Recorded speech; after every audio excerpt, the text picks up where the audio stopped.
Hello, everyone, and welcome to Make Your Own Victory, the GDQ Hotfix show where we attempt to capture 100% of the joy of speedrunning in 0% of the completed video games. My name is Quacksilver, and on today's Make Your Own Victory, we have one goal and one goal only, and that is to make you shiver in anticipation.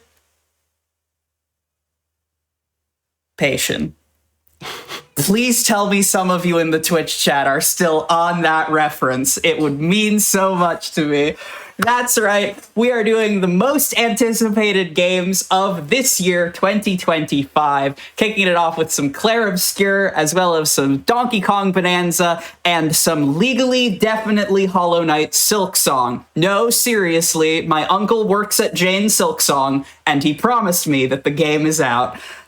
But it is an incredible show full of 3 runs that, of course, do not beat the games that they are here to show off. And if you are full of anticipation, not just for these amazing runs, but for GDQ Hotfix in general, I would highly encourage you to check out this week's schedule and explore our full season lineup at gdq.gg/hotfix. You can also turn that anticipation backwards. That counts, right? And catch up on our past shows, special events, and mainline marathons, and all of the wonderful community events we run at youtube.com/gamesdonequick. And if you happen to be seeing this in the future on YouTube, go ahead and do all the YouTube things. Subscribe, turn on notifications. There is so much GDQ happening at all times, and we love bringing it to you. And so because of that, I will waste no further time in setting up our first most anticipated game of 2025, a game that I already saw in the chat several people called Game of the Year straight up, here to show off the gorgeous Clair Obscur Expedition 33 with a run of Simon%, expert glitchless. Please make some noise for BDUD5. Hello, everybody. Welcome. This is Simon%. Simon% is a category where we have to beat the hardest boss in the game, often a boss that is thought to be the last obstacle in your 50+ hour playthrough once you've had all your level characters leveled out to level 99. We're gonna do it in about 2.5 hours. So yeah, it's a really cool category that I made and routed through, but I've had a few other people like Zero come on and help me optimize it. So yeah, I'm happy to showcase how this is gonna work. It's gonna be mostly a subset of any % expert glitchless for acts 1 and 2. There's a few things that we have to pick up along the way, but the big what makes this category so interesting to me is the Act 3 routing, which you'll see in the last 20 to 30 minutes of the run. And that's just going to be essentially how do we make a one-hit build against Simon as fast as possible from our weak selves at the start of Act 3 to what we end up becoming. So yeah, let's just get started right away, and I'll explain a lot that while we go. So yeah, let me set up. Of course, we're going to be on expert, hardest difficulty, and glitchless. I'm ready to start time in 3, 2, 1, go. Good luck. Thank you. So, like I said, I've had some help with Zero in routing this, and you'll see a lot of his strats as we perform Act 1 and Act 2 in any % here, which he did a hotfix show for Game Over about a month ago, I think. Definitely recommend giving that a watch, but if anyone's seen that, this will be, a lot of the fights will be similar to this. Basically, we want to try and keep the fights as similar as possible, and the stats still kind of similar, even unless we have something major, like some Act 2 pictos where we could change up the strats slightly, but fight strategies are going to be roughly the same. But yeah, we're starting out here, Expedition 33, walking through this gorgeous, kind of destroyed city of Lumiere. Things are floating in the air. You're like, what the hell's going on? But yeah, we're following Mael here. We're going to be introduced to our first like kind of tutorial boss, but there is strategy in this first boss.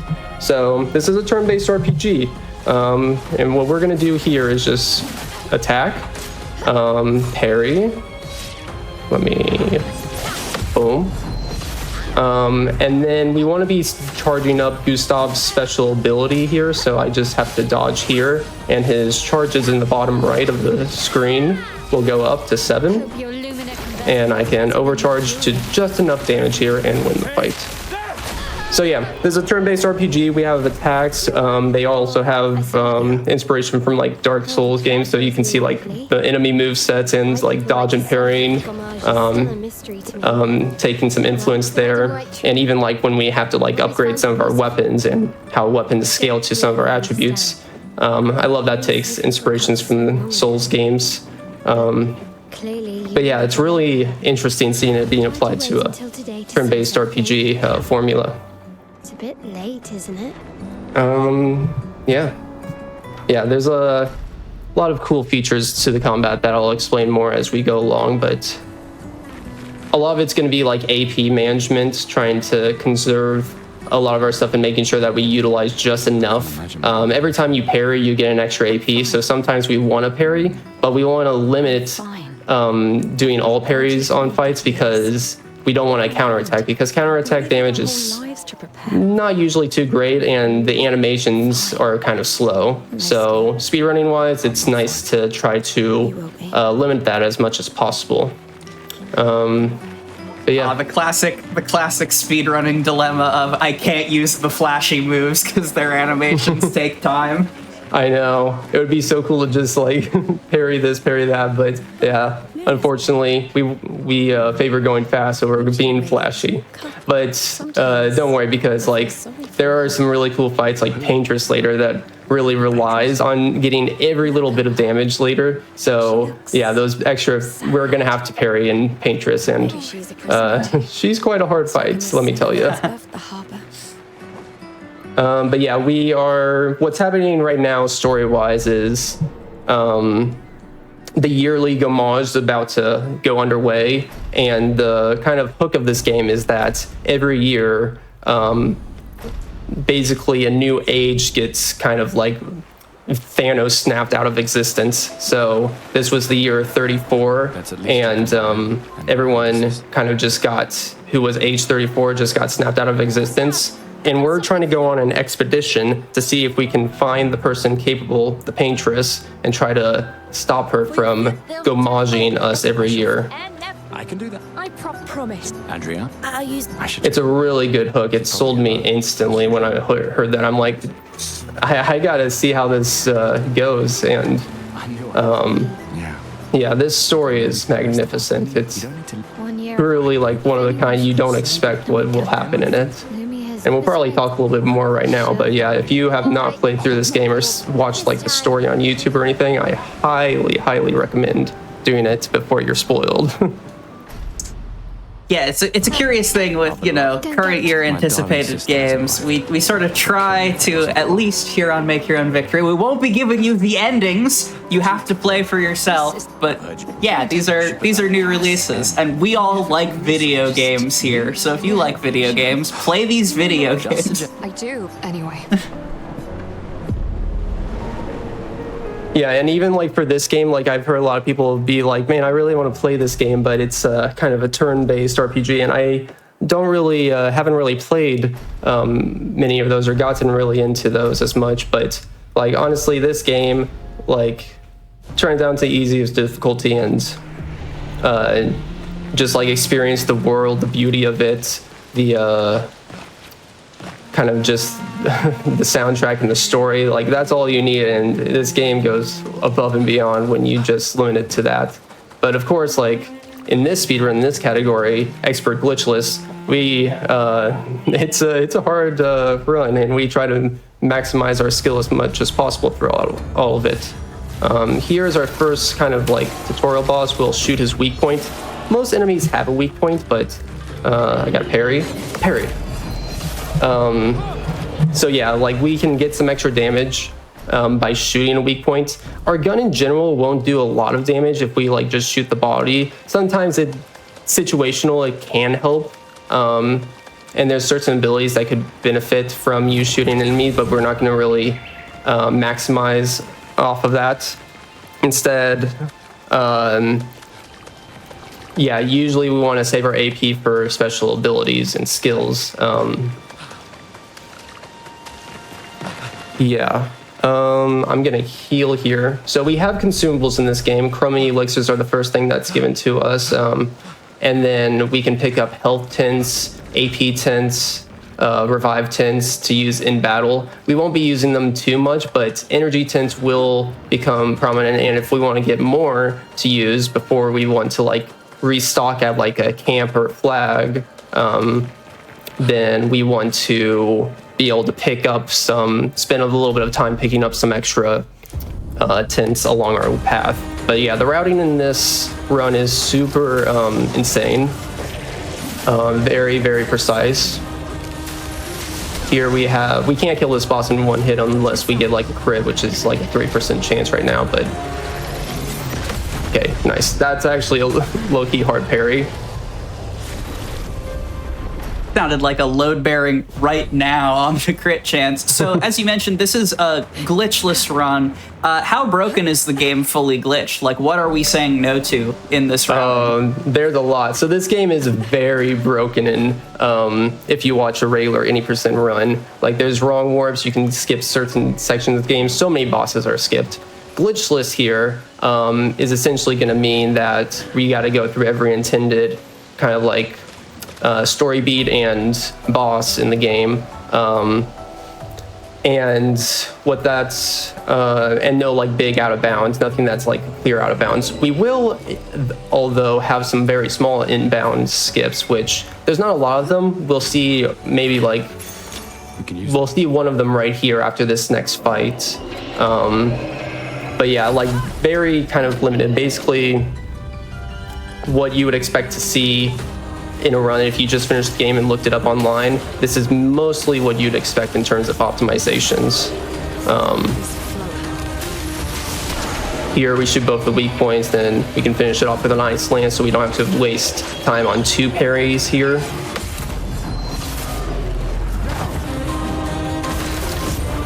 Nice. Okay, so yeah, so we have like a little inbound skip here, and because it's like you can kind of drop down from above and it's not clear out of bounds, stuff like this is allowed then. But these cases don't come up very often. There's maybe like 3 of these cases throughout the entire run. So yeah, pretty minor. Here we are. So that also feels very Souls-like in how the speedrun is designed. I think of like FromSoft glitch rule sets of like, yeah, you can do this parkour if it stays in bounds, if it doesn't skip anything absurd, if it's that. I come from a lot of like NMG or like quasi glitchless games, so it is very nice to see something that's just like, no, you will do the execution, so help me. Yeah. This is a pretty easy fight, but what's interesting about this is that there is some RNG to it based off of the targeting, which RNG will play a big factor early on, but like right there, I got Lune targeted both times, and because she got targeted, she generated an extra AP every time she parried. So Gustav actually was 1 AP short of finishing that fight, so I had to waste 2 seconds skipping his turn and going straight to Lune. Because, yeah, those are flying enemies, so they can only take damage, or they're supposed to only take damage from gun shots. It's like a 5 or 10% chance of, if you do like a regular melee hit, that they'll just they'll actually get hit. They'll dodge it like 90% of the time. So we don't rely on actually trying to do that. Yeah, we try to limit the RNG as much as possible, but it's like the route that we've cooked up, that Zero's cooked up mostly, is trying to prevent having to rely on RNG, but there's still a lot of it. So especially in this first boss coming up, we have to deal with 45% crit chance of getting this kind of like kill that takes away half his HP, and it's a trick that saves like over a minute of time. I gotta do some menuing here. Cool. Nice. Menuing. So it was really important from me doing the other fights before this this fight.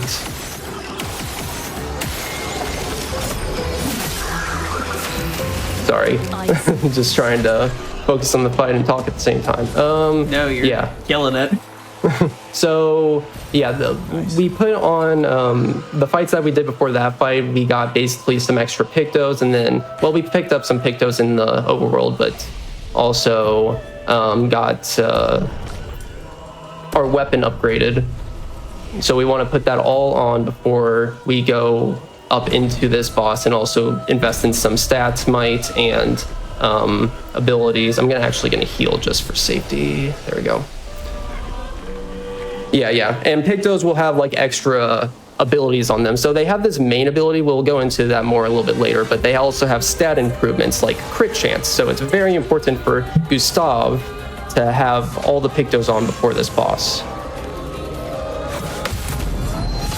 So essentially for this boss, we want to get him to about half HP. I want to apply Powerful at the start, so that's going to last for 3 turns across both of us. So the idea is to try to get Gustav's overcharge ability cranked up to 10 before Powerful runs out, and also maximize other debuffs like Mark, which does 50% extra damage to the next hit that's applied. So I'll use Mark here, and then Lune's Burn as a starting attack, but we'll want to save our next Mark and skip Lune's turn so that we can try to maximize our overcharge damage to kill him once he's past that half HP part.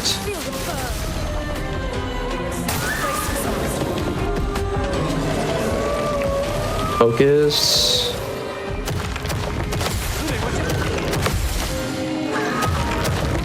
Nice. And we also don't want to deal with these, basically these extra guys on the side, because we'll get a little bit of extra XP, actually, if we completely avoid doing any damage to them. Well, avoid killing them.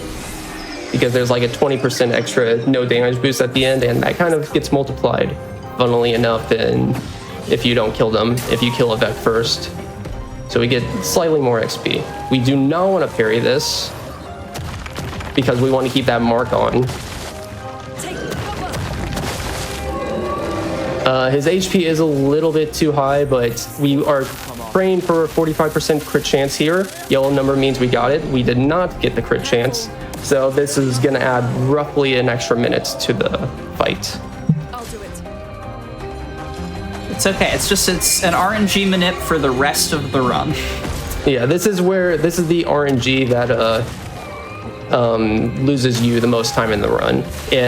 From here on out, like, I wouldn't say it's generous, but like the next 2 bosses will have some RNG, but it's more like 30 seconds time loss if you don't get it. As you go on, there's less RNG. That seems very well designed for speedrunners. It is, but it still isn't nice when you have to reset to this to evac 10 times a day. That is fair. Does this game have like fair RNG, or like Fire Emblem XCOM RNG where 45% is a lie and it's actually 20% or something?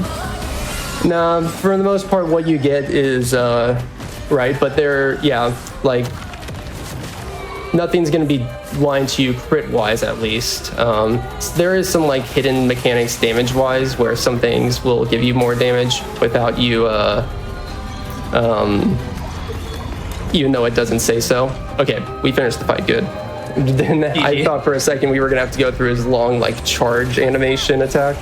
But yeah, we're all good.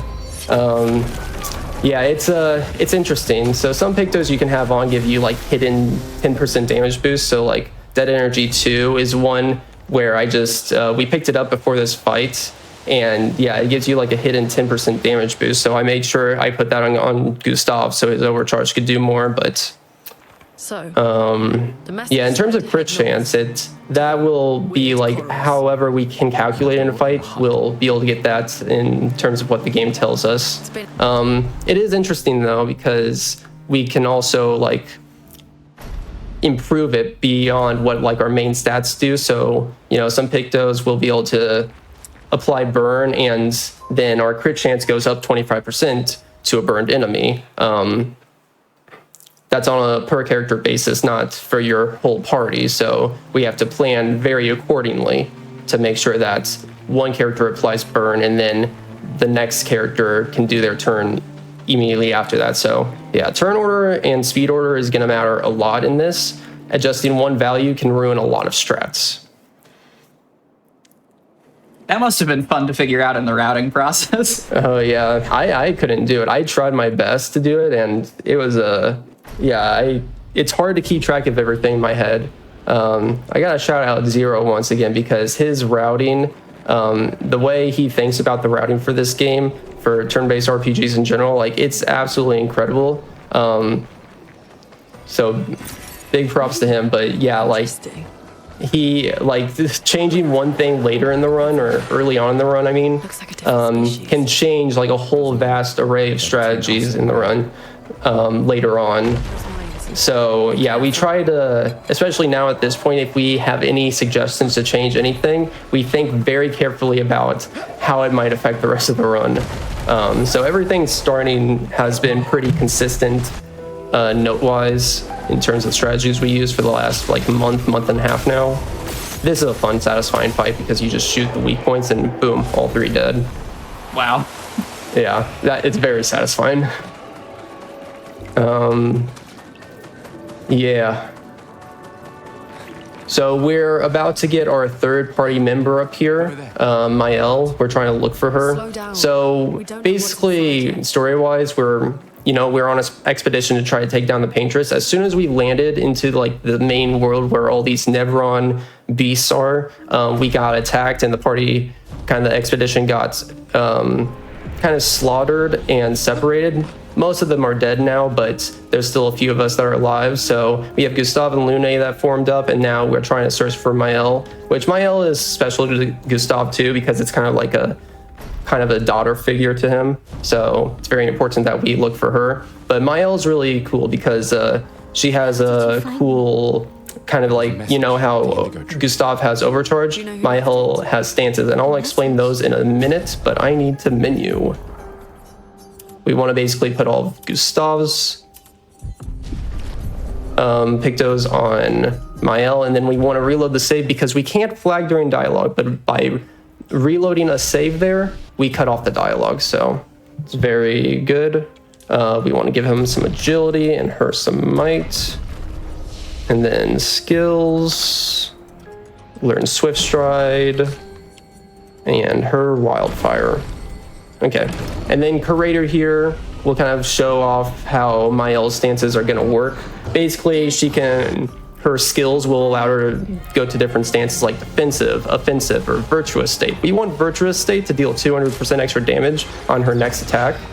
So, well, not here actually, I guess, but here we only need offensive. But for the most part, when you'll see us use her, she'll have virtuous state on. But here we just need to do offensive, and then we can do mark for 50% extra damage on the next hit, like we've been doing, and then her pierce just decimates.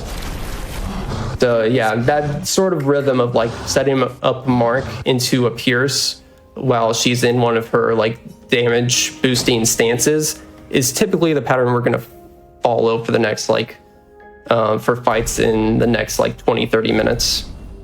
We'll do something similar against Noko here.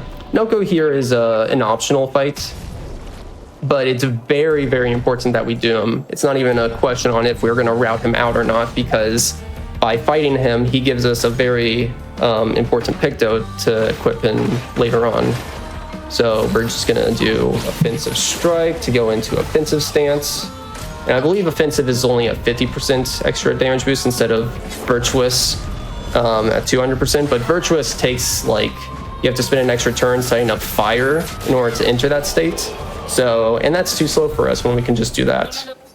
But yeah, we're gonna get exposing attack here, which this basically applies defenseless, which is debuffs enemies to take 25% extra damage, but only for one turn on a base attack. It's very important that one turn because, like I was saying, turn order and speed matter a lot. So you basically want your first party member to be able to apply defenseless, so the other two party members can take advantage of that before the next enemy's turn. Here we are gonna do some cool thing. Yeah, excuse me a minute while I just focus in.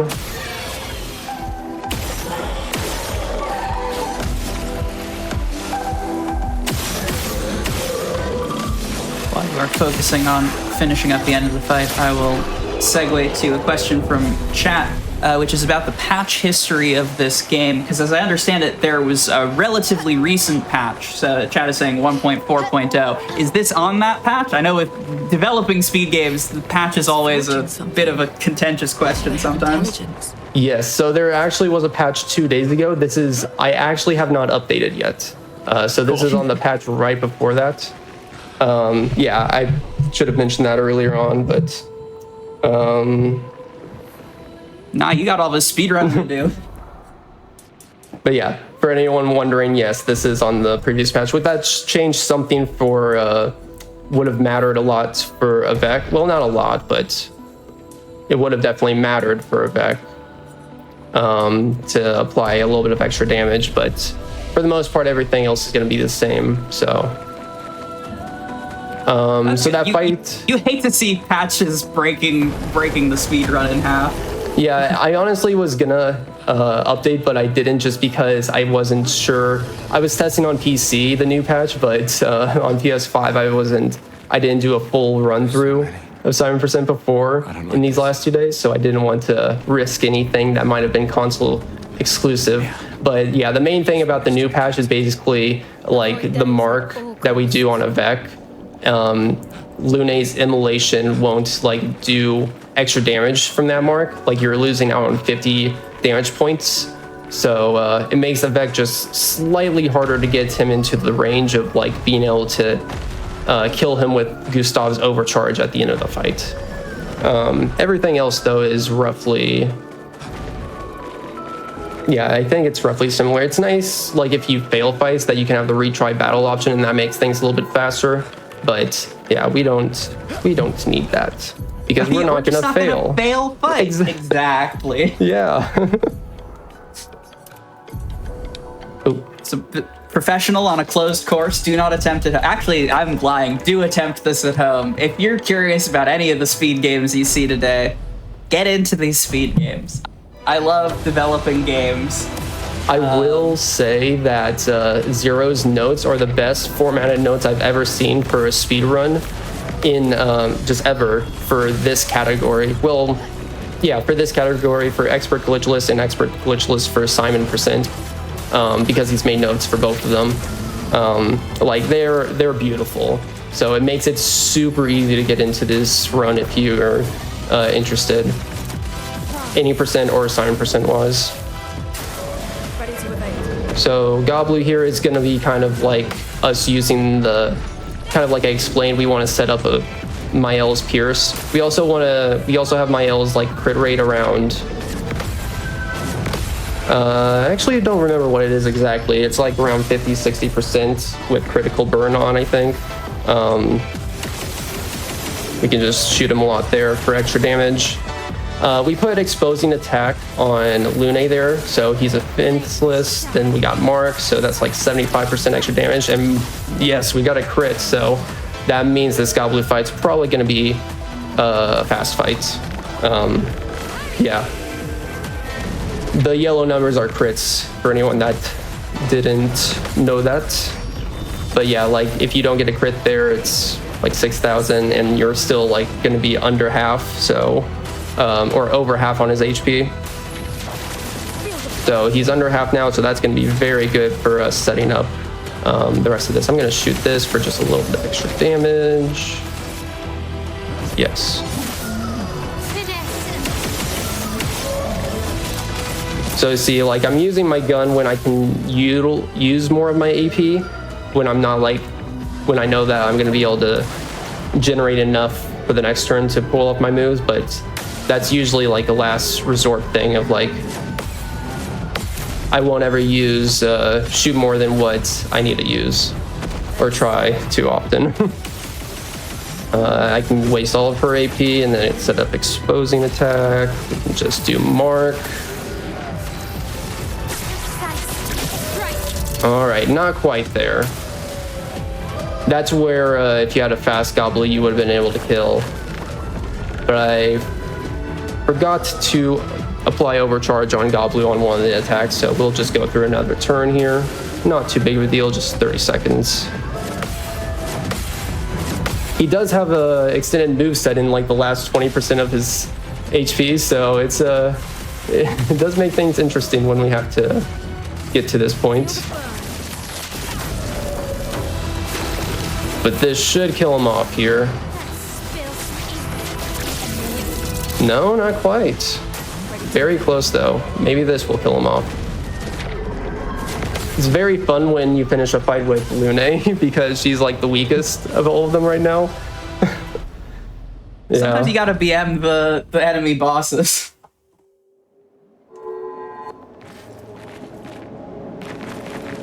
All right, so we've got yeah, so those are like the first two splits of the game so far of the run. Avec and Gobblu. Both of them, like I said, Avec RNG, you can have like a minute of time loss. Gobblu RNG, you can have about like 40 seconds of time loss.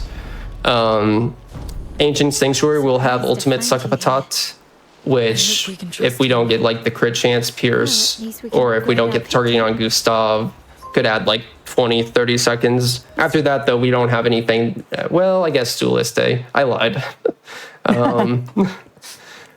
But after Dueliste, then we're roughly good. Those are the four big bosses that will have like 30 second to 1 minute time losses, I'd say. We'll just have to think like Gestrels then. And those bosses are, I assume, because like you mentioned, we're going through story for 2 chapters before the Simon % goal is in full focus. I assume those are identical RNG checks in any % routes?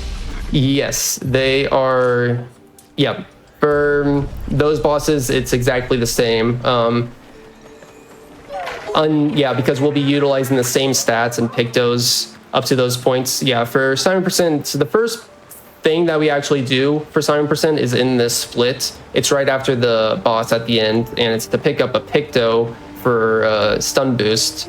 And that's going to be specifically used on Simon at the end of the run. It won't help us at all in Act 1. The first Picto that will actually impact the run will be kind of like Glass Cannon, which is in Visages in Act 2. And even then, the impact is pretty minor.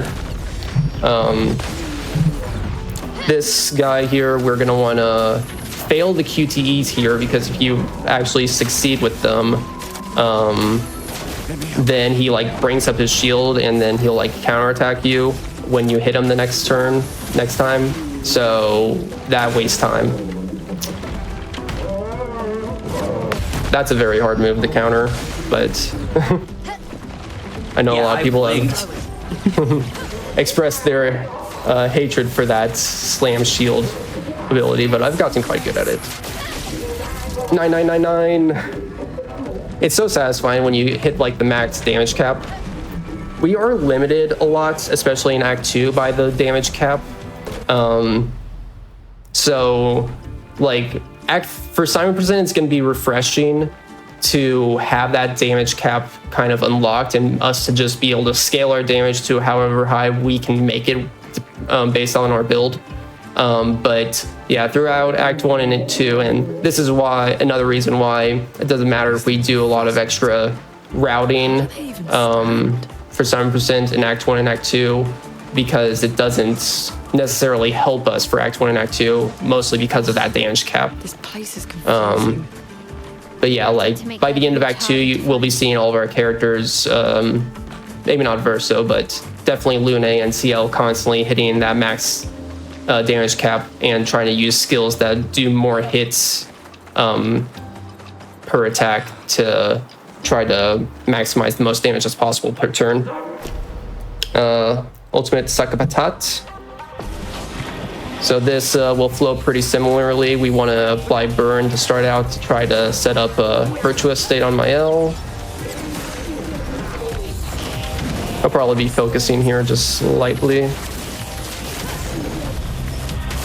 But we do definitely want to start out with Powerful, and remember that lasts for 3 turns. So we want to try to utilize as much damage as we can, especially with Mael's next Pierce within these next few turns. Here it's actually kind of interesting. We'll be able to shoot his shoulder in a second and drop his shield defense. So 1, 2, 3, 4. There we go. Then I can lead up with a defenseless attack. He's gonna unleash his full power, but I do not care. I'm just gonna apply Mark on him and try to do a big damage Pierce. No crit, that's fine. Do crits ignore the damage cap? They do not. Alas. Yeah, I did 7,000 damage there. With a crit, it would have gone up to 9,000 though, so. Yeah, and that extra 2,000 damage might be what determines if we have to do an extra turn on this guy or not. We did get Gustav targeting, so I can overcharge him. And overcharge is nice because it actually breaks the enemy. And by the enemy being broken, it gets rid of their, like, from them being able to attack, which is nice because we save like 10, 15 seconds from not having to sit through their attack animations. So it's really nice when that lines up. I can attack here. Then I have just enough for marking shots because that takes 2 AP, and then win. Good fight. Good fight. I love when the final instruction is, and then we win.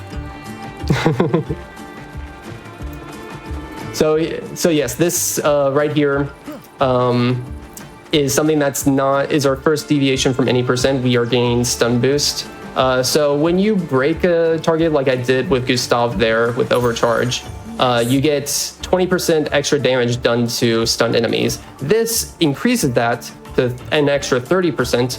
So if we use that on Simon, we can deal a whole 50% extra damage on Simon, and it actually matters quite a lot because like the big idea for routing for Simon percent, from the start of Act 3, we'll be able to do roughly like 1 million damage with Mael's overpowered Steindl out of Act 3, but Simon has 45 million health. So how do we multiply our total damage to like 45 times by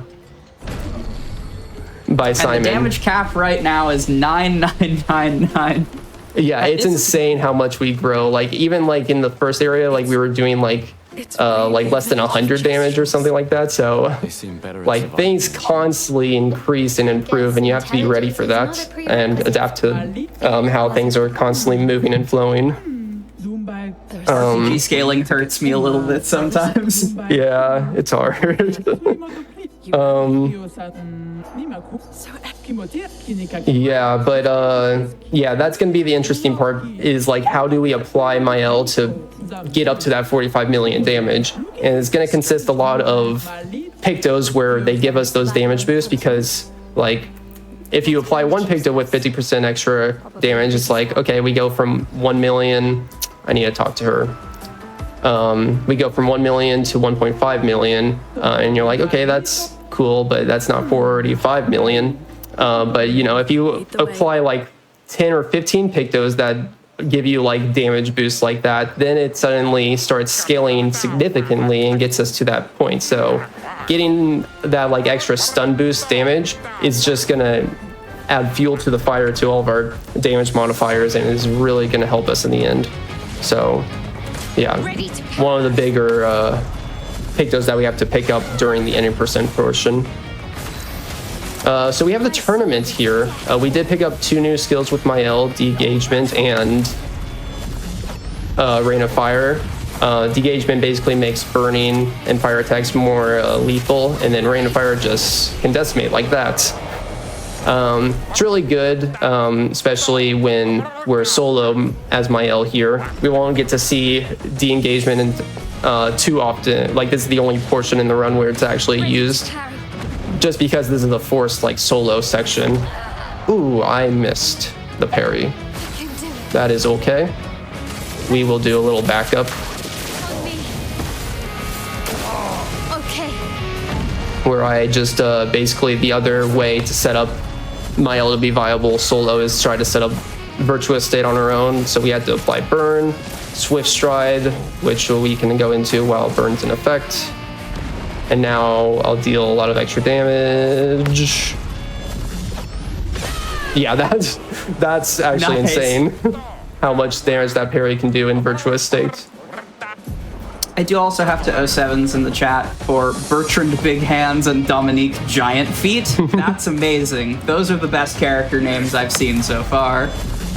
They're incredible. So coming up after this fight, we have a fight against a future party member, CL, and it's very important that we win, because if we mess up, basically the tournament will reward you with whoever wins, like a weapon for whoever wins. So I'm actually going to do a safety state save right here because I can't reset. So going to this flag will give me a safety save. And now I'm also going to heal. There we go. Yeah, so like if CL beats us here, we actually get a weapon tuned to CL after this fight. But we wanted a weapon specifically geared towards Mael. So we have to parry everything here. Or dodge, but dodging is slow. Basically, you can't lose. We can just do Rain of Fire, no de-engagement. Ready to parry. And that attack, you really need to use the sound cues, or I use the sound cues, but yeah, we're all good. We won. Hooray. Yeah, that up from the ground attack. How long did it take you to get expert level parries online for this game? Because I know you speedrun a fair bit of stuff, but I don't know if it's got quite these combat systems in your Astrobots or your Horizons or your Ratchets. So what was the learning process like for you for this game? Yeah, it's interesting because I normally do like movement based stuff or platform based stuff, but like here I had to learn like how to RP, like I've never done like a Souls like speed run before per se, so like that's the main thing that wanted me to look into expert glitchless, is to have like, because I just fell in love with trying to dodge and parry everything in my first playthrough. So I was like, this is gonna be a little tough because I'm not used to practicing dodging and parrying, but I got into it, and over time it really like sunk in. Like, it specifically with how this game deals with giving you very good indicators and visual cues, sound cues, and rhythmic cues. It really helps you like learn and master these on any level. So like, if you know what you're looking for, you can utilize multiple things and multiple cues at the same time to really guarantee that you really pull off moves to be as consistent as possible, even if you're somebody like me that is terrible at dodging and parrying. But yeah, there's some attacks that are a little unfair, but like 95% of everything in this game has really generous cues once you learn them. But yeah, even on expert with the tighter dodge window and parry window, I believe it's like 0.15 seconds is the window. I need to do some menuing here.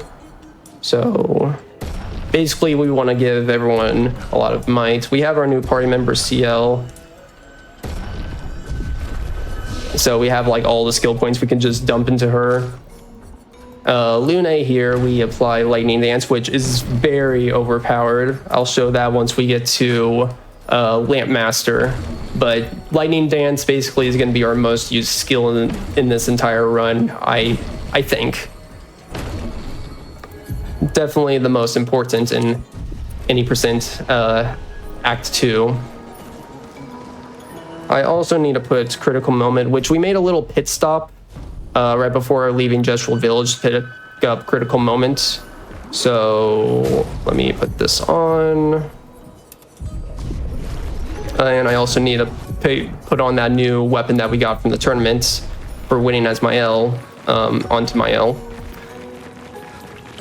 So that Picto that we just picked up, basically its benefits are you get extra crit chance when you're in low health.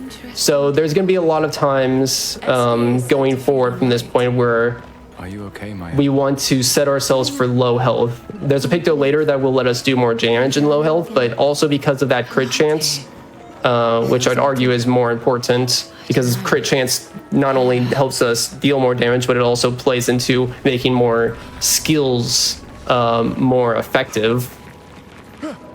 But yeah, 50% extra crit chance on that Picto means that we, in our stats, we only need to aim for like 50% crit chance. So we don't have to actually we do have to invest into luck a good amount of time, but we mostly want to invest into like might and agility for the most part, so that we can let like the Picto crit chance scaling and then that like critical moment scaling help us get to that 100% crit chance. So yeah, some of the other categories and runs have to deal with like if you're going to crit or not, but at least for this route we can guarantee 100% crit chance for all the later fights, which is very, very nice, especially with the RNG that we have to deal with early. It's nice that that can be made consistent. Take him down. He's gonna use his strongest ice attack ever. But I dodged it. Sorry, Francois. So this fight, again, we applied Mark. What's nice about the shields is that when you shoot or attack an enemy with shield, it doesn't take away their mark, only if you like actually attack their non-shielded body. So we use that to our benefit there, to get rid of the shields with Lune, but having Gustav still be the fastest party member, because again, speed matters a lot. We want to speed and turnover matters a lot, and when we can reduce the menuing to change that order, it helps save a good amount of time. But yes, now we are getting Best Boy Francois. He's going to join us in our party. He's not an actual like party member in terms of attacks, but he helps us get to place, and our movement in the overworld is going to be enhanced from this point on. We are going to save 10 seconds by going to a flag and teleporting out of this area instead of just running back normally. So yeah. Yeah, we got to start prepping for the big fight though, Lamp Master. That's going to be like, that's our next fight, our next big fight, and in like 10 minutes or so. And it's basically the end of Act 1. And his HP is scaled up a lot higher than anything we faced so far. So, like I said, we got Lightning Dance for Lune, and that skill is going to absolutely decimate a lot of things. But in order to utilize that, like I was saying, we need to be into low health to guarantee crit chance, and also be able to. I need to pick this up and go to camp real fast. Yeah, we're gonna set up her low health on this next fight, so, and you'll see. Yeah, I'll explain that once we get there. But for right now, we want to pick. Go to the curator. There's a upgrade system here. It's kind of similar to like the Souls games where a weapon scales with the attributes, but yeah, this is very important. We want to get this to level 7. If you can't get that to level 7 for Lamp Master, the strat's just like not going to work, and you'll have to spend like 2-3 extra fights maybe to get it working properly. Good. Yeah, so yeah, literally all the guaranteed polished catalyst that we earned through this run, and we bought 2 extra when we bought Critical Moment right before Gestural Village. Yeah, we had to. It's very, very tight on being able to afford the level that we need. So here, every shot matters here, so I cannot miss a shot. And then we're just gonna damage everyone with Lune, of course. Oh no! I messed up. I actually didn't mess up. Hold on a second. There we go. So, like I was saying, we need to enter low health, so we use Lune's ability there to actually basically get her health to 0, and she'll come back into the next fight at 1 HP. So that's the idea for getting into low health, is in a previous fight we need to set up somebody to die. There's a lot of cool, interesting ways to die in this game. You could, but what's nice about Lune is that she has a skill where if you fail it, that it automatically damages herself, and most other party members don't have skills like that, so it helped us. Even with Lightning Dance, like, that's a super overpowered, but just the fact that Lune has a way to enter low health very fast and efficiently makes her a prime candidate to setting her up for the main damage hitter for this next fight.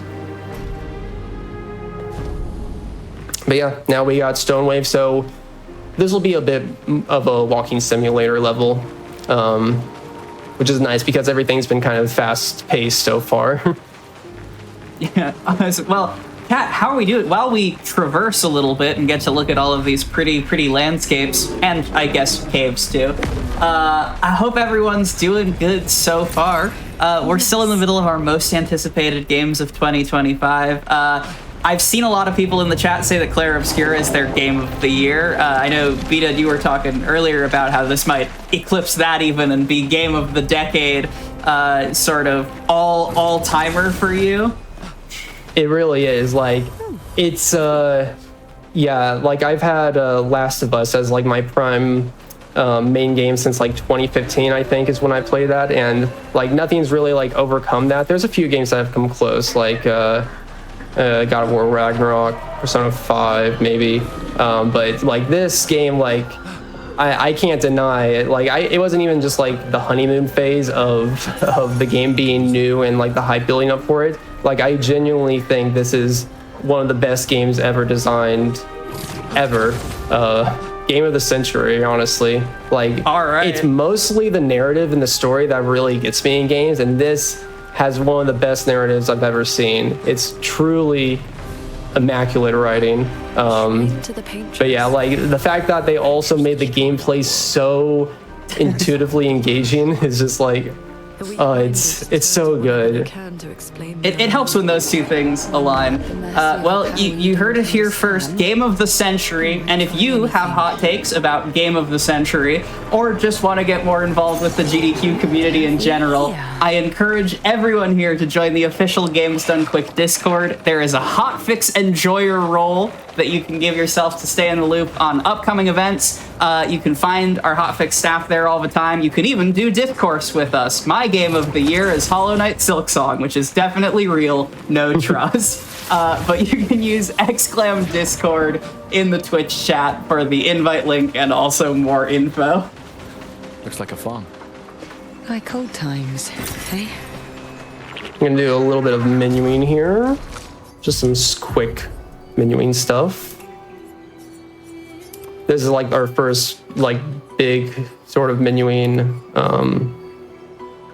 moment, which I'm kind of bad at menuing in this game. Like, there's a lot of as my first, like, turn-based RPG that I've tried to heavily speedrun, like, I'm finding out how like skillful just the menuing is, especially when the routes, like, are changing constantly at the beginning of the game's routing process. It's, like, really tough to really adapt to that, and I appreciate anyone that can adapt to that very fast. Like, I respect it a lot.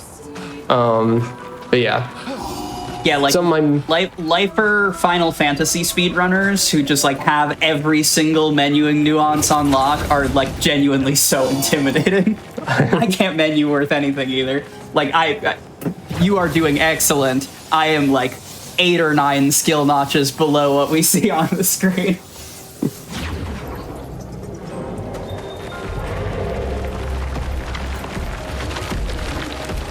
But yeah, like in terms of the menuing that I'm doing in here, like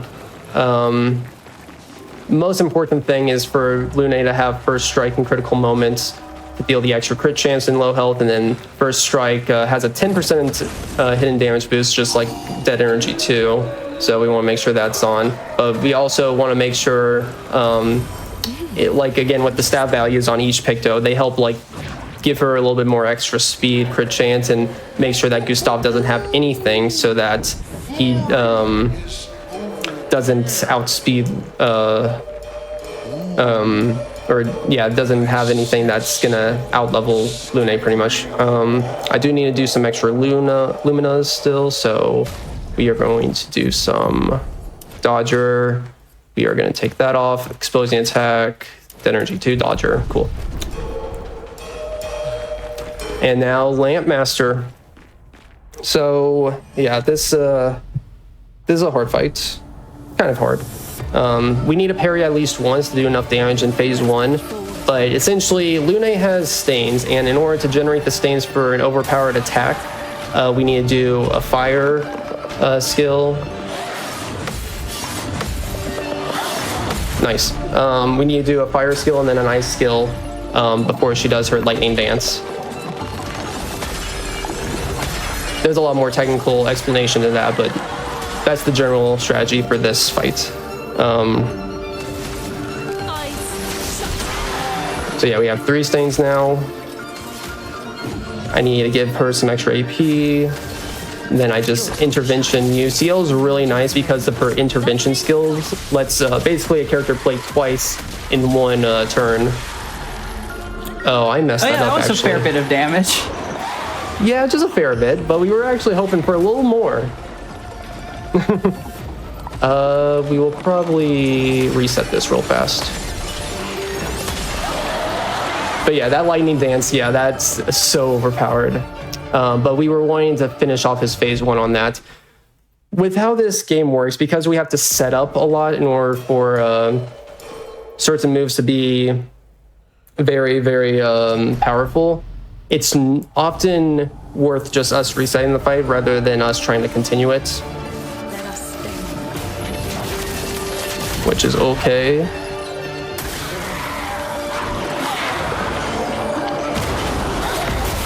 Oh. See chat popping off heartily for the Lampmaster theme, so just consider it Vidud's gift to y'all. A little bit more time with the yes, exactly. This boss fight. Yeah, I'm just giving you guys reasons to jam out for longer. We do this for the people. Exactly. for those who come after into the Twitch chat. For those that come after. I'll just focus for the rest of this fight, I think. Yeah, by all means.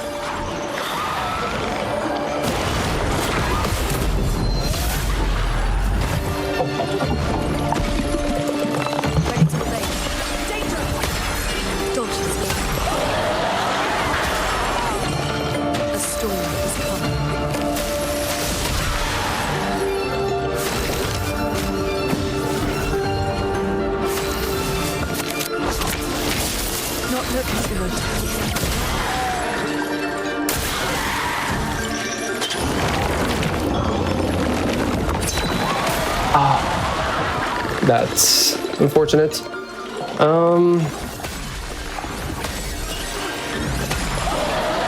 Yeah, shoot. Sorry. You are so good. This has been an incredible showcase so far. It's nice to know that our top speedrunners are even capable of bleeding. Chat, please send your energy to the inimitable B.5.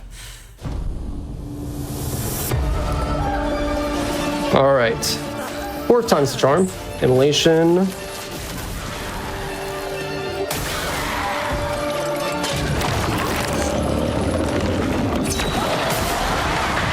Man, okay.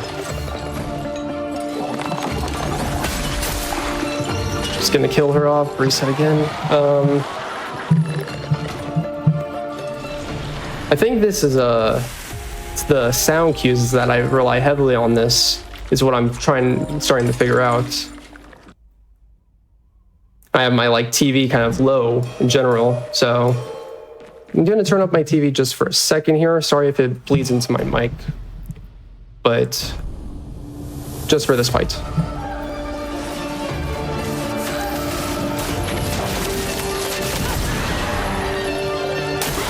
Chat is all here for you. I see energy. I see people commenting their own experiences.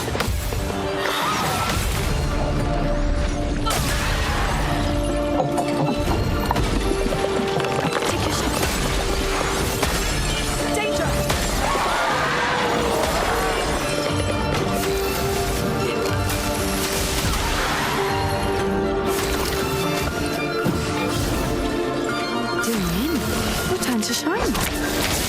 That hurts.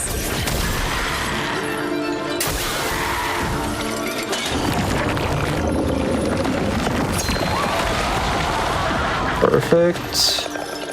Okay.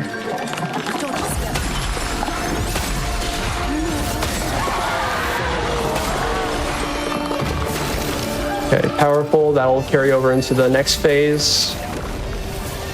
And then lightning dance. So now overpowered attack, go! And that does just enough damage to carry over the second phase. Okay. But yeah, we're not done yet. Not done. Okay, good. Easy attack. Thank God. Okay, so we're gonna tent Lune to make sure that she has enough AP to carry out her attacks. She needs to do Wildfire and then to generate the stains back because she still has one left over, but yeah. Okay. We did give exposing attack as Illumina on Gustav, so applies the Fenceless, Wildfire, generates enough stains, and then we can intervene you, so we can perform Lightning Dance on the same turn. And that should be good. Let's go. Very clean. We set up the RNG and we paid it off. Congrats. And now for the hardest boss in the whole game, white-haired man. He's a menace.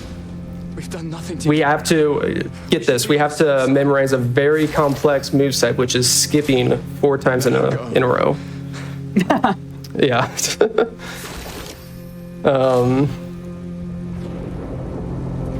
Yeah, that is Act 1 in All Close Together. Get us up there. So Act 2, it's going to be interesting because we're going to get a new party member. And we're going to have to set him up. He's very cool, I'll just say that. And especially with like how we're going to use him on the next big boss fight. The next big boss fight is one of my favorite boss fights in the entire game and is the reason why I wanted to do glitchless initially.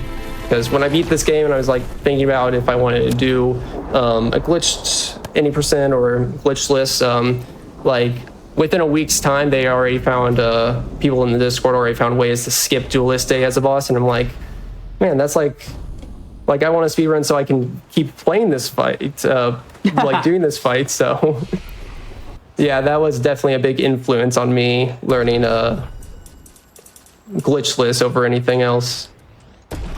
Okay, so we gotta give our new party member some new stats, but then also give him some new skills. So one of the biggest skills right now that we're gonna give him is Berserk Slash, which scales to higher damage when you're low health. So another thing that really you know, we're starting to see a lot of things benefit from being at low health altogether, and that's what really makes Act 2 special. Is we get to see all that starting to come together. Head for the monolith. Yeah, the strats in Act 2 like are very I don't know what the best word is to describe them exactly, but they're very insane, I guess. And like it takes some really special routing to figure out how these Act 2 fights work. Act 1, we kind of understood vaguely on how it was going to work from early on, roughly. So we'll give him that.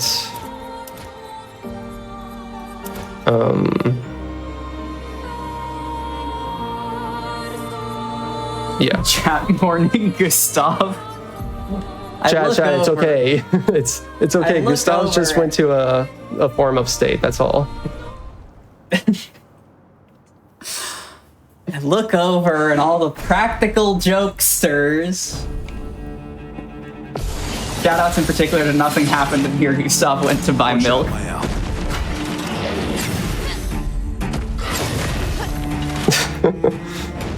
Let's carve a path. All right, so Verso has an ability to apply mark just like Gustav, so he'll be similar into that, and now I'm gonna parry this.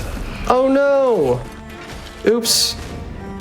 Well, I guess we'll just have to continue on without Verso. Sorry, Verso. First Gustav and now Versa. Any other tricks we should know? Yeah. I don't know how many times I can reuse the joke of like, oh no, I died, before people fully understand that we're doing that to set up our low health. It's genuinely been so funny just in the last like 5 years of speedrunning, watching the time delay between runners, like performers, like freaking out because they died and cueing the audience in that it's intentional, like get shorter and shorter and shorter. It's like, all right, get with the program. Yeah. Yeah, can I say that's what happened with Landmaster too? That was all intentional Exactly. stuff, actually. A single Nevron took out most of them. Is it still around? Yeah, honestly, like, there's 3 bosses in this game I would say can be kind of difficult. There's a lot of cool systematic stuff in Act 2, so some bosses might seem intimidating when really they're not, but there's 3 bosses where it does take a while to master just with their parries and dodges, and that's Landmaster, Paintress, and Renoir, I would say. So those I've had to spend a good amount of practice on. Some people say Dueliste is hard too, but I find him generally okay to deal with. I say that now, but let's see how it actually goes. I watched you make the choice to not be as confident as you wanted to be just to avoid the commentary curse. And you know what? I respect that so much. Marathons are brutal, y'all. They are. So we should have just enough chroma to buy inverted affinity here. And inverted is nice because, yet again, it's a Picto that will increase our damage by 50%, but only in the first 3 turns. So we're going to apply that. We want to put on critical moment. And then put those on. So we have our party order of Verso, Lune, CL. I'll do a safety save, and then Dueliste. Here we go, my favorite boss. So this is basically, there is some RNG based off of turn order on like who gets targeted. Yeah, sorry, not turn order, but just who gets targeted. But basically, Verso is our big damage hitter here. So look at this, 999s. That one didn't crit, but that's okay.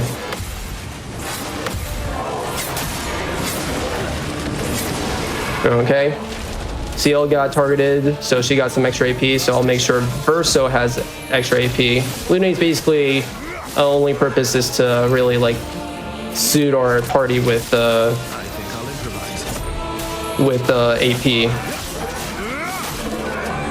if they don't get targeted. But that's phase 1. Yeah, his Berserk Slash, it really scales that damage. It's so satisfying.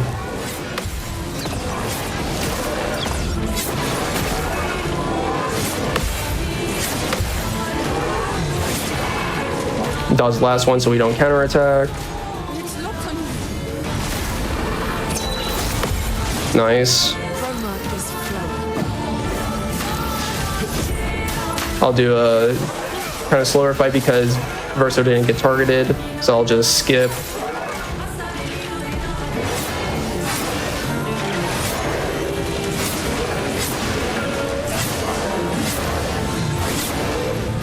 Fun fact, I know that this attack ends with a gradient parry, so even if I wanted to counterattack him, none of those extra attacks needed to be parried.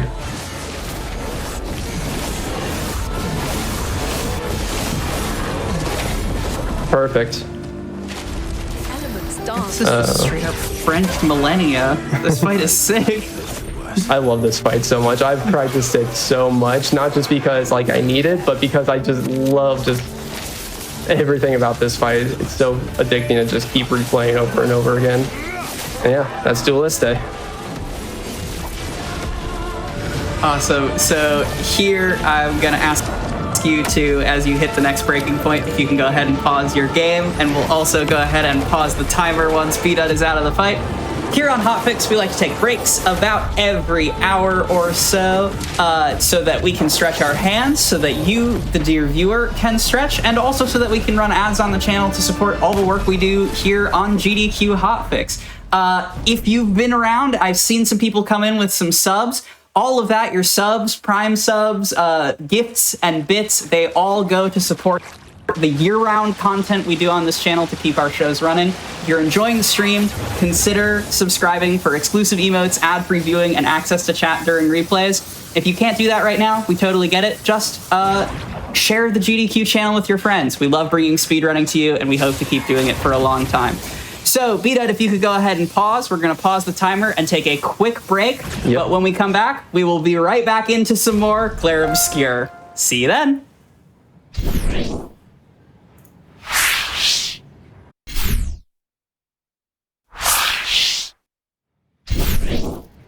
Hello, everyone, and welcome back to Make Your Own Victory, the show where we capture 100% of the joy of speedrunning in 0% of the completed video games. We are back in the middle of our most anticipated games of 2025 episode, and here to continue absolutely styling on Clair Obscur Expedition 33, here once again is B-Dud5. All right. So let's get right back into it. I'll count us down right now from 3. So 3, 2, 1, go. So we have just finished the Duelist Day fight, which is our first like big boss fight in Act 2.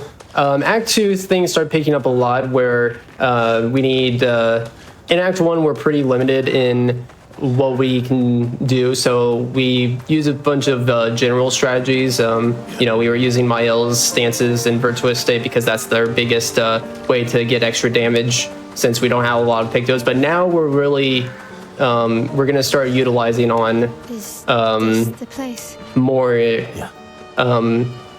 setups, I would say. So like you saw with Lune on Lampmaster, we used Lightning Dance, and a lot of that's going to play into the fights going forward.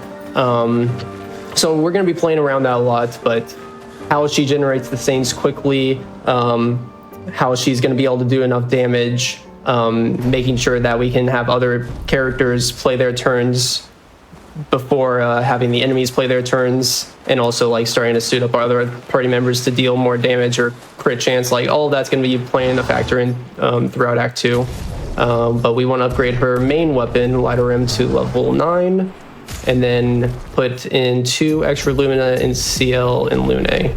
So something to mention there is that's our only time we upgrade our Lumina counts on our party members. We've tried to route it out so that we don't have to pick up any extra like Lumina.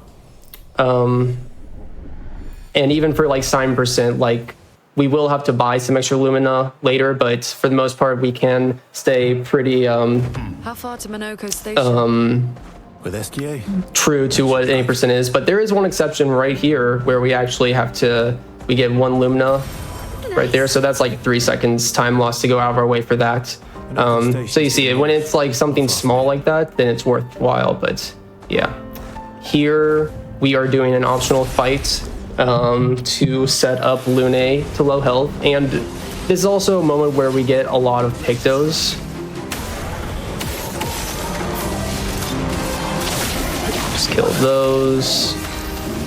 Use Wildfire to set up to low health. So like learning pictos here is also important. So making sure that CL has pictos and Verso has pictos to be learned here, because I don't think I explained it, but you have to, 1 picto can be equipped to 1 character at a time, but after you've won 4 battles with it, then it's learned and you can apply it as a Lumina to any party member.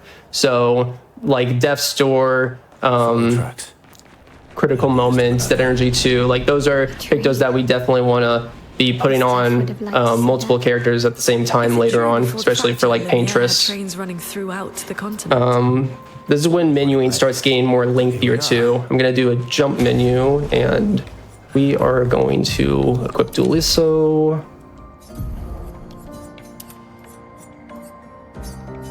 Swap. What's the significance of the jump menu? So I'll explain in 1 second. Sure. So the jump menu, this is actually something that I discovered this week. I knew that like, so your momentum when you menu keeps going forward. So if you jump on like down a hill, then that'll carry over to like you'll keep moving while you're in the menu. So I knew that when you land from a high jump that you like roll, and at the end of that roll you have the like input to actually menu again. So I knew about that one, but what I didn't know is that until this week that you could actually do it before the jump. So from a high jump, it's actually helps a lot. It saves like because you do it that same sort of dodge roll at the end of a big jump. So if you can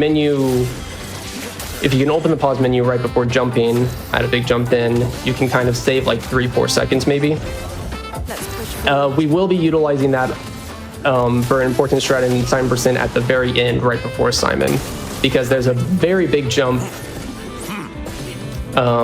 There's a very, very big jump leading down to Simon, so we're going to utilize that entire jump to menu during it. Luna is slightly under leveled. I think that is because I took 1 hit in Duelist Day fight, so I ended up not getting the 20% extra bonus. I think it should only impact this fight, so we should be good here on out. I need to get a CL first strike and take away Dodger. Cool.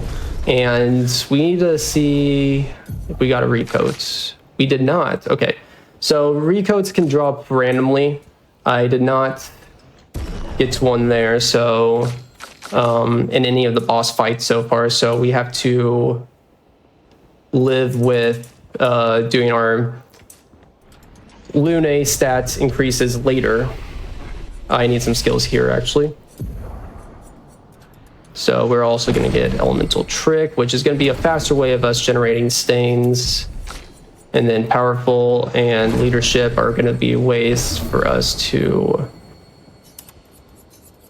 Well, you've seen Powerful, but Leadership is a way for us to basically give everyone extra AP, which is... Verso works really well as a support character throughout all this.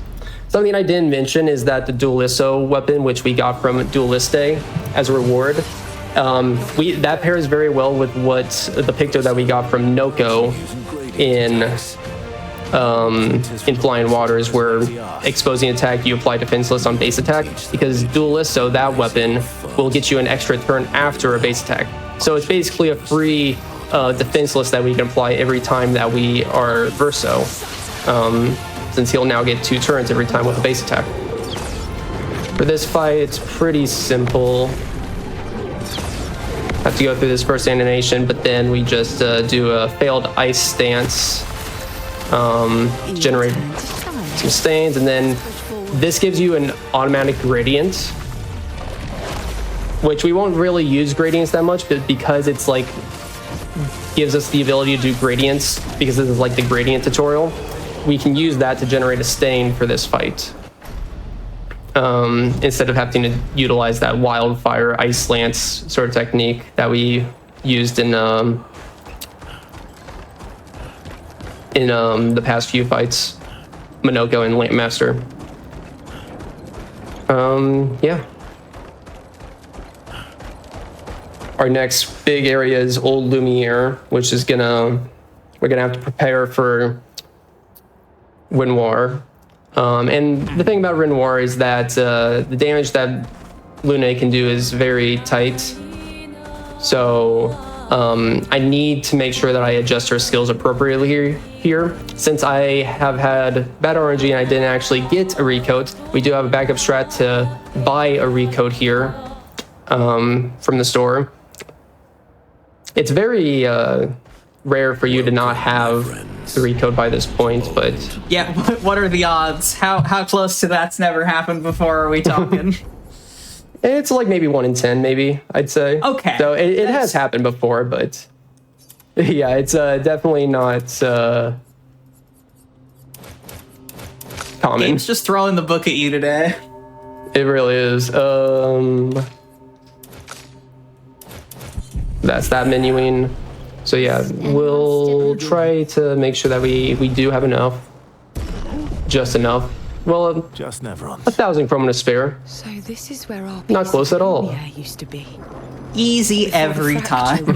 But yeah, I love Zero's routing for that he's been doing for any percent and helping out with Simon percent, because he thinks about every situation and he doesn't let like a 5% chance of something happening like get in the way. So like he's made sure that we had like enough chroma to get to that point, but I didn't actually test it out to make sure that that would actually work out. So I trusted his routing efforts mostly for that.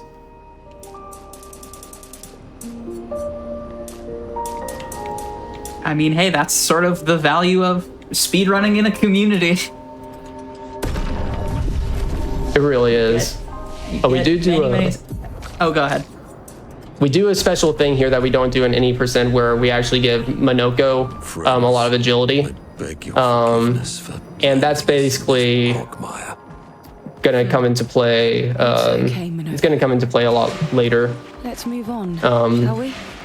Yeah, Monoko we don't really use at all, but it is How needed exactly later did to our piece kind of in the escape air some end up fights on an and island when the rest of the city is here. yeah. Great mysteries. So he's actually used for something in 7%, whereas in 80%, we actually use his lack of speed to get through like the fake paintress right before heading into the monolith to skip turns faster. But Mael's agility will be low enough where we'll be able to substitute her instead for that later. There were many more of us just back then. Yeah. The fracture tore our village's heart. Only a fraction of a fraction survived. I love Monoko's voice actor, by the way. Like everything he says just sounds so... like the writing for Monoko is just great. Like he's very funny, but then like I just love how the actor delivers all of his lines, especially like in areas like this. It's really, really great. Speaking of home, Story-wise, right now, the party has separated due to one of Monoko's mistakes. So it's just Mael and Verso right now. So we have to do a fight up here where it's just Mael and Matilda's now. Verso. I never said that. But it shouldn't be a problem to us. We should have our party set up already to finish this fight without them even attacking us. So Mael should be able to rain of fire, the one on the left, that should be just enough damage to finish it off completely, or the burn will take it out. I will apply exposing attack to this guy to take more damage, and then that extra turn from the weapon that we have equipped on Verso will allow me to do a berserk slash to it, and then that one dies to burn. Ideally, you would want to get like a crit so that you don't have to wait on the burn to apply, but it's only like a second or two. Still a good fight. I need to find Lune and Ciel quickly. So another difference here in 7% is since we have to pick up a few extra pictos, or I guess really one more main picto, glass cannon, means that and glass cannon has a lot of speed attached to it. It means that we don't need auto rush, which is in that building right over there. So any person would go out of their way to get that for the speed benefits of it. But yeah, glass cannon is a must for 7% because it gives you 30. It's like a multiplicative bonus that gives you 25% more damage. So yeah, that's going to be one of the big factory pictos needed to This mana's intact. deal the damage Why does it feel so to kill Simon quickly. But we have a boss fight here, Renoir. This one's interesting because we need to enter low health, and it automatically sets us with a forced party order and at low health, at full health. So we need to actively enter low health in the middle of this fight. So we have made Lune power just perfect enough to be able to get herself set up to that threshold where damaging herself will be just enough not to kill her off.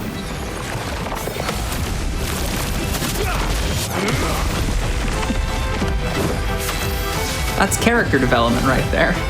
Just powerful enough to survive blowing herself up.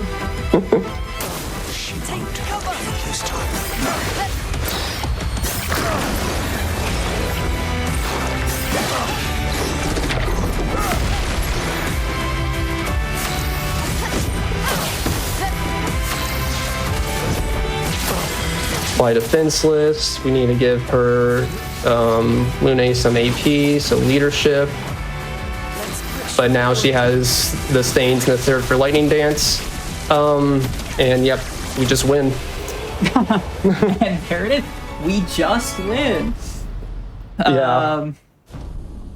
So lightning dance, I could explain it a little bit more. So we can't, it takes like 7 AP to do lightning dance, so it takes a lot of AP, but like if we don't set up the right stains, it does 6 times less damage.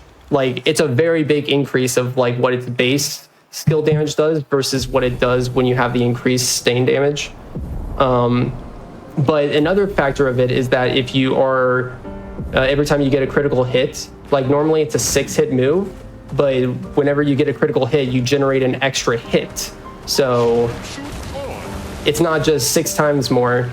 So you're turning it into a 12-hit attack now. So you're technically doing 12 times more damage than what you would do with just using that ability without any stains. So yeah, it's really, really important to generate the stains. At first I thought it was like it was just like 3 times more powerful, 4 times more powerful.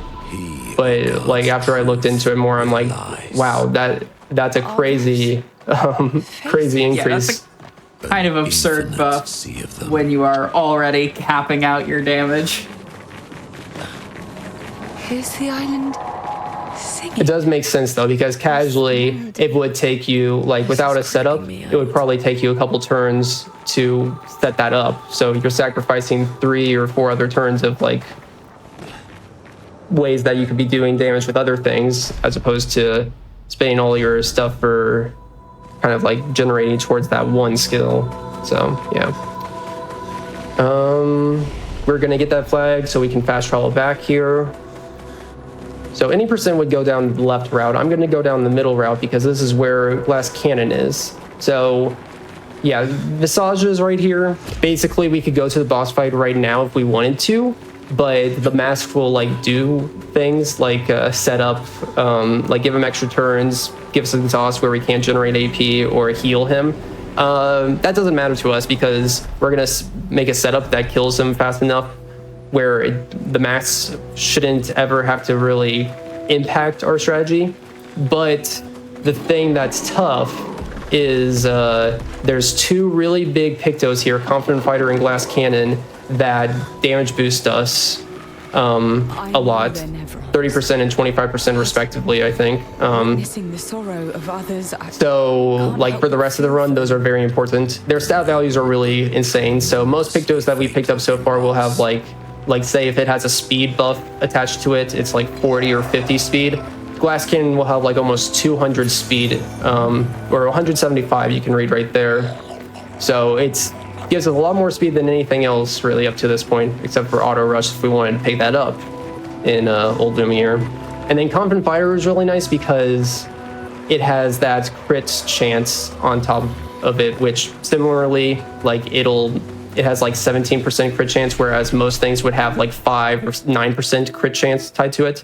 So that's very important for us to not have to rely on every Picto giving us a crit chance higher, like, and relying on that one mostly raising our crit chance since we have to specialize in multiple characters after Visages in dealing multiple damage, because we need to set up both Lune and CL to have the best crit chance and the best damage between both of them.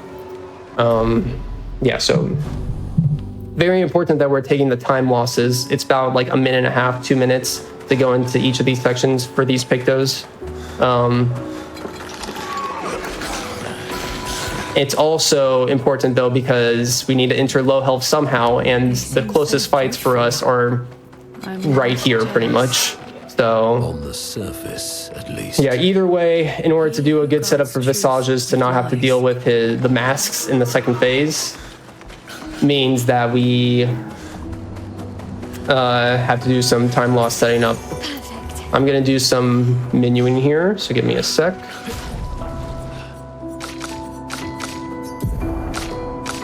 I'm gonna put this on you so I don't forget.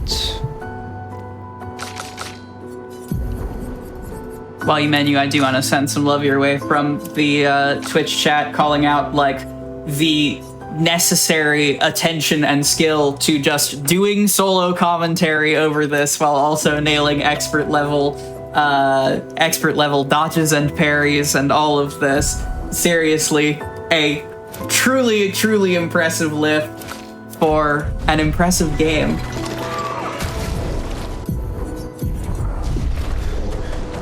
Thank you, Chad. So I did have to equip new weapons Verso here, just for this, because he now has an ability where he can also basically die. So Lune and Verso are setting themselves for low health, but then Monaco's our guy to get out. Get out of there pretty much. So yeah, that fight's just used for setting up low health. I should say the way that I entered low health there with Verso, I actually used a healing ability on Verso, but inverted affinity, the Picto that we picked up right before Duelista, basically you can deal 50% more damage in the first 3 turns, but wait, actually I might be confused. There's one Picto that no, it is inverted. You basically, any healing items will hurt you instead. Yeah, that is inverted. So having inverted on Verso there and him doing a healing ability will actually damage him. Very fun, because I don't think there's anything else that we have available to Verso that can self-hurt himself. So it's either let an enemy attack you and hurt you, or use that cool little strategy to make the fight like 10 seconds faster. What it sounds like. Guard as in protect. Also, if we had to wait on the enemy attacks there, we would have to rely on RNG of the targeting, which would not be nice. I'm sure that would be much less fun. We're trying to keep the RNG tapering off this late in the run. Exactly.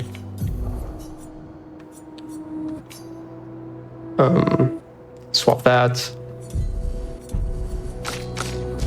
Okay.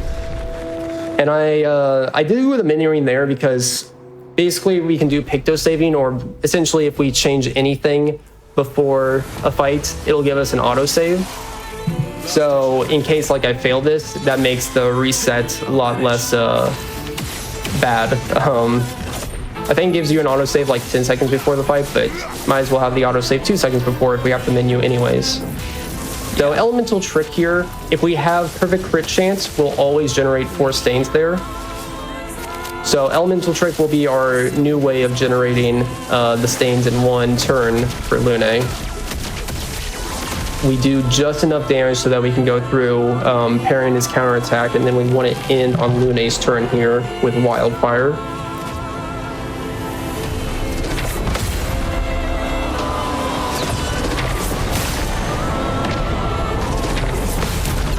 Good.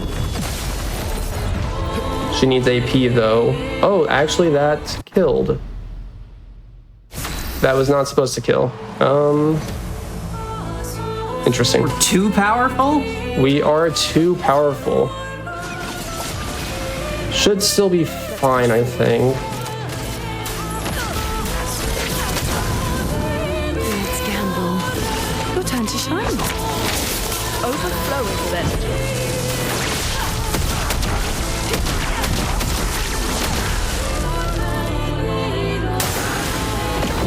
Actually, it won't. We might have to do an extra turn at the end. Ugh. Because Verso's not going to be able to apply Defenseless. without the next enemy attacking immediately after, basically making defenseless worthless and gone before Lune attacks next. Oh wait. Oh, that's another thing. After he goes to below half health, he gets an enhanced moveset that basically tags onto every move he had beforehand. I didn't think he was going to do that because his Just dropped him under. yeah, his first attack there wasn't an enhanced moveset. Shoot. Okay. God, having to keep up with the burn ticks there is so brutal.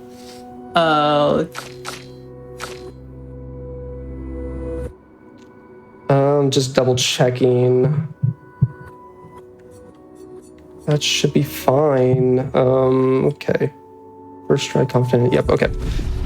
I think I might have just done too much crit damage, which is really weird because we should have this fight set up with this setup where we can't ever over damage.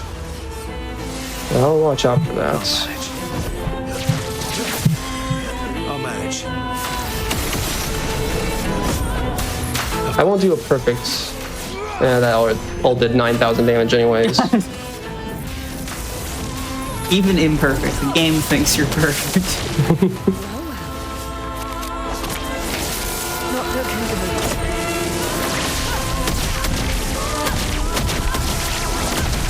Okay. Should be looking good. Bring it on.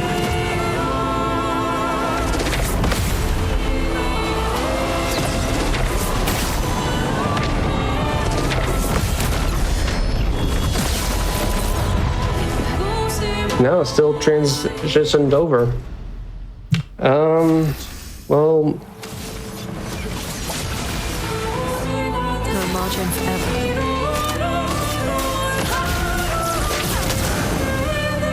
So chat always on the ball. What I'm hearing is that this has never happened before. Yeah, it looks like same situation, right? Hovering the half health mark. yeah.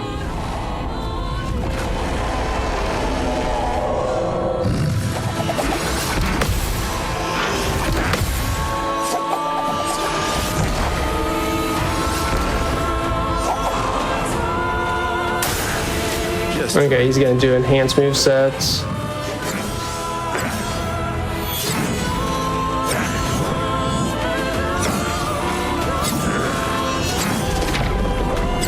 No, Verso.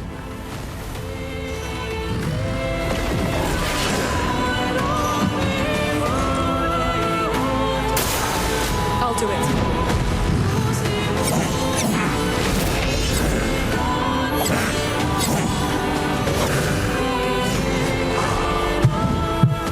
Okay. Forward. Okay, so trying to think of how I need to act on the fly here. So I guess, okay, wildfire. Your time to shine. This probably isn't gonna do enough, but it's the only thing I got. It's gonna be close. Burn? Oh. Not quite. Oh, that's heartbreaking.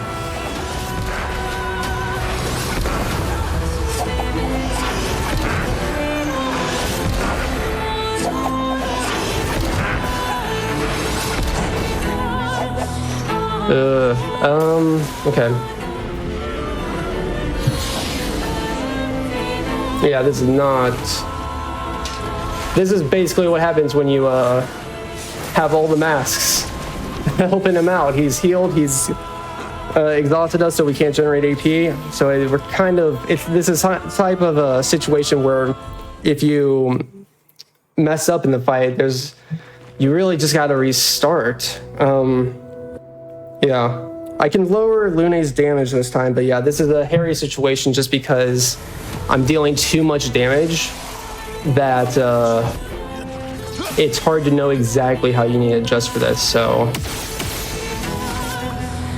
This is the cause for all the friction. I mean, seriously, just getting all of the phase 2 empowered dodges under pressure when you are in fight steering mode, that's game knowledge, chat.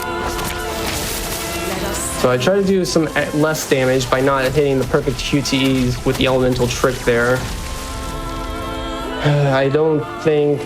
I could probably just not parry here, but I don't think that's gonna work.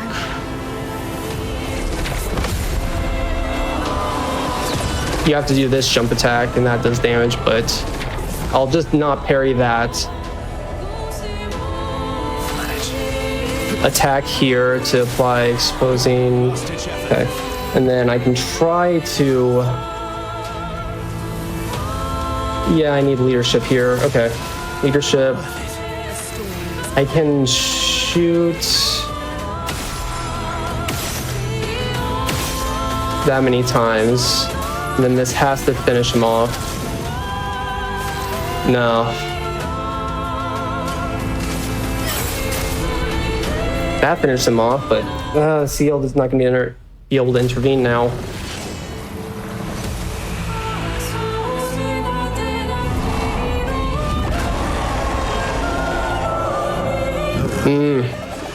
Yeah, this isn't going to work. I'm sorry. I think I know what I can do now, though. I can just do perfect elemental tricks because I was only like 500 damage off. So I can do perfect elemental tricks now and just avoid that last parry. And that should be enough to get me over the threshold right going into CL's turn. So I think I've got it figured out now. Put the adaptations to the test. Let's do it.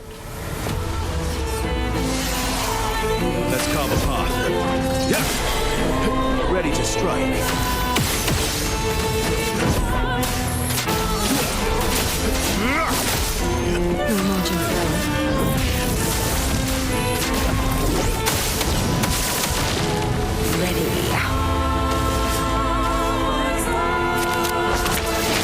Yeah, chat is very much here for you in your corner. I see the spirit bombs, I see the energy.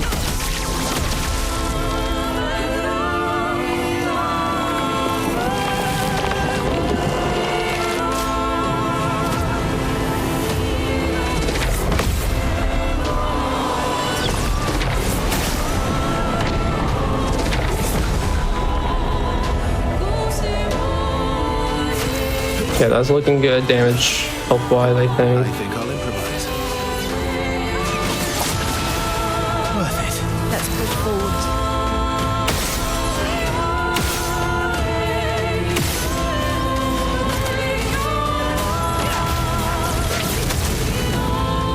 Nice. Nice. Okay. So now everything should be able to flow. Might be down 1 AP, but I think that's easy to work with. I think I know how to adjust to that.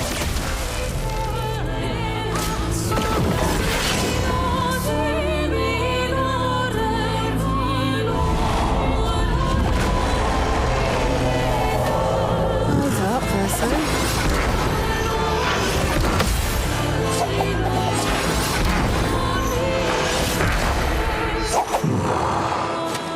CL, incoming.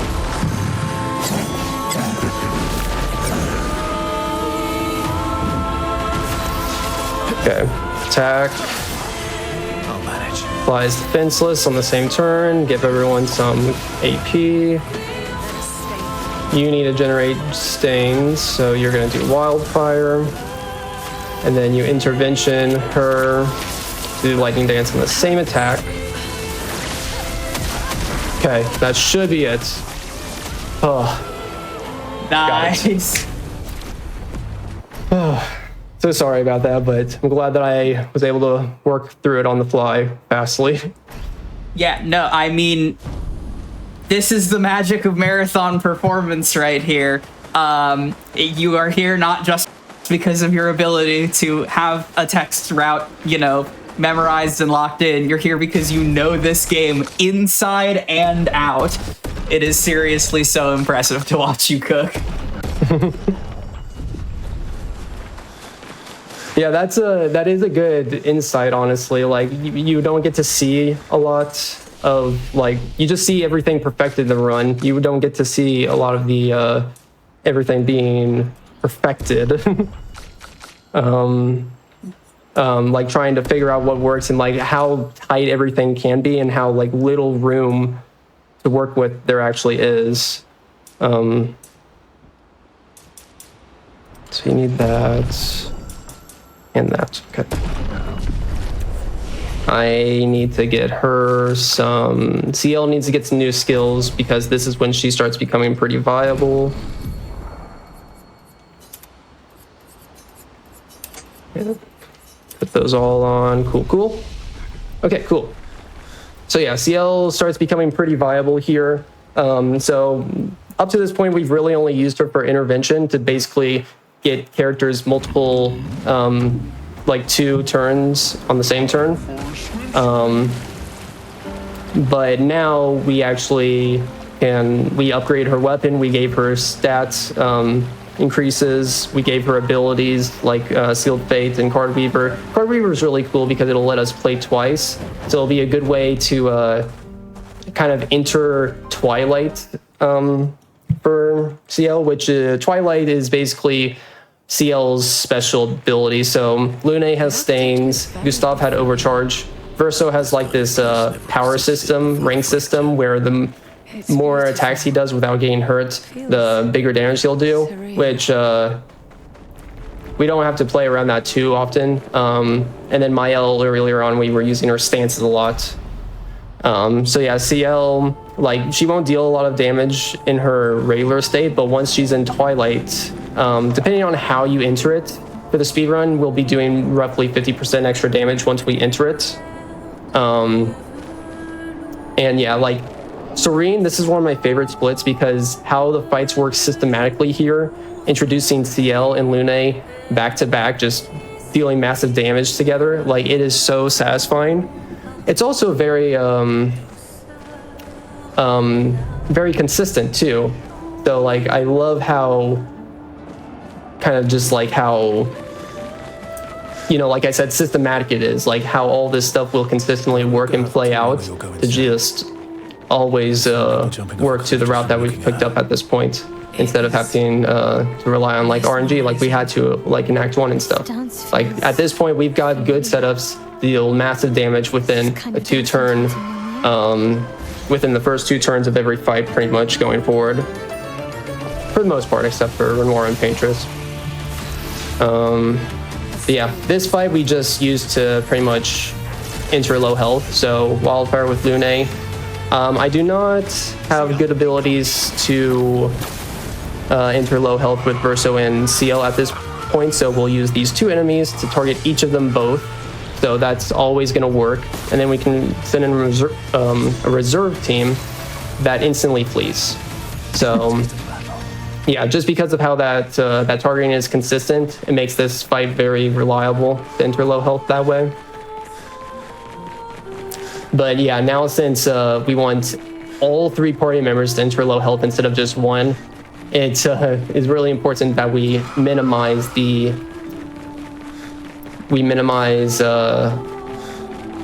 entering, how we enter low health. So yeah, I remember a lot of us were just spending like a minute or 2 on fights trying to get into low health and making sure that the enemies kill us. But that fight like takes like 20 seconds, so I love how even like how we have to optimize dying in this run. There are elevator sequences like this, so even though Serene's one of my favorites, it is starts to be where the run starts to slow down a little bit, just in terms of pacing a little bit. Monolith will also have a bit of walking time, but it's honestly not as bad in terms of the span of the entire run. Yeah, no, I mean, for an allegedly turn-based RPG, yeah, you've been on a surprising amount of the time. Like, admittedly, my turn-based RPG experience is largely like Pokemon, which has a different sort of balance to. You're not getting giant cataclysmic beasts throwing a sword the size of a planet at you. That's maybe too much hyperbole for the previous fight, but still. Yeah, I know what you mean. Like this elevator scene right here. This is like the first chance in the entire run where if I want to go up and get refill my water, I have like 20 seconds here to do so. Every point before this, though, like pretty much I'm doing something actively every like few seconds. Like there's not any downtime anywhere because you have to be after you perform a turn, you have to be like ready for anything that can happen for dodging and parrying, and you're constantly moving outside of fights. Although the movement can be, it's not like the craziest movement in the world, but it does have to have some precision in how you cut corners and everything. So yeah, it's keeps you busy, this run. An advantage. And obviously you come from 3D platformers, so yeah, RPG movement, perhaps not quite the same level of finesse at all times, but also you come from a lot of like longer runs generally, because looking at the 240 3-hour estimate, like that's a stamina test legitimately. Even if the run were far easier in terms of execution, just being able to hold to a run for 3 hours is a feat on its own. Yeah, it's yeah. I did a little menuing there thing where I had to apply SOS power to Lune. That's one of the caveats to 7% that 80% doesn't do. But yeah, I use kind of like the jump menuing there. But yeah, like I come from a span of different like games. So this turn-based RPG, like it's so weird coming onto this from other games. It's given me, I think it's really expanded my speedrunning skills. Because there's a lot of, like, I've had to do menuing in some games before, but it's never been major. Like Horizon is kind of like an action RPG, so we have some menuing to do there, but it's never had to be done so fast. And then here it's like I'm learning a lot through this experience, and it's great. Okay, so I need to menu so that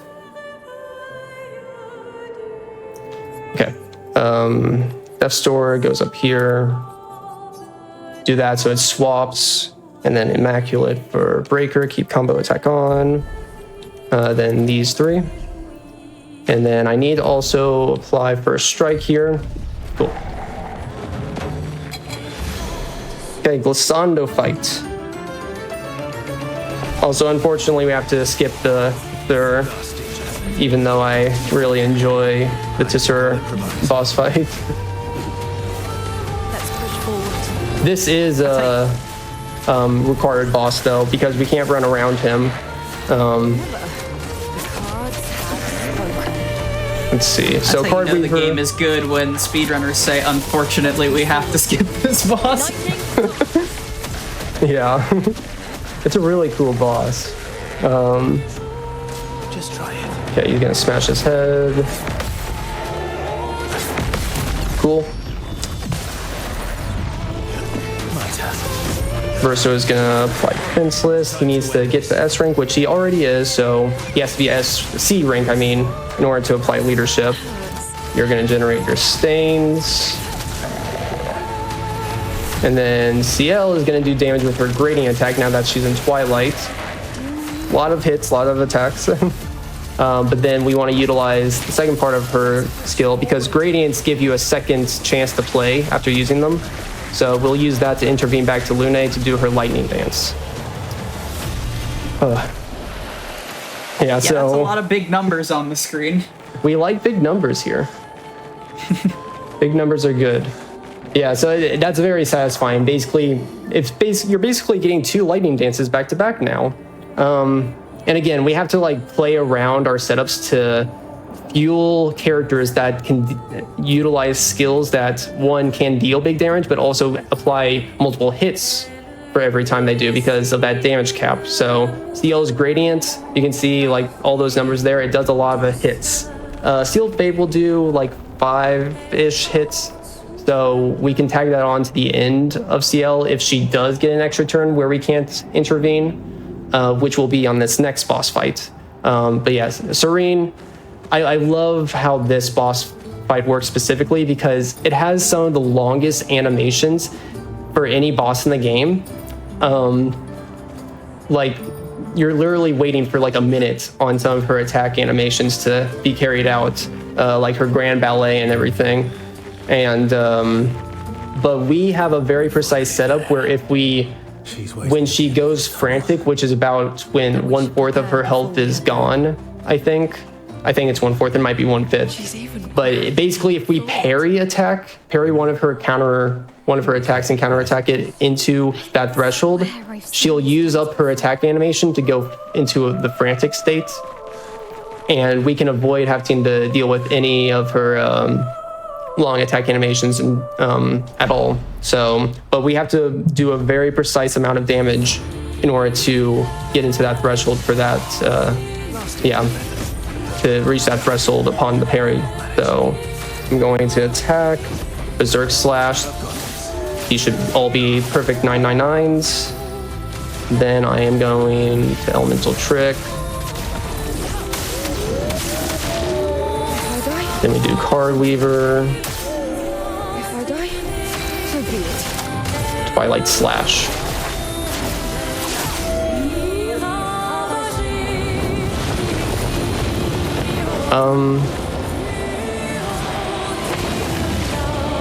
Okay, I messed it up. Interesting. Shoot, what the? Yeah, that's not how that was supposed to go. This is really interesting because I'm finding out I'm just slightly over damage cap. So we're gonna reset this. I know how to adjust this fight. This fight's not gonna be like Visage's. This will be easier to adjust. So I'll be able to fully do this on this next fight.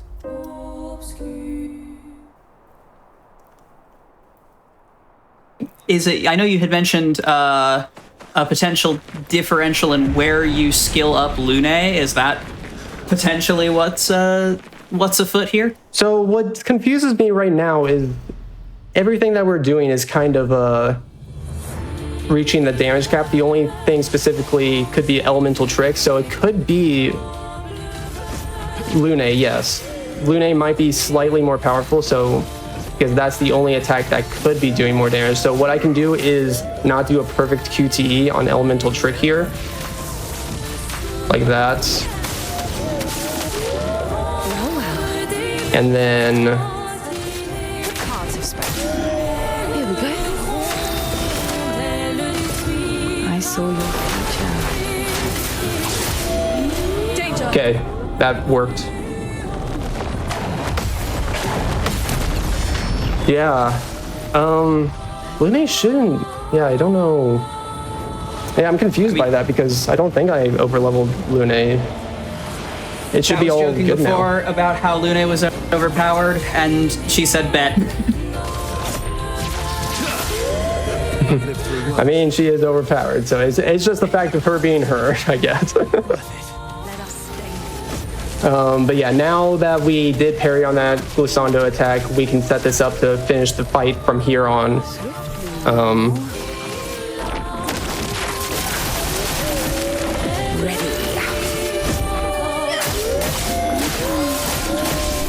Beautiful.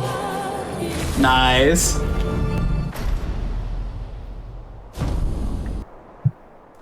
Yeah. So, okay.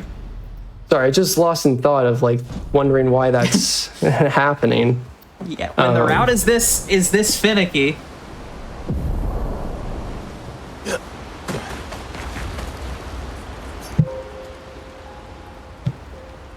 Yeah, because unfortunately, once like one thing is like, if you're slightly under or higher level beforehand, it does affect the rest of the run on the most part. Well, it won't affect Simon% as much, but because we change over to a different character. But yeah, like to dealing the most damage. But for Lune, for Renoir and Paintress, I'll have to figure out exactly what I've messed up with her, if I over leveled her stat values, if that was a potential thing I did. Because that's the only thing I can think of that I might have done. Yeah. Very, very interesting. Which this is, I've never really had, when runs have gone astray and I've had to think fast in the middle of a run, I've never had kind of somebody overpowered. It's usually somebody's underpowered, honestly. One would expect that would be the more common outcome. Yeah. So here I am going to take off Lune Verso, put on my L. Since my L is the slowest character, we can actually have the fake Paintress do more turns more quickly, so we don't have to waste as many turns skipping our turn. Because yeah, skipping turn, that does take up a few seconds though. Yep. Yeah, Monolith will be a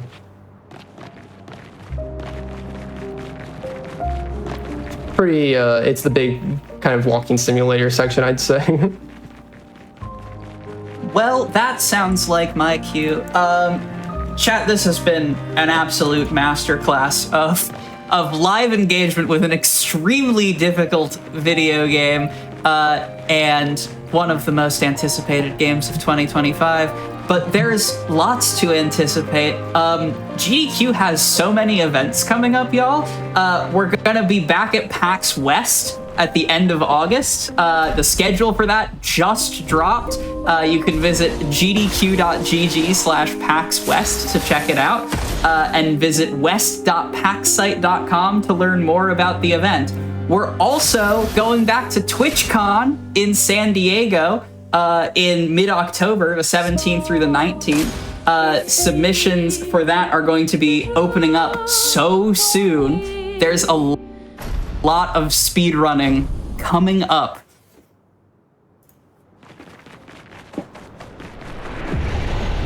We are inside the monolith? I will also say, and this is with the same reverence and wonder that I hold for PAX and TwitchCon. Are you all right? Wow, this game is so pretty. Up there. She's... It's honestly insane how they were able to do it, because like the development teams, it's just like, ironically, it's like 33 of them. So for them to be able to pull off like something this beautiful with such a Her heart is above us. smaller in comparison team, in size team to some of the other big AAA studios, like that can pull this off with like 200, 300 employees. Like, it's insane. Everything like in this game, the visuals, the music, how I love the story, how I don't know. Like this soundtrack was made from a guy that they just found off of random forums. Like, oh yes, I remember seeing this. Like they found someone whose SoundCloud they liked and were like, "Yo, do you want to make music for our video game?"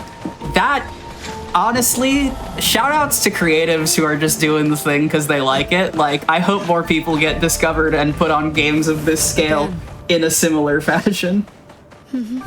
yeah, I do too. It's like, yeah, it's just so insane. You love to hear stories like that.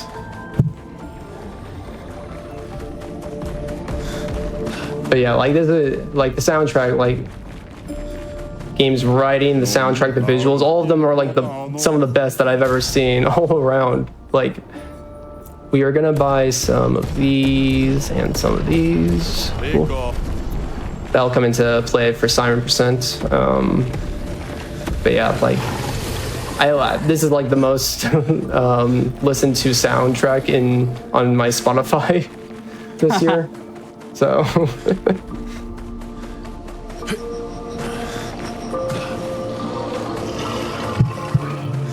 So we're going up the monolith here, and so it's going through every section of the game. We just went through Spring Meadows, now we're in Flying Waters. So it'll repeat this pattern until, we visit every place that we've gone through into the past. So got Ancient Sanctuary, the Stone Waves, we've got to the battlefield, even a place that we haven't visited, which is Frozen Hearts, which still I always pondered why they included Frozen Hearts part of this sort of like sequence throughout all these areas leading up to the Paintress, but yeah. Are those just giant limbs sticking up out of the ground? Yeah, don't worry about it. Okay, cool. No, this is fine. It's interesting, like these psychopaths, because like they'll use, if you haven't noticed, the weapons that they use are actually just other gestrals bodies that they're using. So like it's, the whole theme of Ancient Sanctuary is like just utilizing these like spare gestural parts and stuff. Yeah, not concerning at all.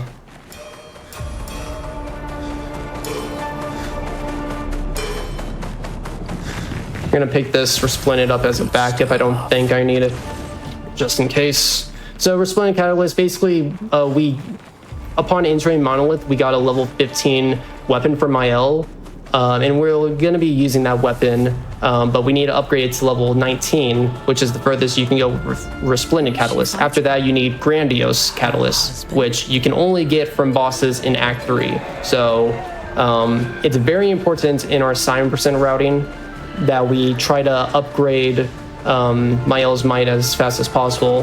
Most of that's going to be through weapons. So we're going to be basing fights off of fights that we can do with lower weapons, and then once we can have a way to gain a better weapon, be able to acquire that and get through it. Yeah, so honestly, I can start talking a bit more about the specifics of Simon Percent. Simon Percent was very intriguing idea for me after I spent a month trying to learn and help route any percent expert glitchless. I really wanted to see how fast we could beat the hardest boss in the game from a fresh trial, and now knowing how strategies worked in any percent, I thought I was geared up to start routing it. It was quite hard. I think I did my first blind run after 1 month of this game being out using any percent strategies, and it took me like 4.5 hours, I believe. Beat Simon. Yeah. So I thought it was going to be like a 3.5 hour run, maybe 3.5 hours. But then from just kind of like experimenting with what we are capable of pulling off from the start of Act 3, and it's not just going into different areas and getting a lot of pictos. I thought it was going to be a lot of that, which going into areas, getting a picto and leaving could add like 4 or 5 extra minutes.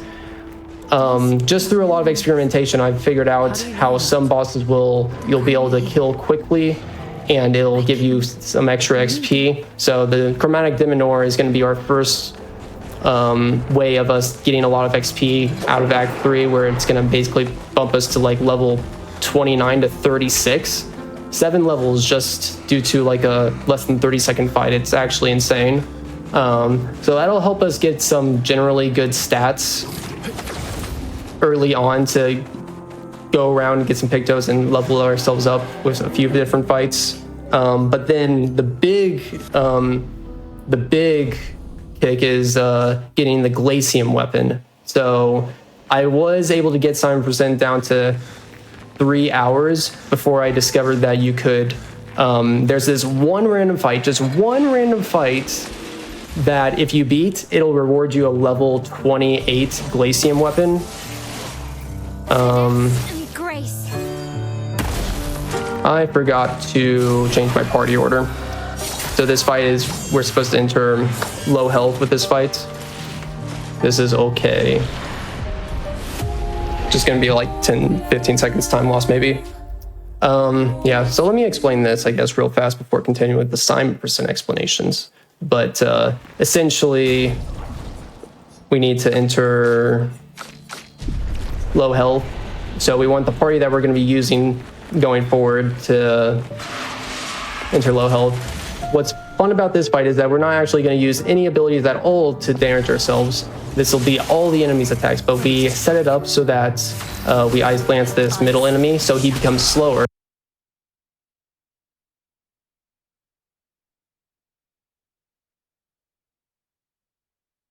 Yeah.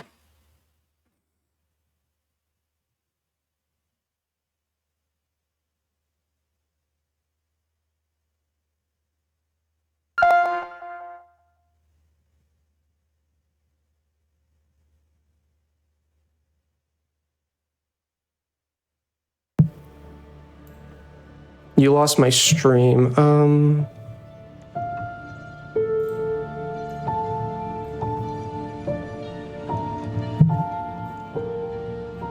Okay. Should I continue right now? Okay, so continuing on. Yeah, so we need to do this fight again real fast. One fun thing is that when you whenever you change pictos and stuff, that always autosaves. But for some reason, changing the party order doesn't. So that is like the one one thing I always like mess up if I have to redo a fight, is that I forget to reset that. So after a lot of just practice, I've come to always check that that's adjusted after every fail. That makes sense. Also, yes, shout outs to everyone for having the jokes immediately on tap when we had to hold briefly for tech. Shout outs to Bro got gomoshed. But We gotta go March live. Exactly.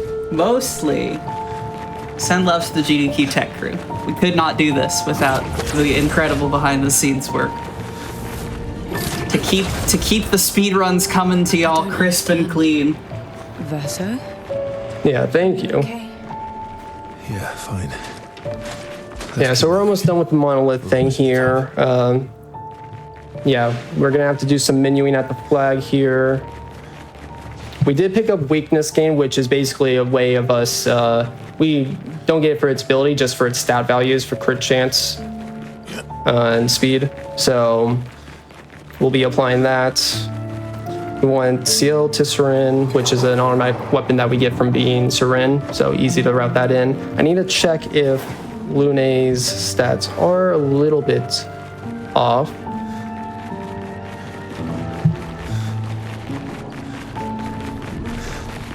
Okay, so flag.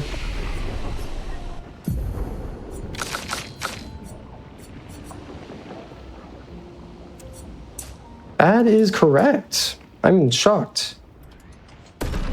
It secretly has a bespoke patch just for you. Yeah, something's afoot. That's like, yeah, I don't know what it is, but something, secret patch or It said something. we're gonna make him work for it today. Energizing turn for combo attack. And then Verso needs that combo attack for a couple moments. Cool. And there is another skill here, Stormcaller. This is very important. And I love how this works, but essentially we're going to be trying to skip phase 2 of this fight. In order to do that, we have to deal massive damage, not just with all of our party in one turn, but in one single character's turn.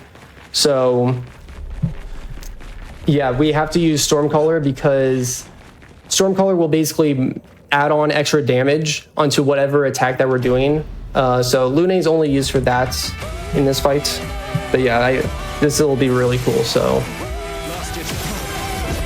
I'll focus here for a second. I'll manage. You got this. Worth it. The element's dance.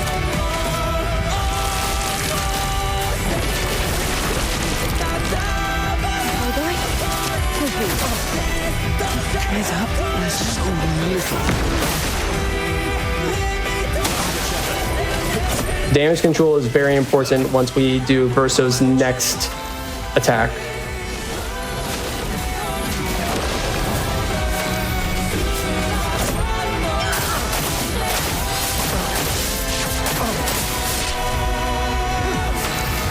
And then Iceland has to slow him down. Don't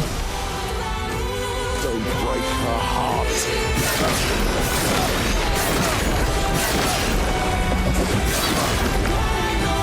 Okay. So we don't want to get him over halfway. He's at a perfect threshold, actually, that I know I can do Berserk Slash and this won't over damage him. And now CL, we need to do enough damage right here. So I shoot him over half. Those extra shots matter. Do that, and then Sealed Fate to finish him off. Should be just enough. Perfect. Nice. Good fight. So we completely skip his second phase where he brings out the lion and heals himself. So yeah, he'll heal himself once he goes over half health. So I needed to with Verso's last turn there, it was very, very important for me not to take him under that halfway threshold. So, but yeah, in order for CL, like CL's Gradient and Sealed Fate is the best way we know how to deal damage in one character's turn. It's not enough, but with a few extra shots and with Stormcaller adding on every extra damage for every single hit that's being placed there, it's just enough for it to work. Okay, so you can do that. That should be good enough. I am worried though, if Lune is dealing more damage than I anticipated, then that might mess up Paintress here. So I'm gonna do all the intended strats right now for it, and then Paintress is a hard fight because we have to actually parry her. I think that's looking good. Yeah. But basically using everything that we've used in past fights up to this point to deal max damage for several turns in a row. Paintress is the longest fight in this game, in this run.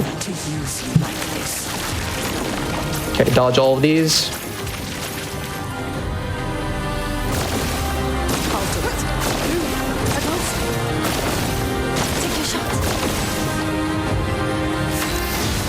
Leadership. Apply AP to everyone. Elemental trick, set up stains. Apply rush. Speed everyone up by 25% for the next 3 turns. Okay, have to parry.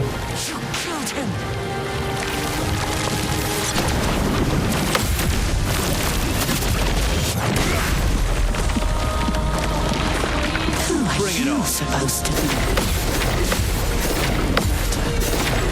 Good. Quite powerful. Let's push forward.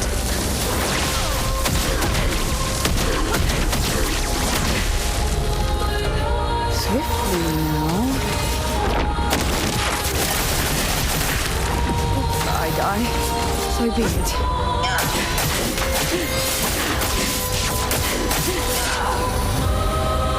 Okay, good.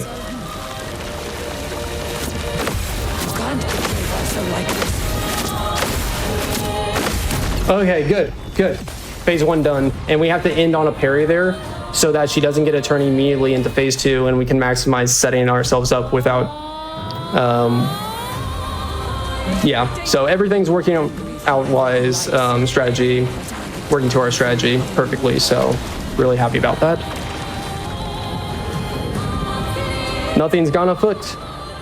Yes. All right. I'm on the edge of my seat.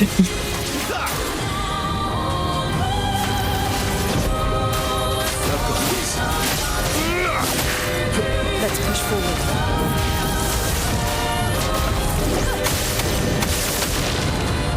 Or never. Full deck.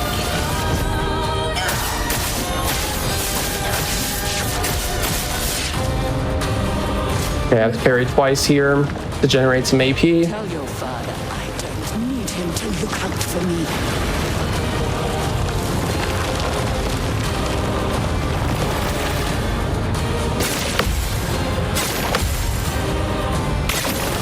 Perfect. And then one more move to dodge. Don't drain the fire. This is still alive.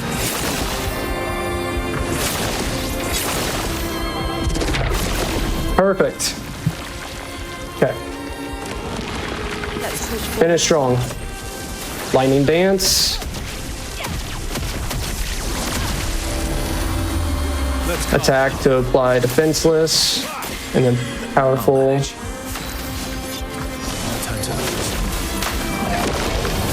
Well, Radiant plus Sealed Fate. I die, so be it. You'll take the seal.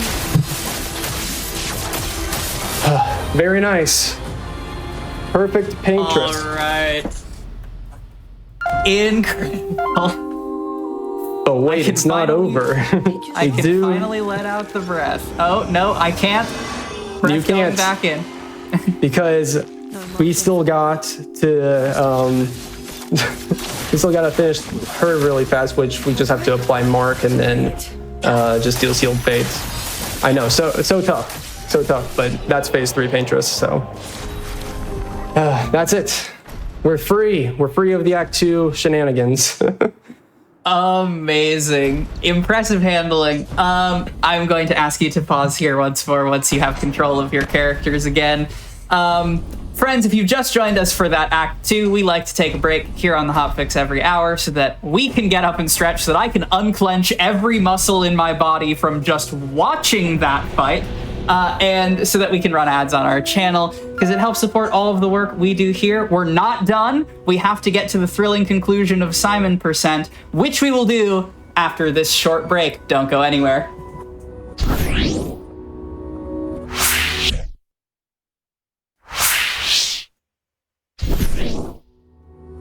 Hello, everyone, and welcome back to Make Your Own Victory, the GDQ Hotfix show, where we capture 100% of the joy of speedrunning in 0% of the completed video games. And while we are not completing the video game, I think this next leg of Clair Obscur is going to be at least as difficult as beating the game, if not more so. Here to show off the end of the Simon Percent speedrun. Welcome back, B-Dud5. All right, so let's just get back right into it. So I'm gonna count down from 3, 2, 1, go. All right, so we have just beat the paintress, the thing that we've been trying to go through the entire game since the start. Like, we accomplished our goal, but the game's not over yet. There's an Act 3. So spoilers will start to, be wary of spoilers from this point on, but yeah, again, like, if you haven't played this game, I definitely recommend going through it, but I might talk about a little bit of minor spoilers from here and there, and you might see some stuff. But yeah, we have more of the game to go through, and Act 3 opens up significantly with the open world, because we gain the ability to fly and go through all the extra places that the open world has to offer. So Mael also has, like, become a paintress, so she has, like, a lot of new abilities, and she's basically gonna be a god. Yeah, Seems so convenient. yeah, a lot of people might know about Steindal and how overpowered that is. They nerfed it, and it's still overpowered, which is really like, it's a really good ability. I love utilizing it all the time, because it's not just like press a button and win, but you have to actually, like, set up good builds and set up, like, buffs, debuffs accordingly.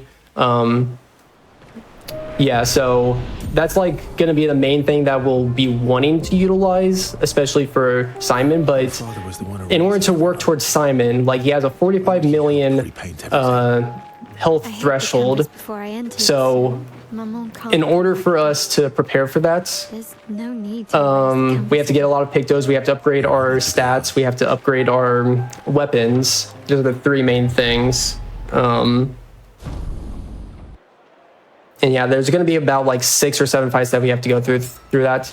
We could, there's only one thing limiting us from going to Simon right away, and that is getting the diving ability from SEA to enter Renor's drafts, where Simon resides. So that takes up about 4 or 5 minutes in the next, like, 25-ish minutes, just talking to Best Boy SEA. And honestly, couldn't have worked out any better, because SEA's, like, his dialogues are so great. So we'll get to see a little bit of the wee-woo dialogue as we're skipping through dialogue. But yeah, that's, like, the one thing that we have to actively do, regardless of if it actually helps us in the route or not, is go and up our relationship level with SEA. We do have to talk to everyone before we can continue on to Act 3. But yeah, things might move a little bit fast, but yeah, it's gonna be, I'm really glad I'm gonna be able to explain everything here. The main thing, though, is for Simon, like, we don't want to... At first, I was trying to work on a counterattack and parry build for him when I was first routing this category, but that ended up being really slow because in his phase 3, he sends away all your characters and sends your reserve party into the mix. So that means if we wanted to do parry only, we had to make a build where 2 characters were strong enough to deal decent parry only damage on him. So specifically because Simon does that, we have to work on a one-hit kill instead. And also because this game heavily helps with first strike Pictos, dealing more damage on that first attack that you do.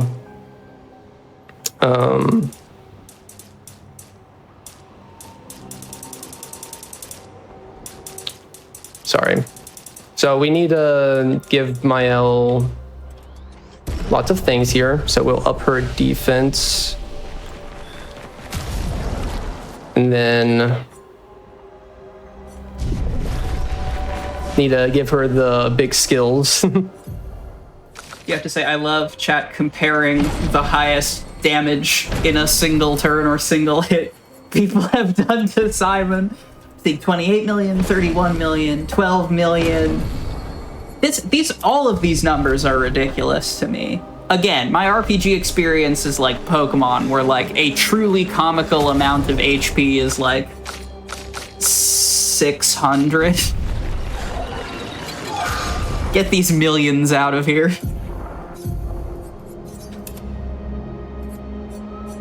So I'm gonna actually put Tainted Power as our new thing that lets us go over the threshold. And Confident Fighter. Critical of a moment, energy, energizing start. Energizing start's very important for this first fight, so that she has enough AP for Steindal. That's going to be a hard thing for us to deal with, is just getting enough AP for Steindal, or any other things like CL will be doing Fortune's Fury, or Intervention. Your time to shine. We're going to use his weak point here, and boom. Note that that was with a or level 5 medallion, because this is kind of like an Act 1 optional boss. It's a tough boss, but it is something where we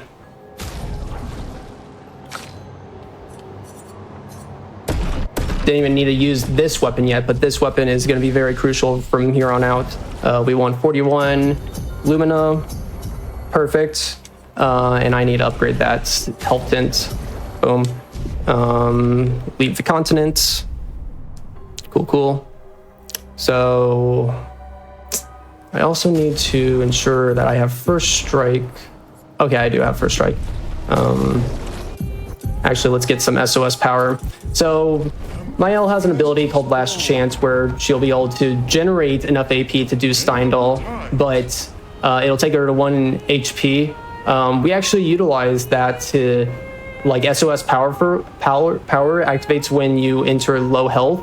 So it basically, we utilize the fact that we need to enter low health to make ourselves powerful. I also need to equip the very overpowered weapon. But yeah, we're going all the way over here. I'm going to make a safety save on the ground there, and then we're going to go into this guy. So this guy is like, he gives an insane amount of XP. So all we have to do here is skip his turn, enter Last Chance, activates Powerful, and then intervene to give her a second chance. Now, we don't even need to do Steindal because it's blind enemy, but we can not do enough damage, apparently. This is why I made a safety save. So... Oh well. now I'm thinking. So she's supposed to deal around like 100k. She was dealing like 80k, so I'm losing out on 20% damage somewhere. Somehow it might be because Lune's fault. Yes, it's absolutely Lune's fault. It's carried over. Nah, I think I know what I did wrong. So I need to get a flag real fast. So I'm gonna go in here. That's unusual. What happened here? There we go. Flag had to think about it for a second. Yeah. So I need this to be 30. And that might need to go up. Cool. Let me check out my L's stats. That's all good.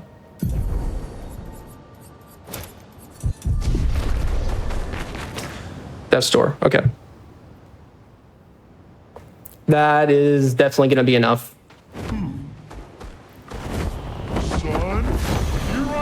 So again, same thing. We just set up ourselves to be in virtuous state and low health.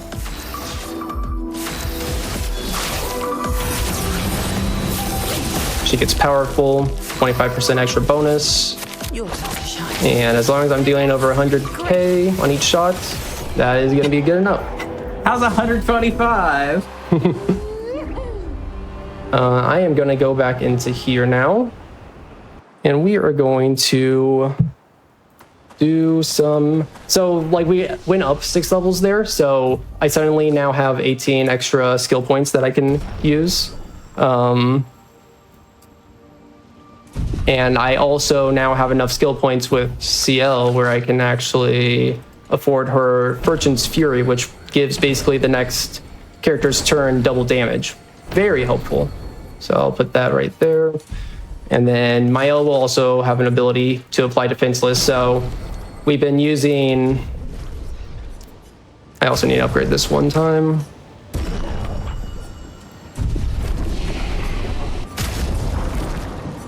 And up her to 52.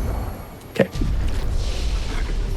Okay. So yeah, like the guard down, defenseless, we normally would use exposing attack with Verso, but this is a point where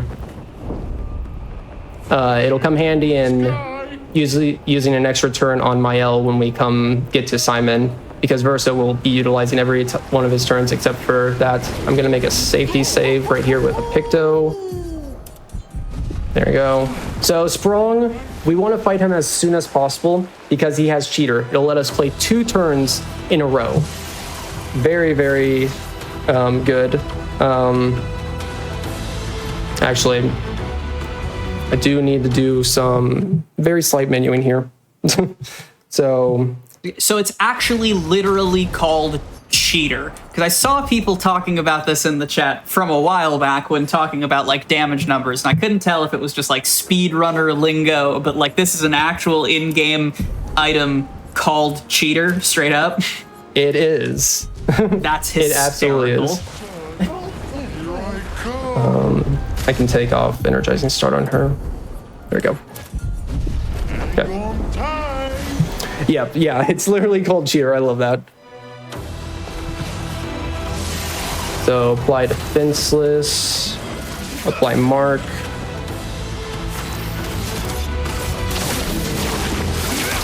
I can do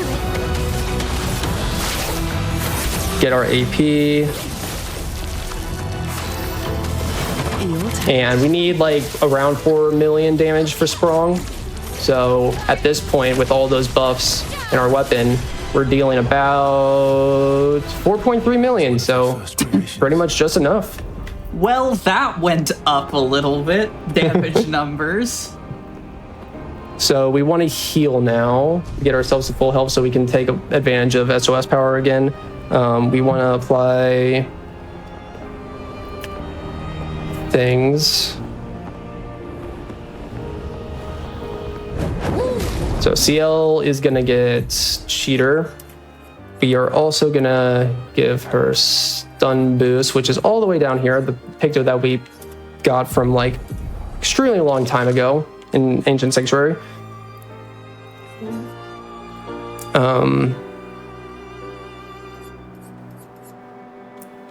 And okay, I'll just keep that on because I need to learn it. Yeah, okay, yeah, we're all good. Yeah, just making sure. Because this is the fight that we need to get the Glacian weapon, so it's very, these are all tough enemies. We'll attack the middle, shoot right, to get off the shields. And then we can apply intervention. Now that CL has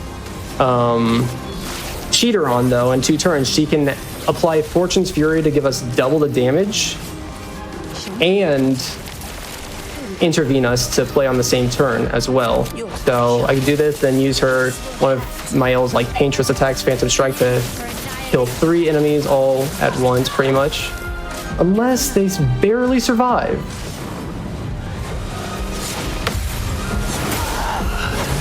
Very barely survived. So yeah, everything around here is pretty tight. Game's cheating back. Yeah, I think I know what I need to do. I need to put 3 extra points into Might. Yeah. So I'll just go to camp real fast. But yeah, like, this weapon is gonna make us really be able to I can do it. progress fights a lot faster after this. So I can put...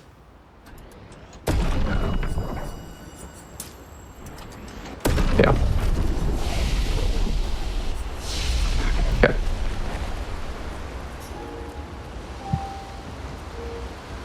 So yeah, like once I got Simon % down to sub 3, but after getting this weapon, we were able to get it down to a sub 230. So this weapon alone is saving like 30 minutes worth of time. Wow. It's a lot. Because we had to get the Grandiose Catalyst enough to get our current weapon from 21 to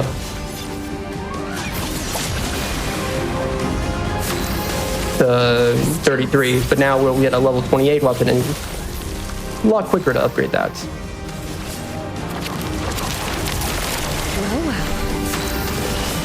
It's very important to get to level 33 too, because there's a huge damage increase once you get to level 33 with the weapon.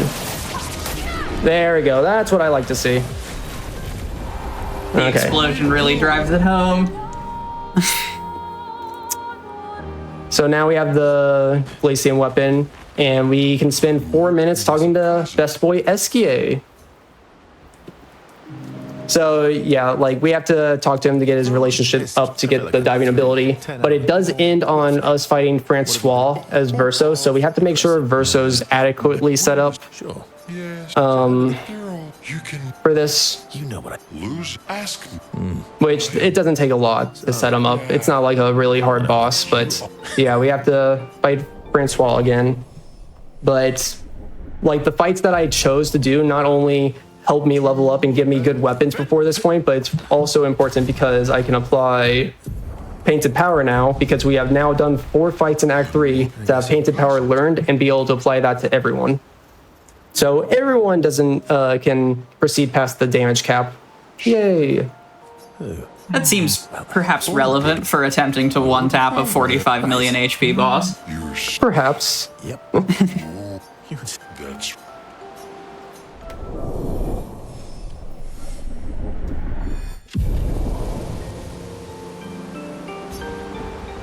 I also need to make sure Verso's might is very good, and that Mael actually has equipped the new weapon that we just got, because I've definitely done that before. Where I'm like, go into the next Mael fight and it does not do enough damage, and I'm like, oh, I forgot to swap out the weapons. So Act 3 routing, like, it's really cool. I love seeing everything come together, but between every fight, because you're just progressing, gain so much levels, new pick those, need to learn, pick those, like, there's constant menuing and setups that go on between, so it's very easy, like, if you try to perform this run yourself, to forget a thing or two.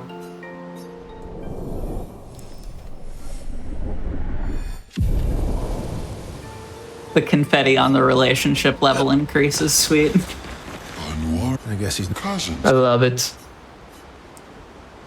So in casual play, I assume this typically gets more spread out, like you're chatting with SK in between like story beats and stuff, or is it Yeah. So essentially, after every big boss, it kind of opens up. Once you start Act 2, basically after every big boss, you get another possibility to talk to SKA or any of the other party members. So, yeah, you are right that it spreads out. Yeah, I remember watching one person save all the conversations in their casual playthrough until the end, and they were just sitting there for like 25 minutes going through all the dialogue. I mean, hey, give that person a speedrun route. You know what's up. I can't believe We got places to go, bosses to kill. Got no time to be chatting up the party. What? Are you? Oh, You gave. I see. Luna. Something interesting to note here about the dialogue is I'm not just mashing, I'm timing my button presses. You see there's a white bar at the bottom of the dialogue that like goes from left to right. When that bar fills up fully, that actually is your first possible chance to I guess he's not. exit the dialogue. So even the dialogue requires you to parry it in this. That's great. That's comedy right there. and What do you mean? Whoa. where I Hurry. eerie. Oh. So. Okay, I think this is the final Maybe it may. thing. Anyway. Hey, One other interesting fact about us doing SKA's relationship right now and fighting Francois is Francois is back at SKA's cave. So wherever we camp in the overworld, when we do the Francois fight, it's going to put us right outside of SKA's cave. So I routed it specifically so that we have a line of bosses that we can go through on our way to Renor's Draft, because Renor's Draft's like where kind of like the monolith is towards the end of the game, so it's quite a distance to fly back, so we want to utilize actually doing stuff. So I want to be low health for this, so I'm going to healing tent myself, then I'm going to shoot 3 times to get off his shield, attack him, that's going to give me an extra turn, and now I should just be able to berserk slash utilize his just crazy amount of damage at low health, just like Dueliste. And that's Francois. Nice. Pour one out for Francois. you can lick. Oh, Francois. Run. And then he sobs. Really does miss her. I haven't been this sad since Gustav went off to get milk. I wonder when he's coming back. Now, first, Glad I could. you do your Fluffier. you Thanks. you. And so this is all for a traversal ability, yes? Yes, to be able to dive underwater. So, yep, SKA's ability unlocked, underwater diving. So you can use this around the world to just like, if you see like blue glowing patches, to be able to go up to it, and it gives you 5 lumina. But it also helps us actually reach this final area. So, to actually reach Simon. So yeah, now we have to go back towards like the monolith pretty much, because that's where Renor's Draft is, but we'll get some bosses along the way to get some interesting pictos. So this boss will give us a breaking death. So after a person dies with that picto on, they'll be able to Your turn to shine. fill the break bar on an enemy. We're also going to get a picto here in 2 fights where it's called Sniper, where if you shoot an enemy with a full break bar, they will become broken. So we'll be able to deal extra damage to broken enemies, stun them. So I need a heal here and get a save. Now Serpentine. This is a big boss. 11 million health is where we have to get with this guy. Let's carve apart. So this is a test of our strength right now. Now I need to give her AP so she can do everything in 1 turn. And then again, she's gonna apply Fortune's Fury for double damage, just like we did with Glacium. But instead of Phantom Strike, we'll be able to utilize this insane buff build with Steindal. So come on, 11 mil. Nice. 10.7. Powerful. Kill this damn snake. What a love. So that gives us Energy Master, really That's payback for eating. important because now we don't have to tint CL once we put that on.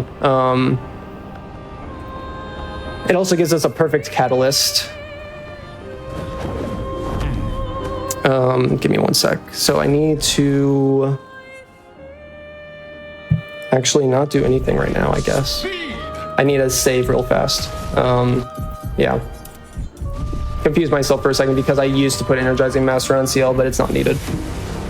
Some slight new routing this week that I've been making kind of last adjustments to, but this fight we just need to get Sniper by finishing it. So take off the shields first. We also wanted to start lowering our health with Verso. It'll matter for Simon. Here we go. And then,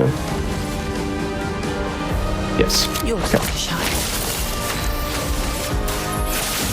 Middle guy should survive with just a little HP, but that's okay because he's going to do these jump attacks and we're so powerful, our counter attacks will just take him off. Nice, with the little indicator still on the screen too. That's great. Yeah. I'm going to get this pool just in case, but I don't think I need that extra Lumina. And now we only have one fight left. It's Simon. So we just got to make our ways through Renor's draft and show off how to take out 45 million health in one hit. We're below the one left. So we used to fight one enemy in here for shortcut, which shortcut is a way for you to get extra turns if you enter low health. Most of the pictos that allow you to play twice, if you stack most of them, they won't let you play like 3 or 4 times in a row. Shortcut is an exception where you could actually play 3 times in a row after dying and being revived. But yeah, we don't need to do that. I'm gonna make a little safety save because I'm gonna try to bypass these enemies. Cool. Nice. Oh, I couldn't bypass these guys though. I shouldn't have said anything. That one's on me. I'll hold that L. It's okay because it's barely any time loss. All we have to do is flee and then get these Grandiose Catalysts. We do have to pick up 3 of these Grandiose Catalysts before we get to the flag up here.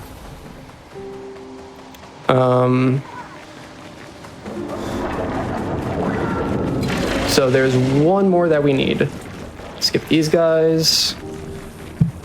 And we'll be going through the biggest menu in the game right before Simon. But yeah, we'll be utilizing, I kind of explained it a little bit before, is the jumping attack or the jumping menu where we menu before the jump. So because it's a long fall to Simon, we'll be able to utilize, let's see here. So that should be good. And then I need to upgrade Glacium to the perfect level 33. Perfect, and now my damage is around 9,000 attack power. Not too shabby. No. And for the people who are just tuning in for the thrilling conclusion, what level is your party at? So when we started 50s and 60s? Yeah, I think it's roughly around like 56.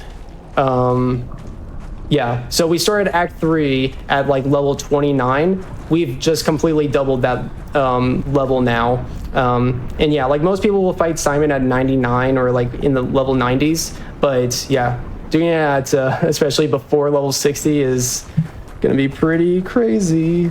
Okay, so this is where the big menuing will come up. So jump menu, cool. And now I can put on Energizing Master.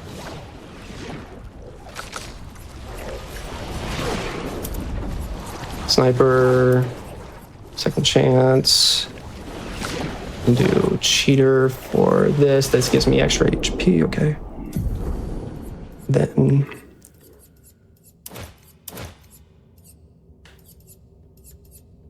Where is first offensive?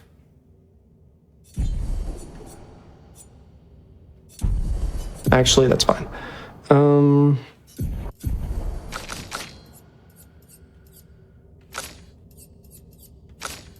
So Immaculate first. No, that's Inverted Infinity. I have that, okay. And Cheater.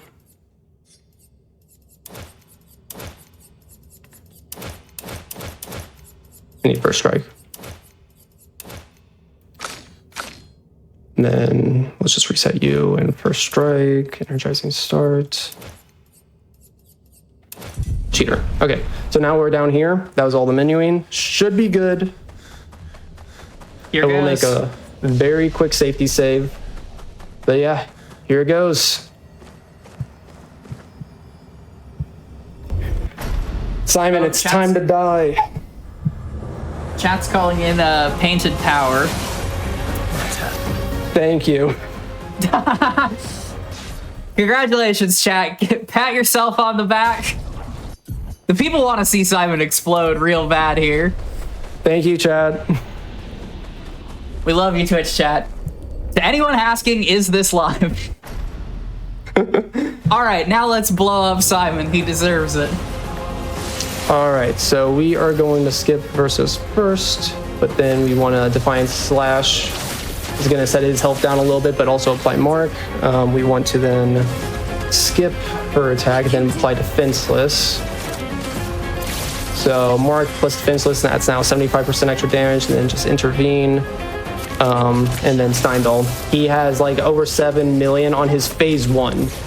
So this is just for phase 1. We don't want to go into Last Chance because we want to utilize SOS Powerful. So we don't want to drain Mael's HP than where it is right now. So going from 2 to 1 will activate SOS Power. Okay, so Healing Tint yourself, die, feel the break bar, shoot, add Defensive Strike, guard down, defenseless. Now we do Last Chance, activate SOS Power. And then CL should have enough AP to do both Fortune's Fury and Intervention. And then we win, hopefully. Beautiful. And then we win. And that is time. GG. What an incredible run and display of like knowledge and on the fly improvisation as we handled the hardest thing this game has to offer. So smooth. Please, B-Dud, tell the people who you are, what you're up to on the internet, and where they can find you. What a command performance. Yeah, so I'm currently on Twitch doing lots of Expedition 33. I've been doing 80% Expert Glitchless, 7%, and now I've been doing all bosses, starting to do the routing for that, and that's been a fun ride, but yeah, I'll continue to be doing that for a while. So yeah, if you want to see more runs like this, check me out there. I want to give a big thank you and shout out to Zero, because pretty much everything you're seeing here is not possible without Zero's routing and help. I've used and learned a lot from him, and built this Simon % run off the basis of any % expert glitchless, and he also came in and helped optimize Simon % after I started routing it. So really amazing work, Zero. I really appreciate all of his help and efforts. But yeah, I think that's it. Awesome. Thank you so much. Chat, give it up one more time for BDUD5. What a show. We are going to take a quick break, and we're not even kind of done. We still have 2 equally intense speed runs coming up for you on Make Your Own Victory. When we come back from the break, we're going to see Cabasco running DK Bananza, We've contrived a category to avoid endgame spoilers for y'all, so if you're still playing the game, we're only going to go partway through, which I think is one of my favorite things about this show. But that does not mean that the speed tech will not be all over every inch of the run. You don't want to miss it. Please get up, stretch, pet a small animal near you if you have that option, and we will be right back so soon.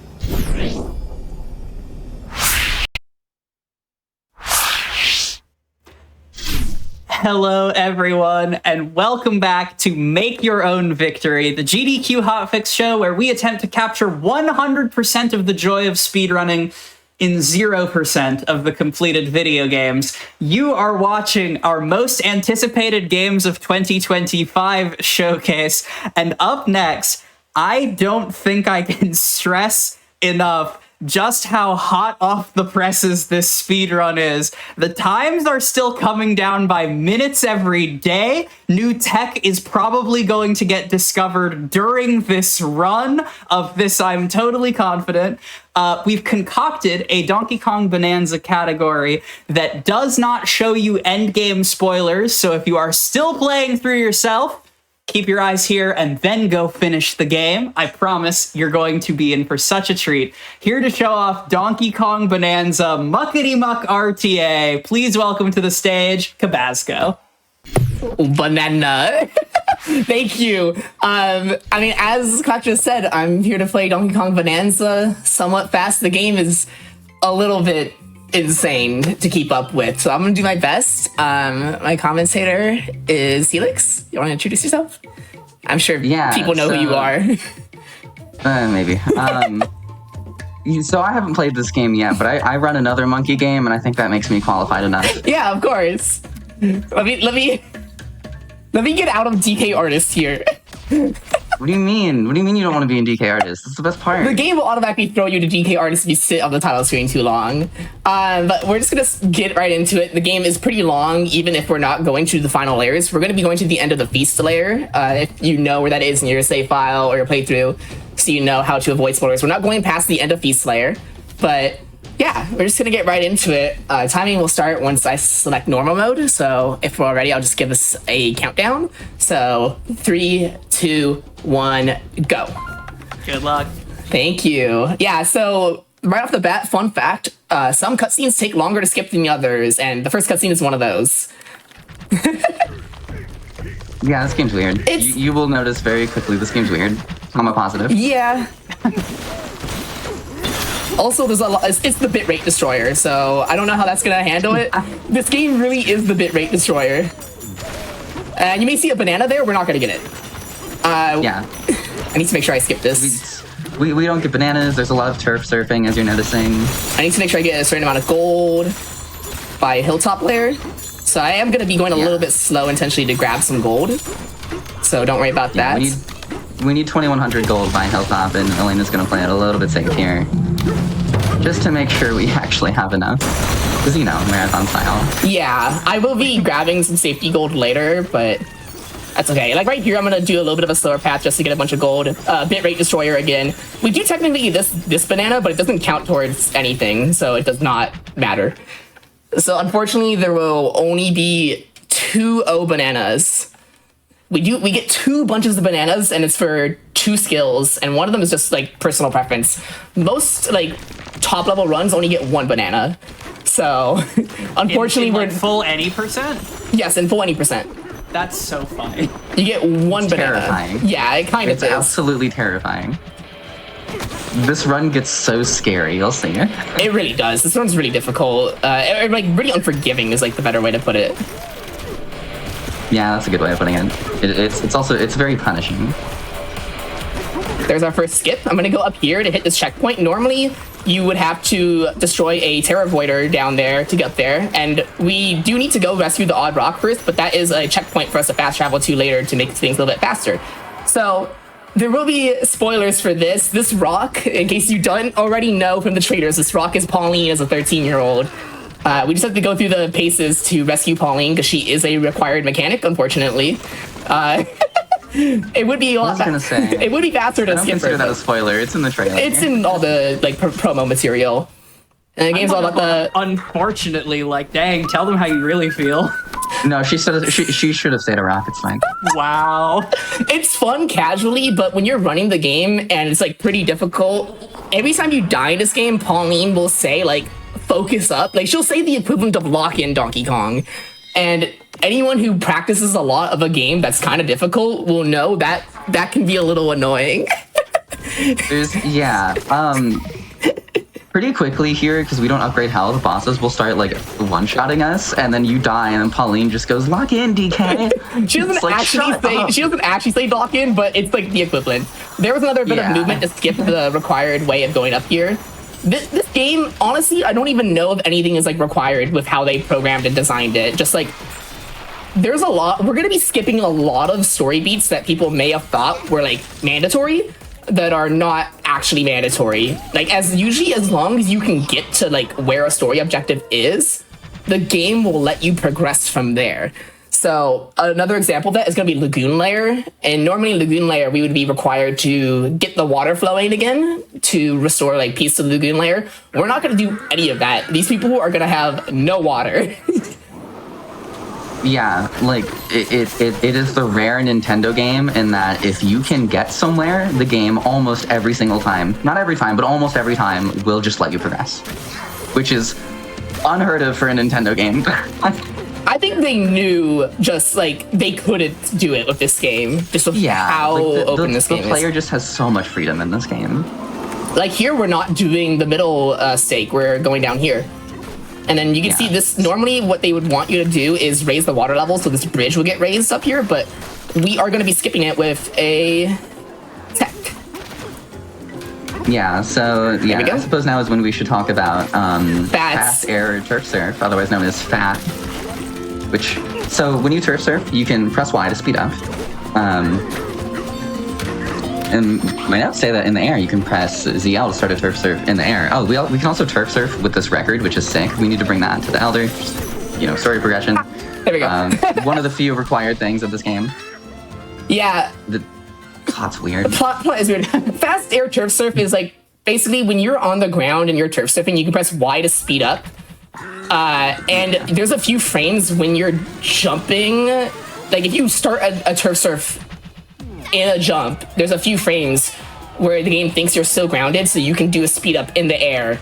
And by that extension, there's a tech called an fast air turf surf, AFAT, where you can do a jump, turf surf, speed up and jump, and it's like the tech that's giving me a ton of like height and speed. It's gonna be used all over. Here's the Bananza segment. You can just exit it. You don't have to do the Bananza tutorials at all. If you basically for an AFAT, you can do an unintended jump while turf surfing, so you can just go even faster and even higher. Yeah, and it's like getting a triple jump. There's so many inputs in this game for all the movement tech that it's like really difficult to wrap your head around. So forgive us for having a little bit of trouble explaining tech that is very new and not fully understood. I think FAT and AFAT probably is more understood because people are starting to adopt it into their general movement, but it can be a little difficult to explain other than, I don't know, I just know the inputs and it works. You press a lot of buttons in this game. So many buttons in this game. It's a little ridiculous. Like, I love when my jump is A, ZL, ZL, Y, BA, ZL, Y. Yes, that is a sequence I will be doing later to make a gap. Like what is this, Melee? What's going on? So here's Kong Bananza if you want to talk about that real quick. Yeah, so, I mean, Bananza transformations, if you've played this game at all, are a pretty featured part of the game. Kong Bananza, specifically this one, the first one you unlock, is very strong. Also has, I believe, max... I don't know if it's max terrain strength, but it's close. I don't know if it's max terrain strength, but it's very strong. Normal DK, like, there's terrain strength in this game, and normal DK, unupgraded, can only pick up easily, like, soft surfaces. Some of the weakest ones. But Kong Bananza can just pick up all of them, or almost all of them, very easily. So that is extremely useful because we don't get bananas, so we don't have skill points to upgrade things. Again, I'm gonna be making sure I get some gold just to make sure I have enough for the next layer. The next layer, there's the only gold gated progression in the entire game, so it is important that we get it. Like, there's nothing we can do to skip it. Here's another. That's an AFAT, what I just did, and it's insane. even when we do have enough gold, we still are going to be getting some because it refills your Banana-G. Yes, that's what it's called, which is used in the Bananza transformations. All right, let's hope I get a good Pika Bruiser, huh? Here is our first boss.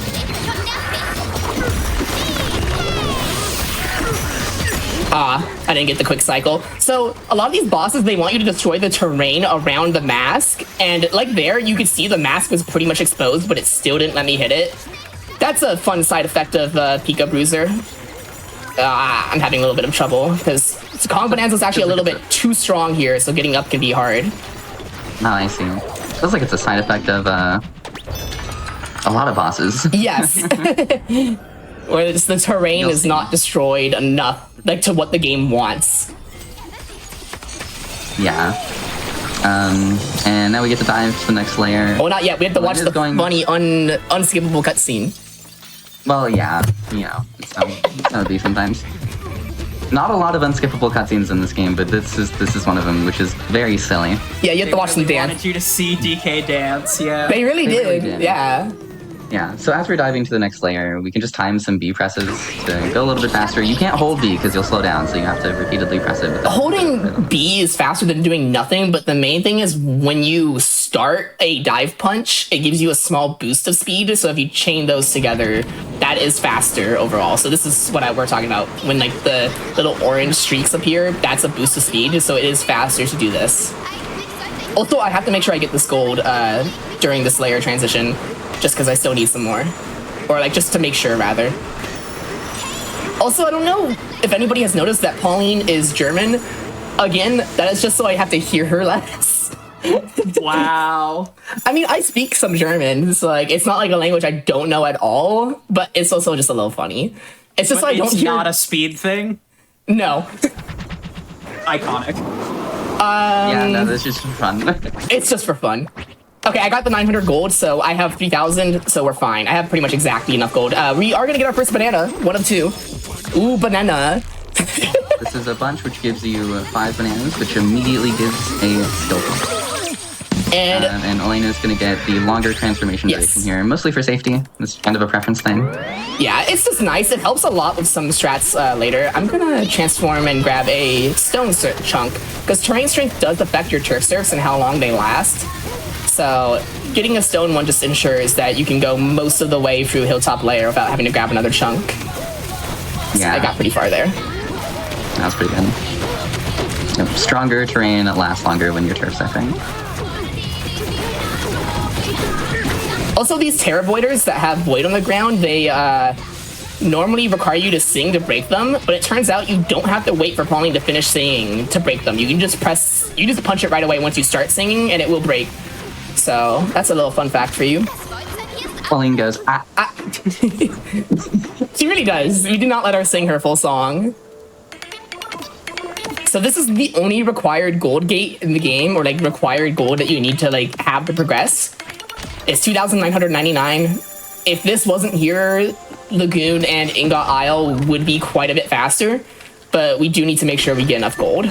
Every other like purchase in the game can be skipped.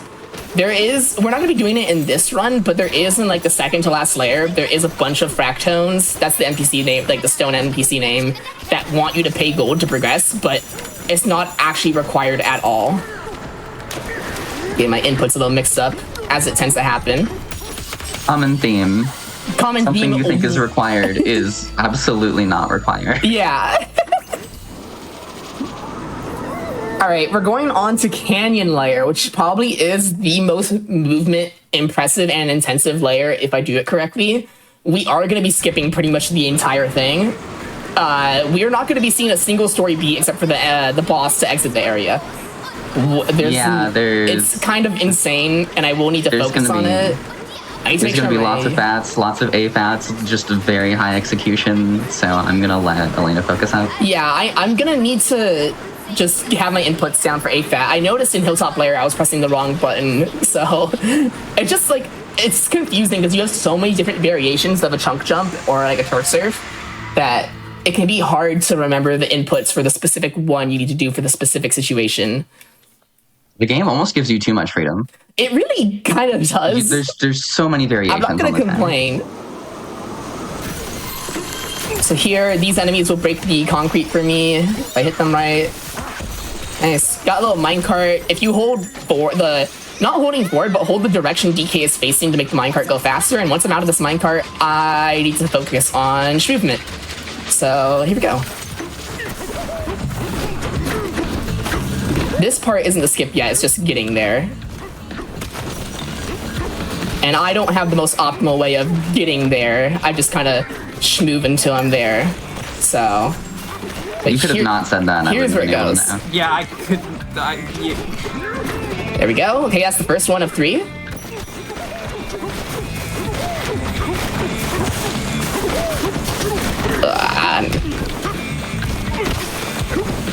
Oh, I had it there, but I didn't believe. Nice. That's the hardest one. One more. Nice. Okay.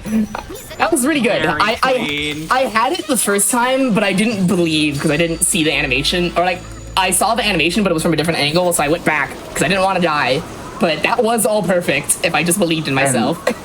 And that, in a nutshell, that is a perfect example of how sick this game is, movement-wise. Yeah, those were all AFATs, or Air Fast Air Turf Surfs. And here's Stomp and Clomper. Who up Stomping They Clomper? Who up Stomping They Clomper? I messed it up. Oh, I was supposed to transform. After doing all that movement, my brain's a little, like, maybe too relaxed. I'm like, okay, I did it. And now I have to remember Stomp and Clomper. Yeah, the idea is to get on top of Stomp and Clomper and just break through to get to the next phase really quickly. Well, what the game wants you to do is break the feet, actually, but you can just get up top and break through. And that one was really good. That was a very clean phase to Stomp and Clomper. You're supposed to break the feet so it falls, and you don't have to do that. As long as you can get to the mask and hit it, it will let you go to the next phase. Here we go. Whew. It's a very clean canyon layer. I'm happy of that.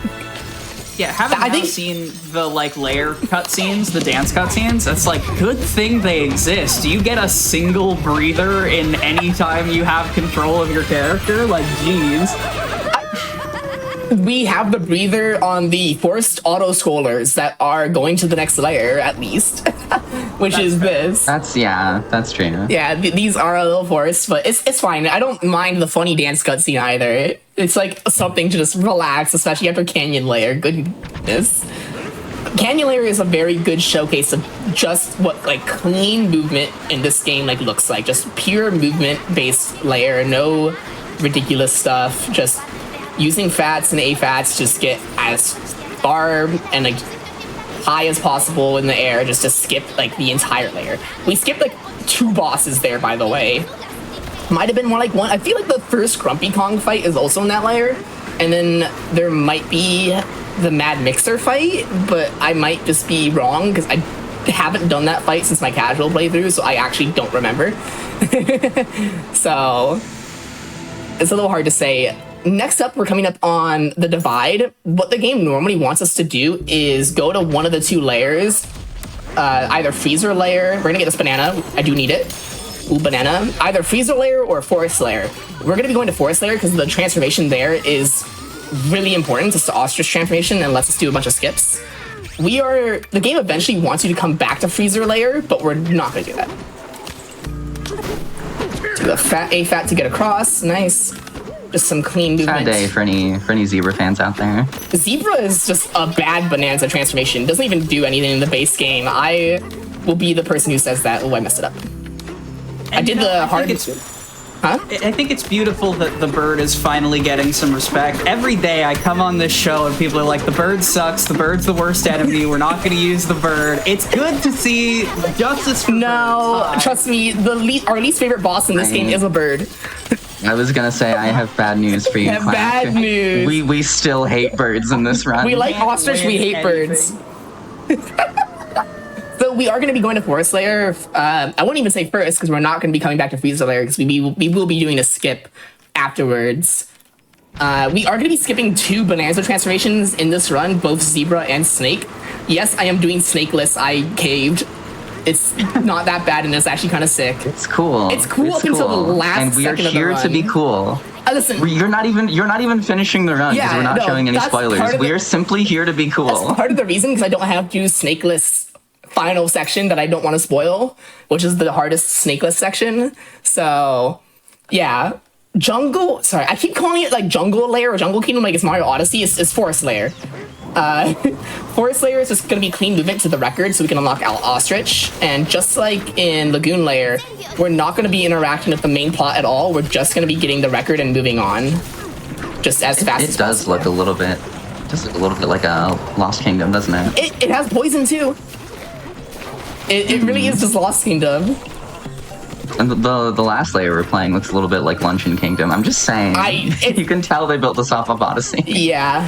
Nice. I'm a positive. It's okay. Clean movement into the hotel here. Nice. Yeah, that was a bit of a skip there. And, we skipped a bunch more story stuff just now.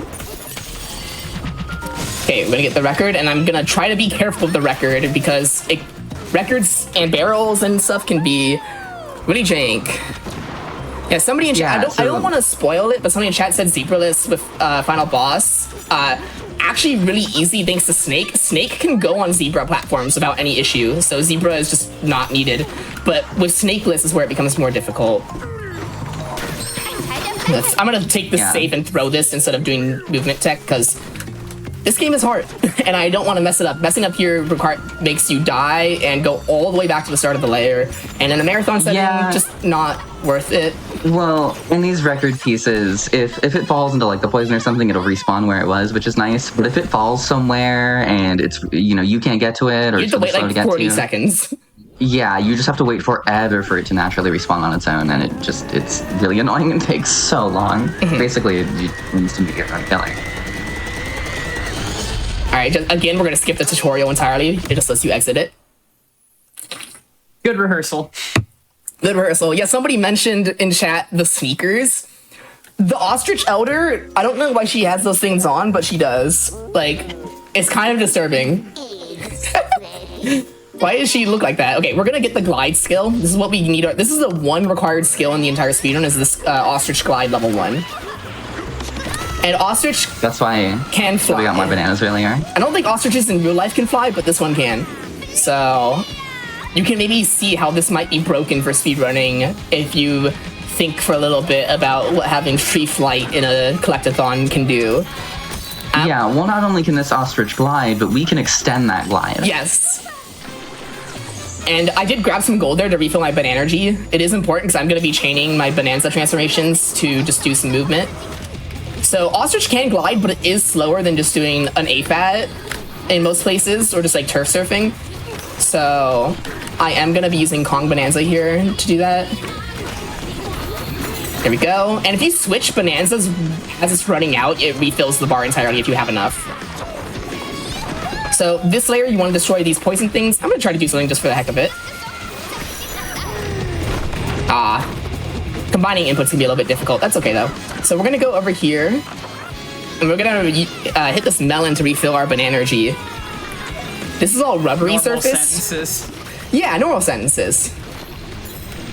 Just make sure I do this right. No. So when I'm jumping, I'm pressing B and A to jump because a downwards attack gives you more momentum. But if you press A first, you will throw your chunk and then do a stall in midair and ruin your movement. But that's okay. So we're gonna do the extended glide here. I appreciate that you can even just like use part of a melon as a chunk. Yeah, this is an extended glide. If you mash ZL and Y while gliding, it like basically doubles, if not more than doubles your glide distance, and it's even more if you're holding a chunk. So, fun fact for everybody at home if they want to try that, you just mash ZL and Y until you run out of glide. It has the added benefit of looking absolutely hilarious. It does look funny. And it is better. It is significantly better if you're holding a chunk. You can do it without a chunk, but it doesn't go as far. We're going to be using some turf surfs and stuff to hopefully skip a bunch of this as well. Make sure I grab a chunk. I'm going to do this, and then we're going to go over here, and we're going to try to go around. There's another faster way of doing this, punching through, but it does make you take damage and be pretty risky. But we're just going to do this method, which is not much slower at all. And we're going to fight this boss whose name I don't know / can't pronounce. It has a silly name. Oh, I wrote it down. There it is. I wrote it down. It's, Abracadabra. Yeah, abracadabra, because it jabs you. Yeah. This I boss get is it. really nothing. You just go over here, you hit it, and then because with our ostrich check, like, it is no problem to get to the platform where, like, the cycles are. Because we can just do this and get over here, no problem. It always goes to the same platforms in the set order. So we can do it in 3 cycles guaranteed. No problem. Especially with these. So you don't have to wait for it to do the vines like they want you to. There we go. Pretty good Forest Slayer, all things considered. I would say I had like one minor mistake, but that was really good. What is next? Next is one of the harder skips in the run, the junction bridge skip. Freezer layer skip, in other words. Because after this, we're gonna go to the junction, which is where the game combines Freezer and Forest Layer. And normally it's like, oh, both sides are voided and there's only half a bridge. You need to go back to Freezer Layer and do it. We're not gonna do that. You don't have to do that. This one, I would say it wasn't intended, but if you beat the game without a Bananza transformation, the game actually recognizes it and gives you special dialogue. So they knew people would do this. Like I said, they just don't try to stop you in this game. It's very not like Nintendo. I'm very pleasantly surprised. The only time they try to stop you in this game is skipping Pauline. That's like the only instance we've really found of the game not progressing if you do a skip. We have found a way to skip getting Kong Bananza and freeing Pauline from the Odd Rock, but the boss Pika Booster does not spawn if you do that. Well, I wish we could skip Pauline. You wouldn't Considered locking in. Donkey Kong, lock in. Focus up, DK. Focus up. She really does. She does say focus up, and it's just like And every time you hold ZR to aim, she'll be like focus, aim. It's a little funny. Yeah, she's like interrupting your concentration while telling you to focus. I hate her. That's extremely 13-year-old coded. That is what she is. Somebody in chat asked about our estimate. We're not playing the whole game, so I'm not going to get record in this. Do not worry. My time is like 57th on the board, as you just saw by my punches there.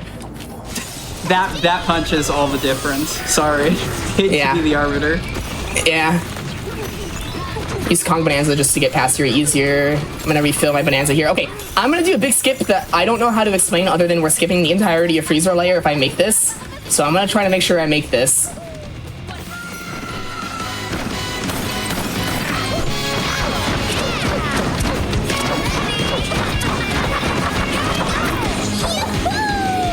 Okay, barely made it.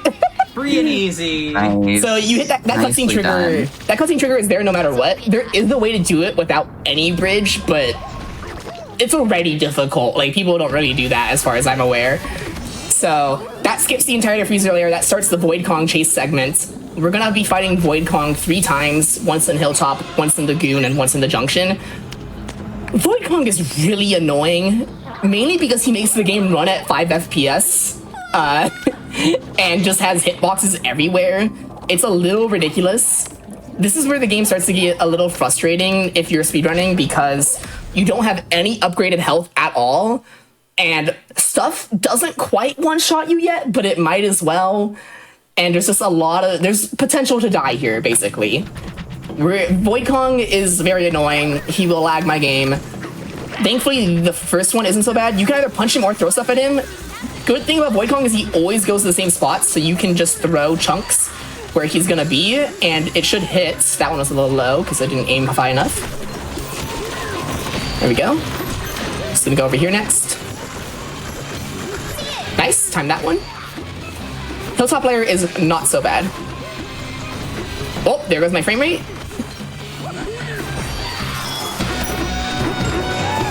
Okay, and moving ahead of him makes it so he doesn't move all the way to his final position. So if I hit him here, it should end the fight without him going... Oh, no. That's right, it depends. It depends. Sometimes it can make him not go all the way till here, and you can end the fight early, but it's fine. No matter where you end the fight, it will teleport you to right here. So... it might be fully understood, it might not be. It can be done in both this layer and Lagoon layer. But, yeah. I didn't take any damage there, so that's good. It's so hard to fully explain what's going on. I don't know how to do it.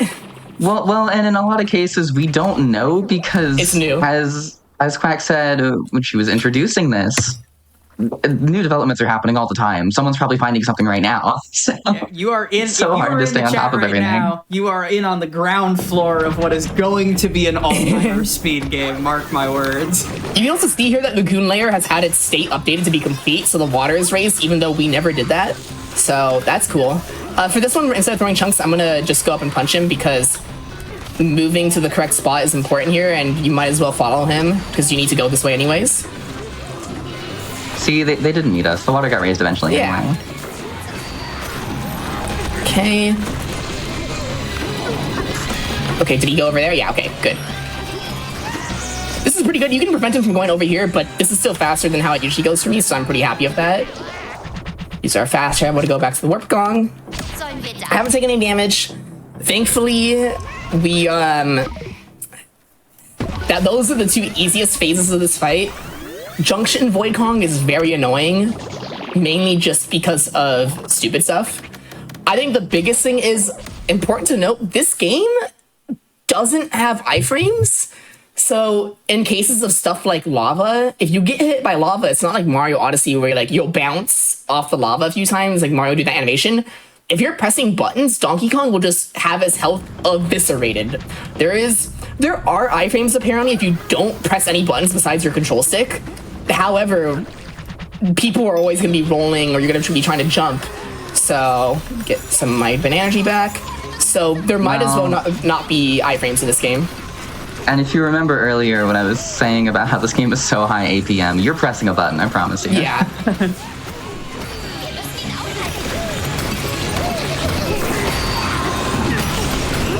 So there he's gonna spawn lava. Let's get past it. We're past... Well, I don't want to say that yet. We're not past the most difficult parts yet. Whoops, my bad. It's gonna be spawning some terrain. I do need to keep my Bananza up because the lava. Just use a chunk jumping over. You see my frame rate is very low, by the way, in these fights. Because Void just spawns so many particles. It is very satisfying to get up there and beat him up, though. I will say. Very good Void Kong fight. Clean. And then Switch 2 came out, and I thought we were done with frame rate issues, and then this game came out, and we are not done with frame rate issues. I am going to do another skip here. Instead of taking the barrel, which is a pretty slow cutscene, we're just going to use Ostrich, and we're just going to fly into the loading zone. That is a thing you can do. Once the camera changes, I will hold B, and we'll be good. So funny. I love that you can do that. Yeah, you can do it for most. There's a few barrel skips here and there. It's so much. I do, because I did just use Ostrich Bananza, I do need to grab some gold during this layer transition so I can refill my banana energy. Even though I can't see it, it is a thing that I need to be worrying about, and I do need Ostrich right away in Resort Layer to skip the entirety of Resort Layer, which is a thing we are going to be doing a little bit of spoilers. 300 gold should be fine. Yeah. Sorry, everyone. We're not playing Resort Layer. Oh, no. I don't want to get too much gold, because the more gold you get, the longer the after scene is of like counting up your gold. It lasts longer. So like here it's gonna say you got 300 gold and it's gonna trickle them all in. So the more gold you have, the longer that cutscene takes. So even right now we don't need gold outside of refilling our banana energy, so there's no point in just getting a bunch of gold. I am gonna be going for the more recent skip, but if I miss it, we will do the old one. So there we go, I have my banana energy. So I'm gonna be hitting this enemy hopefully correctly. Nice, that looks like it's probably fine. Swing, and hopefully this is close enough.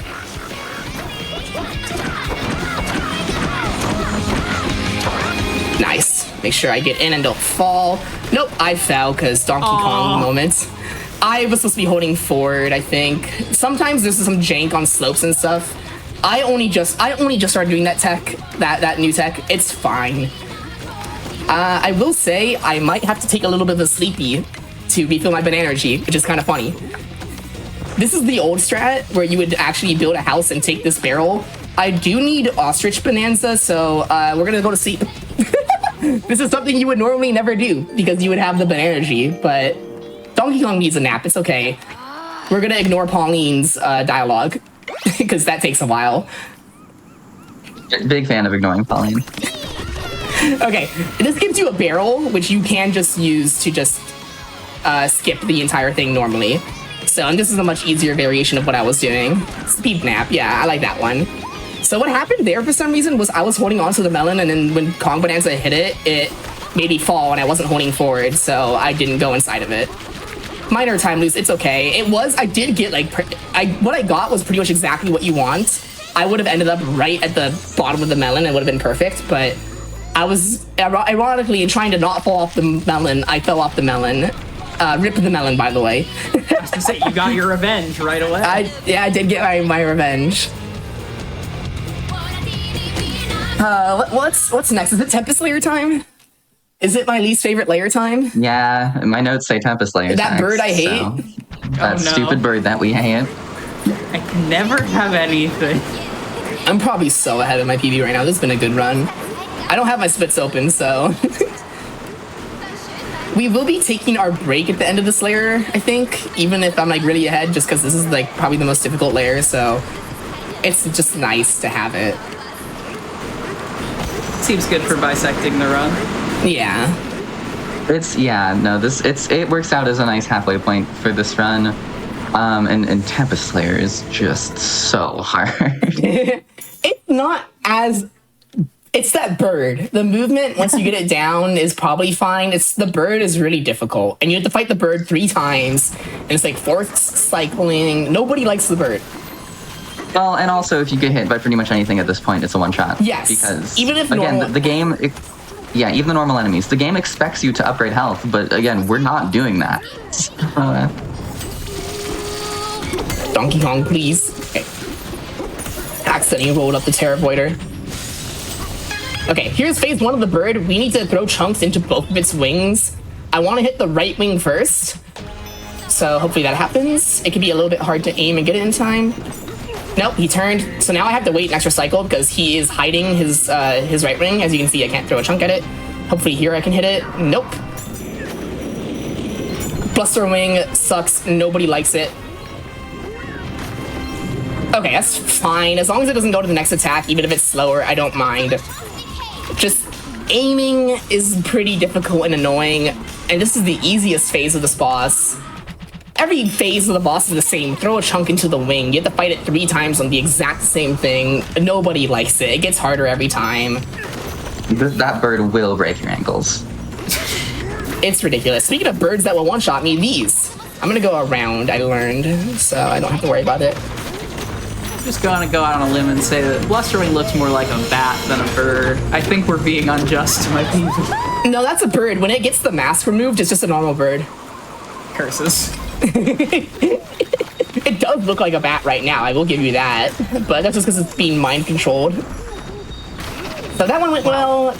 Those birds tend to kill me, but I've made sure to go around and play it safe. So my movement in Tempest Layer should be clean. We shouldn't be dying in Tempest Layer unless it's to the bird.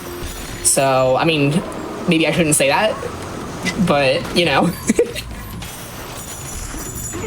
This other record piece there's no enemies here. There's no need to worry, so that's fine. The gimmick for this area is that there is lava raining down on you if you're not holding a chunk above you, and it does, like, passive overtime damage. So you can see my health is, like, a little fractured there. And I could be faster of the record, but it's very important to remember the record is a chunk. So if I'm ever in the air at all and I press A, I will lose the record. I will throw it. And the record has some weird physics, and it will go flying. So it can be a little annoying. We got the record for Elephant Bonanza. Elephant Bonanza is pretty cool, honestly. It acts as a vacuum cleaner, is the best way to put it. You can suck up terrain and also shoot it out as like little round spheres of the terrain that you sucked up. And we are going to be taking advantage of that in quite a few places, like even where it's not required. First of all, Elephant is one of the Bonanzas that is absolutely required no matter what for this game, because the key to the next area is in a tornado, like vortex thing. And even if you can touch the key, it doesn't activate unless you do it with Elephant. It's one of the very few cases of a Bonanza being required, and I think it's because it's also required for the boss. The final phase of the boss needs Elephants, otherwise it just won't work. Oh. Get that here. Pauline says, "Owa, owa." Good for her. We're gonna use Elephant to suck up the lava and get this key. And you can see I have 5 orbs, so we can take one out and use it to turf surf. Hit this. We're also gonna be hopefully using these orbs to quick kill the second phase of the bird. Because we can take orbs into boss fights, which is gonna be very important for doing this bird fast. That's why I'm qualified to commentate this game, because it's technically a marble roller. I was gonna say, legally, Monkey There we go. and Ball both present in this speedrun, therefore. Exactly. That wasn't the fastest this could go, but it was still only 1 cycle, so I'm pretty happy with that. Orb. They are orbs. It's not untrue. Okay, so we're just gonna be moving to get to the last phase of the bird. There's no like potential for death. It is just gonna be clean movement from here, so hopefully I can do that after saying it. There we go. They want you to take these zip lines, but like, why would we do that when we have a bird?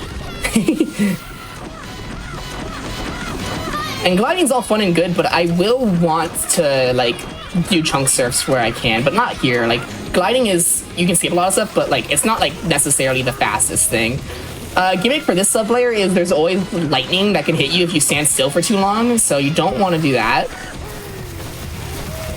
Let me just make sure I know what I'm doing here. Use ostrich to get across. This is a little risky, honestly. I might not make it because I'm greedy. Okay, we're gonna let the balloon save us and we're gonna take the barrel. That's a new thing that I have not fully learned, but I have done it before in practice, and I was like, it'd be fun if I did it. That's the new speed game energy right there. Yeah, it's like, I've done it 3 times. I can do it now. I cannot do it now. Oh, I got some apple juice there. That's some safety. Apple juice is like a extra life. It will refill my health if I run out of health. And that might be helpful for the upcoming 3rd phase of the bird to save some time. Or later, maybe during Muckety Muck. So that could be nice. Get my banana energy refilled. Grab this rock. Zip lines will destroy the terrain you're using, so it's important to use a sturdy terrain. And use this to get up here. Nice. And now we're gonna use, Elephant is also required to do this movement where you need this terrain that will make you fly up in the air to get up here. You need at least 2 orbs. You can't do it with just 1, and you can't throw this terrain to like add it to somewhere. See if I can get some more terrain to use in the upcoming fight. Nice. I'm gonna hit the checkpoint just in case. Just one of those things, you know? Okay. This fight, the bird will no longer give you terrain to hit it with, so bringing in terrain with Elephant is the way to do this fastest. It's very annoying. This fight can go very poorly. This is the reason we hate, this is the main reason we hate this bird for real. Oh yeah, also sometimes it just destroys your orb for no reason. I'll grab a few more while I can to hit it here. Nope. Nope. Okay, thank goodness. Hitting it, if it did its next attack, it would have been a big time lose. You can tell sometimes the game just likes to reset your aim for some reason. I don't know if it's like a motion control thing or a camera thing.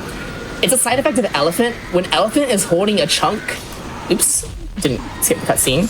When Elephant is holding a chunk, it's always aiming. Normally you need to hold ZR to aim and throw a chunk, but because Elephant's main mechanic is to get chunks like stored, if you pull one out, it will always be aiming, which can be helpful sometimes, not so helpful other times. It really depends. Pauline simply doesn't understand the struggle. No, I guess she doesn't. Insane thing to say. But no, it's an important PSA. All right, so let you Yes. dive into the next layer, or you want to pause it here? We can dive into the next layer. Go ahead and dive into the next layer. Why not? friends, for our longer runs on GDQ Hotfix, which today is all longer runs, all around about the 90-minute mark, we like to take a break in the middle so that our runners can stretch their hands, so that we can get some water up here and behind the scenes, and so that you all can take a break. So this is not the end of the run coming up, but when Tabasco lands in the next layer, we're going to pause the game and the timer and take a short break. It also lets us run ads on the channel to support all of the work that GDQ Hotfix does, bringing you speedruns all of the time. If you're checking us out in between mainline marathons, we really appreciate it, and hope to tell a friend. Check us out here on YouTube. It does help truly so much. So I'm going to let you continue punching for a little bit here. Yeah, I'm just about to be into the landfill layer. Yeah, a break is somewhat needed here. Tempest layer is hard, and it's nice to catch our breath. Whew. Perfect. All right. Should we go? We'll go ahead. Yeah, and pause the game and pause the timer. Please get up, stretch, hydrate, pet a small animal near you if you have that option, and we will be back in about 5 minutes with more DK Bananza.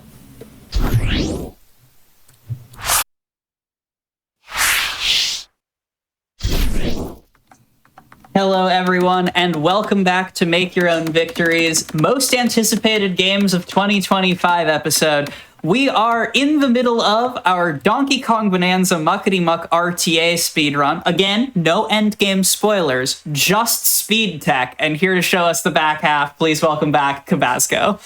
All right, well, yeah, let's just get right into it, because we have a fun layer coming up, landfill layer. So I'll just count us down to end the pause. In 3, 2, 1, let's go. So, getting right back into it, landfill layer, we're gonna go out of bounds. We haven't done that yet, and this is the only place where we really do it, but we are going to do it. So, it's a little fun thing here. We're gonna climb up here. Classic. Unpause and immediately out of bounds. Yeah, so we're gonna go here and try to get, there we go, got it. And now it's very important that I try my best to not soft lock myself. Oh. So 1, 2, 3, 4, 5, 6, 7. I like to play it safe by looking at the map to see where I am. Almost there.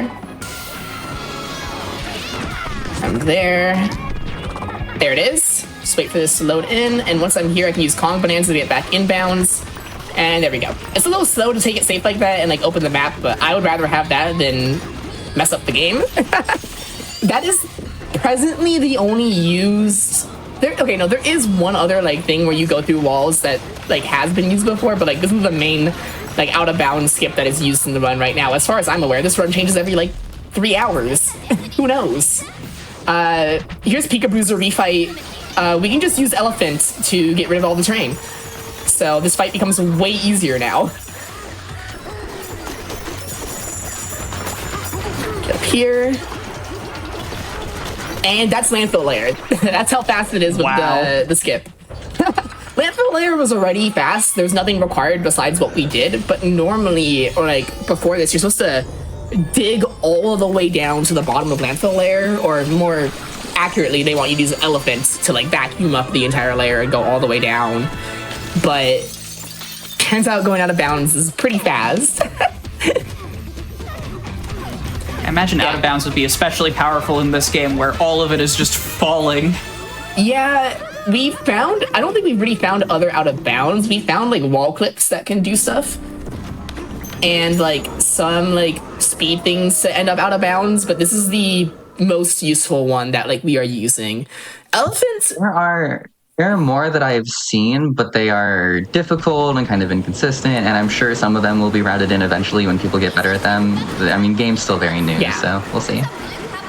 Elephant is one of those Bananza transformations that like people like I got it in my casual playthrough and I thought it was like bad, but the more I used it in the speedrun, the more just like uses it has for defeating enemies or just having a chunk on hand's really nice. It just helps a lot of terrain-based stuff.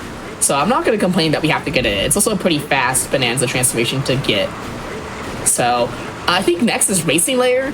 There is some spoilers right here, by the way. If you haven't played the game up to this point, there is some minor spoilers right here for some characters in the game coming up in Racing Layer. We are not going to the end of the game, so you're not going to get the big spoilers. But I mean, it was on the trophy. There's Diddy and Dixie Kong in this game. This layer is just for a racing minigame against Diddy Kong and Dixie Kong, and we are not going to do that at all, because why would we? We don't even Oh, talk of to course. them. Why would we talk to Diddy Kong and Dixie Kong? We don't need them. Get my Banana back. Nice. Instead, we're actually going to use Elephant to skip it. You don't need to use Elephant for it, but it is the fastest way to get this terrain that will get you in the air, and we're just going to go to the top of the trophy. Because, like most things in the game, the loading zone and stuff is there regardless if you do what they want you to do. There we go.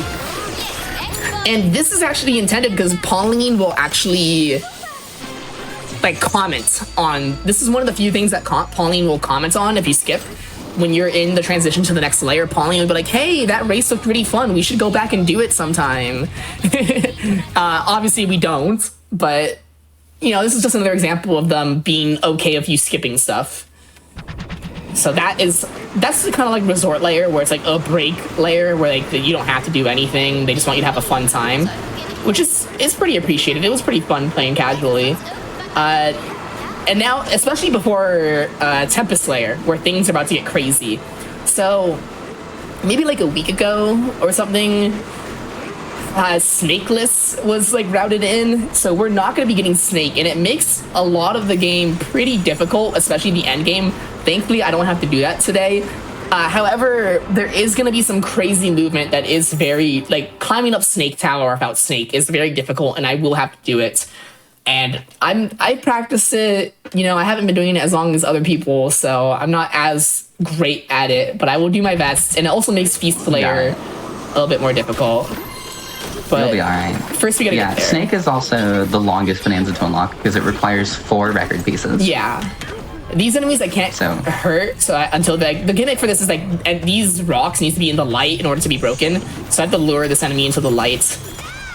And that's gonna be a common theme throughout Radiance Layer. It's all about using like the sun, the artificial suns and stuff to get rid of like the dark rocks and actually be able to progress.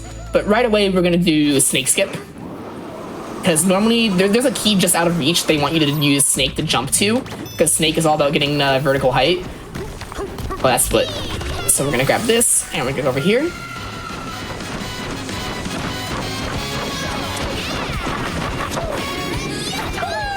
Grab this. So for me, depth perception messes me up a little bit here. Also, I'm not getting enough height.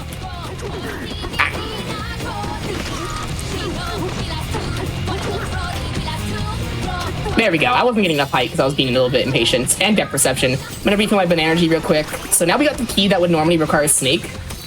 And that skips getting 4 whole record pieces. And it's just a little bit of a chunk jump.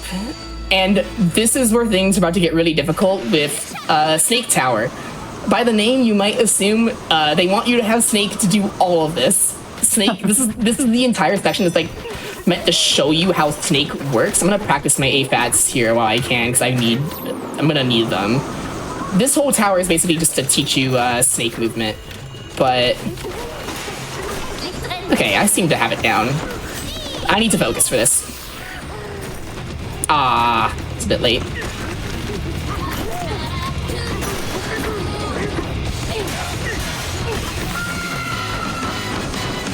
Okay, I hit that, that's okay. Safety. We'll call it safety.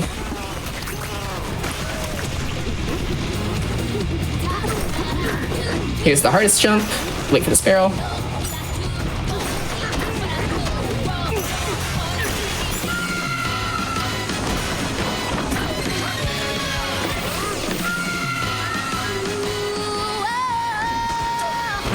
Okay.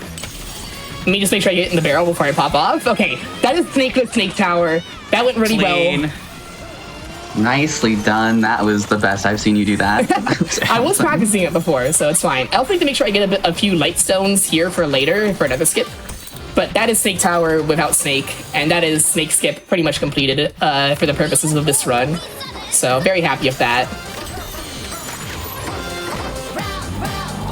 So we're gonna go fight Poppy Kong now, and this is another fight that would normally require Snake. She moves really fast, and they want you to use Snake to glare and stop time. But she always spawns in the same place, so you can just throw a chunk at her to hit her, and you can essentially stun lock Poppy Kong if you just hit it properly.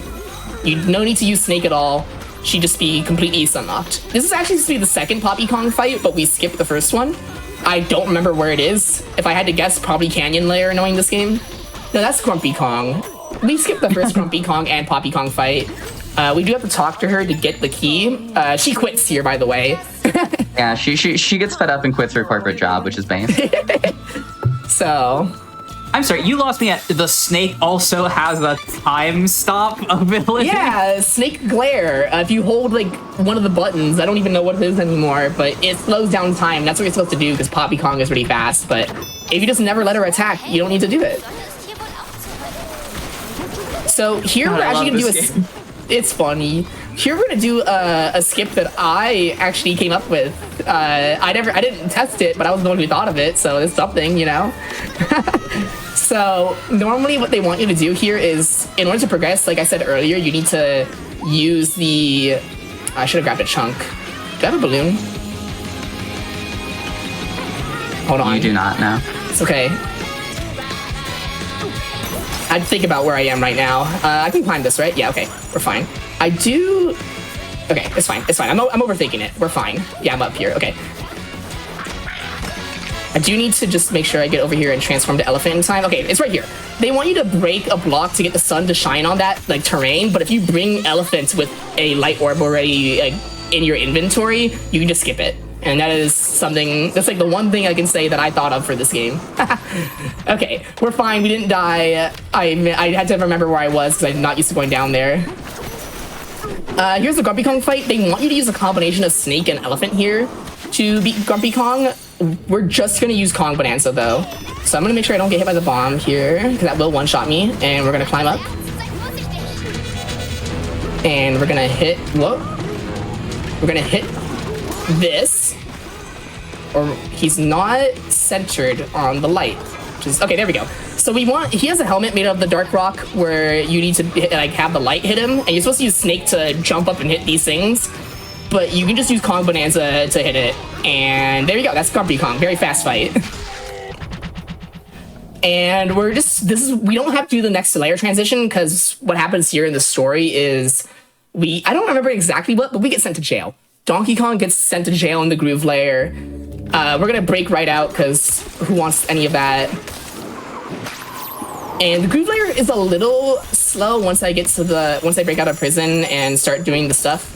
It requires us to do 3 like corridors. There's not a lot going on, but let me get there first before, for sure, because there is some movement.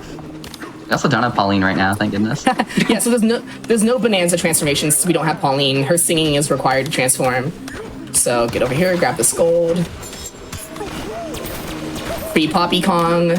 Talk to her. There's also the most, like, talking in this segment, because you have to talk to Poppy Kong, like, 4 to 5 different times, just to progress. There was a clip found that could potentially skip her, but nothing came of it as far as I'm aware, so I'm assuming the game doesn't let you progress here, where it's one of the few instances of you, like, clip out of bounds. It makes sense, because, like, there's no intended way to, like, maybe skip this, because you don't have any Bananzas or anything. So, it seems like there's a theme. When you don't have Pauline, you're quite limited in what the game lets you do. Yeah. So the thing here is the groove is gone, and they want you to get the groove back to progress. So you can see it's like all silent in here in the Groove Layer, which is obviously not cool. So we're gonna go to each of these corridors and restore different parts of the groove. And it's very simple movement, especially early on. So if you finally want to do some like announcements or whatever, you can. Absolutely, while you're getting the groove back, absolutely. Friends, we are in the middle of our most anticipated games of 2025, and if you've been around since Clair Obscur, first of all, thank you. And second of all, you've already heard me talk about all of the wonderful things GDQ has coming up in the future with PAX West and TwitchCon. We also have some amazing year-round affinity groups, Frame Fatales and also Black in a Flash. Frame Fatales has an event coming up in a month.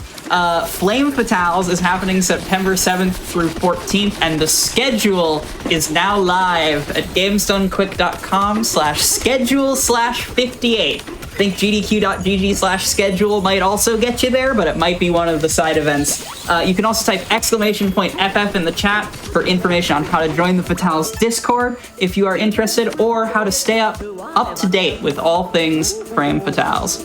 I am also extremely biased because I am your Frame Fatales host coordinator, and after this, I am going back to working on the host schedule for that event.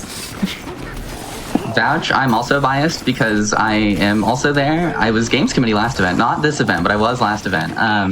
And because I'm not Games Committee this event, I can say unbiased, that schedule rules, and you should check it out. True. There is a little bit of a mechanic here that like is barely worth explaining, where it's these little hearts that will change if the terrain is rubber or not. Like it switches rubber and gold. Rubber terrain cannot be broken no matter what and is like all bouncy. So they want you to switch between rubber and gold like accordingly to progress.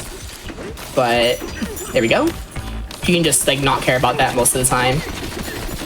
So here I need to change it, wait through a little bit, change it again, and then I can progress. And this is the second bit of groove coming back. The third one, I don't even know if it's like necessarily more involved. Rather, there's just more stuff to avoid. But after that, I'll find we do have to talk to Poppy Kong each time before this, and I have to make sure I say I don't want to like talk to you once she opens the door for me. So that's pretty important. It's it's like the only instance of the game where what dialogue choice you activate matters, as I talk to her again by accident. I usually like to grab a Fractone just to turf surf off him. The NPCs are destructible. They respawn, don't worry. So here I have to hit the lyre to do that. The harp, I don't remember what they're actually called, but I think I saw something happen there. I'm gonna take a thing here. Oops. Climb up here. Go through here. I'm gonna have to hit this harp for later. So instead of doing the intended way of getting up here, I'm just gonna do a quick little jump, get up there. There we go. Some small movement tech. Grab this. Let's do a jump surf to get over it. Here's another instance of where, like this layer, all the tech is actually choosing the correct dialogue. If you ask for a tunnel right away, you skip like 4 dialogue boxes of them talking to you. So that's pretty helpful. This one, you have to take a specific path to get to the hall. So I'm just gonna go in like a little bit of a zigzag to hit the harp here and get rid of all the rubber. Here we go. A small flashing lights warning I do have to preface with, once I get through here, the game is gonna be alternating between some colors, and it is a little bit disorienting, so I will just warn people with myself right there once I get into this room. Yeah, here we go. So we're gonna go talk to Poppy Kong again, and we're gonna summon the Harmonial. Basically, right now we're trying to get Pauline back, because we do need her to progress. So that is required. First though, we're just gonna do a quick little drum beat to summon the Harmonial. And this part of the game, I did not like it casually because it reminded me of a boss in Luigi's Mansion 2 that I was really bad at as a kid. So people who have played Luigi's Mansion Dark Moon will know what it is when they see it, but it's like the ice boss with motion gyro controls. Thankfully, this one doesn't have motion or gyro controls, but it is kind of annoying and kind of a similar vibe. But basically the idea here is we're going to be diving through the Harmonial. It's one of those like dive sections going between layers. However, we need to make sure we hit gold orbs in a specific way to free Pauline, and it is rather annoying. So I'm going to be trying to hit the corners so I can hit 2 of the like obstacles, masks, whatever these things are at once. So try to aim it for the corners. And the faster I do this, it's just like, it's cycle based. So doing this faster is obviously just much preferred. And it's very jank.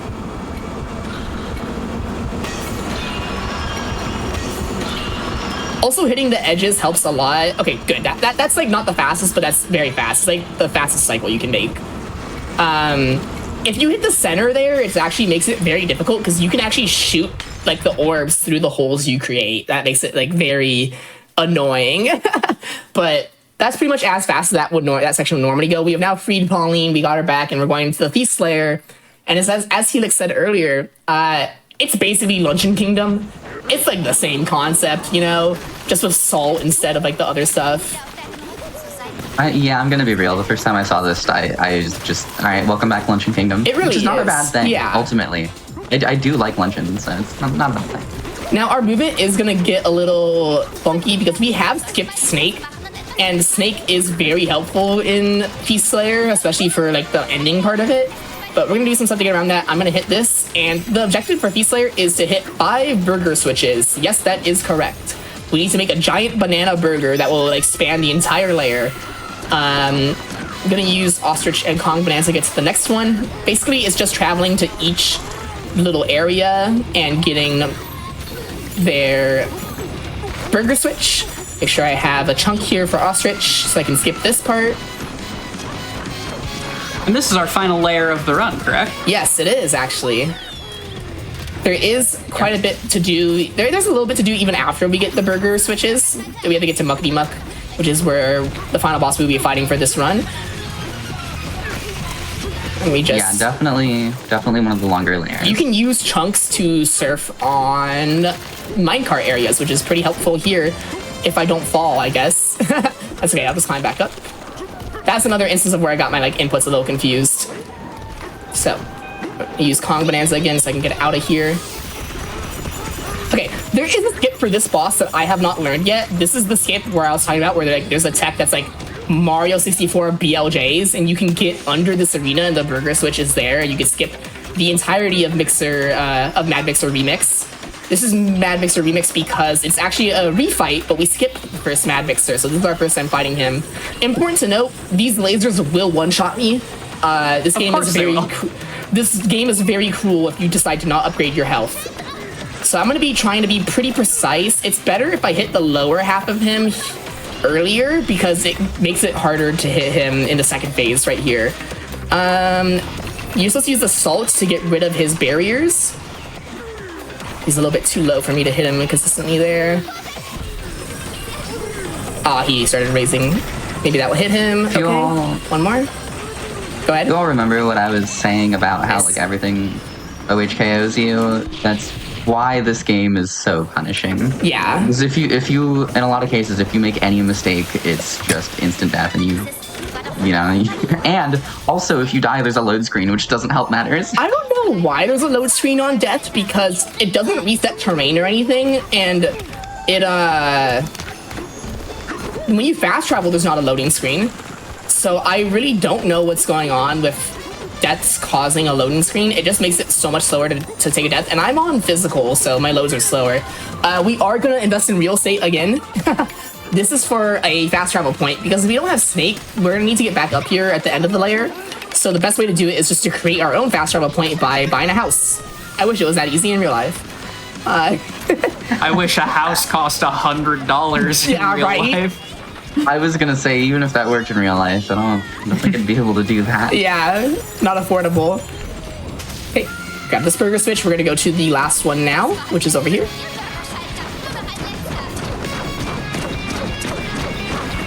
And then after this burger switch, we're gonna get a cutscene and the longest loading screen in the entire game. For some reason, making the burger is a very long load screen.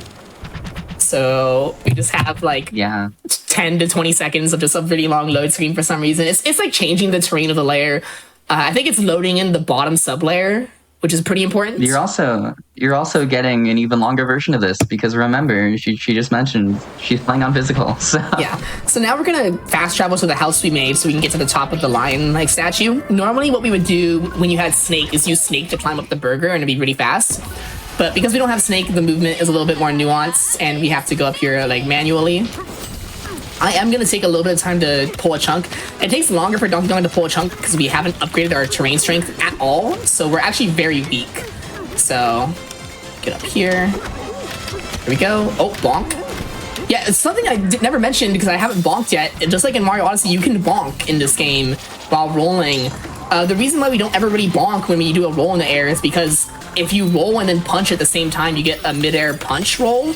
And that supersedes like bonking. Like if you're doing a punch while rolling, you'll hit the terrain rather than bonk off it. And then when the punch roll ends, Donkey Kong will grab.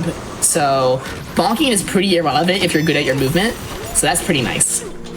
So the gimmick here is you have to wait for these acid spraying enemies to get rid of the iron bars. I don't want to get hit because I will get like one shot. And this is another segment where normally you want Snake to just make it at all, but why would we do that when we have an ostrich? Whoops. Okay. I love just the out of context sentence. This is the point where you would want a snake, but we have an ostrich. Yeah. That's okay. I'm not gonna do this. I love speedrunning. This is Muckety Muck, so if the fight goes well, we are coming up on time. So I'm sorry if this is way underestimate because this is the estimate was made before Snakeless was found. I was gonna say you're on a bit of a heater right now. Out of curiosity, what's your any percent PB these days? I haven't gotten a PB in a while, so it's still like 139. I haven't gotten a second PB of Snakeless. I've gotten close, but all my runs have died kind of close. I should probably focus on Muckety Muck. There's a portion in like the final section with Snakeless. There's a big skip, and it's very, very difficult. Yeah. Obviously, you're not going to see that in this run, but it's part of the reason why she doesn't have another PB with Snakeless yet, because it's just so hard. So Muckety Muck, that you want to throw the salt near the base of Muckety Muck and get the terrain destroyed as fast as possible. Basically, you just want to get the mask exposed as fast as possible, and that's when the game will hopefully let you start hitting it. It's kind of messy though, where sometimes it will look like you should have it, but you don't. Like right now, you can see the mask, but it wasn't doing it right away. There's 3 phases. You can't skip the cutscene during phase transitions. There's no difference between the phases. I guess we'll call time on the last like big hit of this final phase. Even if I die, I have an apple juice that I got randomly earlier, so I have an extra life, so we should be fine. So the main idea is to aim, jump, and then throw, so you throw it over the acid so it hits Muckety Muck. See there, if you do it perfectly, and if you get a little bit lucky, you can skip him jumping altogether, but it's just very inconsistent, at least for me. I don't know, maybe something's been found out since. But like, it's a little inconsistent on when it decides, and we'll just call this time. I'm not used to ending here. I just want you to know that your estimate was a 125 and you just got like a low 108. I am curious. Yeah, you said 108, right? Yeah, that was a 108. Say my feast layer on my PB is 113, so I am theoretically like 4 to 5 minutes ahead of my PB, but that's okay. That's just because I haven't finished a run in a while. But we're not going to be going past here because this is right around, not quite where spoilers start, but at the end of the next layer, the game gets to the very end of the game and you do all the final bosses, and there's just a lot of spoilers if you haven't played the game yet. Yes, so I encourage you, if you have this game, if you're able to play it for yourself. It's very good. Absolutely. Yeah, yeah. No, go ahead. I guess I was just gonna say, I guess I could do like shout outs or whatever, if we have some extra time. We absolutely do. I was gonna say that is the beauty of day 1, week 1, month 1 speedruns is sometimes you shave off 17 minutes from your estimate, and I think that's beautiful. So yes, please, Cabasco, Helix, let the people know where you are on the internet, what you're up to, if you got shout outs to give. Yeah, I am gonna just load a save at the Planet Core real quick. There's no like immediate story spoilers. I just want to show like an outfit. But if you don't want to look, that's fair. I'm Cavasco. You can find me on Blue Sky. I make mods of like video games and Pokemon games a lot. You might be familiar with my work such as Mariomon and Too Many Types.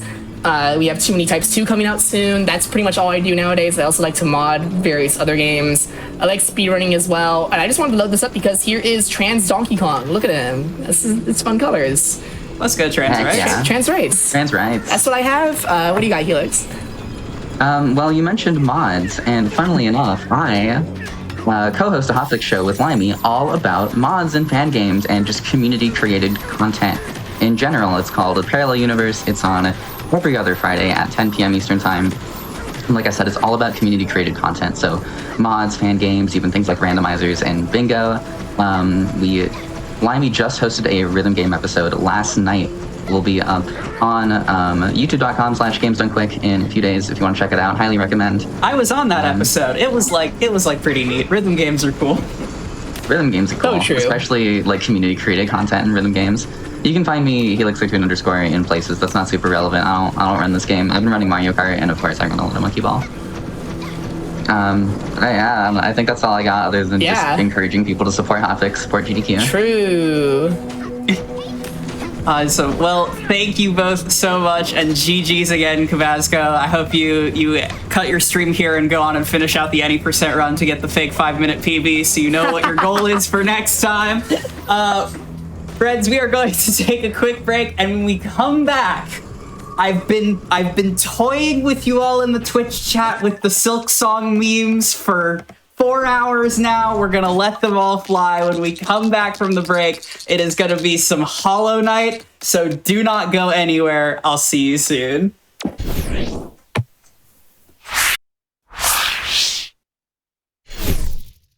Hello, everyone, and welcome back to Make Your Own Victory, the GDQ Hotfix show that attempts to capture 100% of the joy of speedrunning in 0% of the completed video games. My name is Quacksilver, and we are rounding the corner, headed into our last run of the day here on Make Your Own Victory. But before we get to it, I wanted to briefly shout out our second of two affinity groups here around GDQ, and that's Black in a Flash.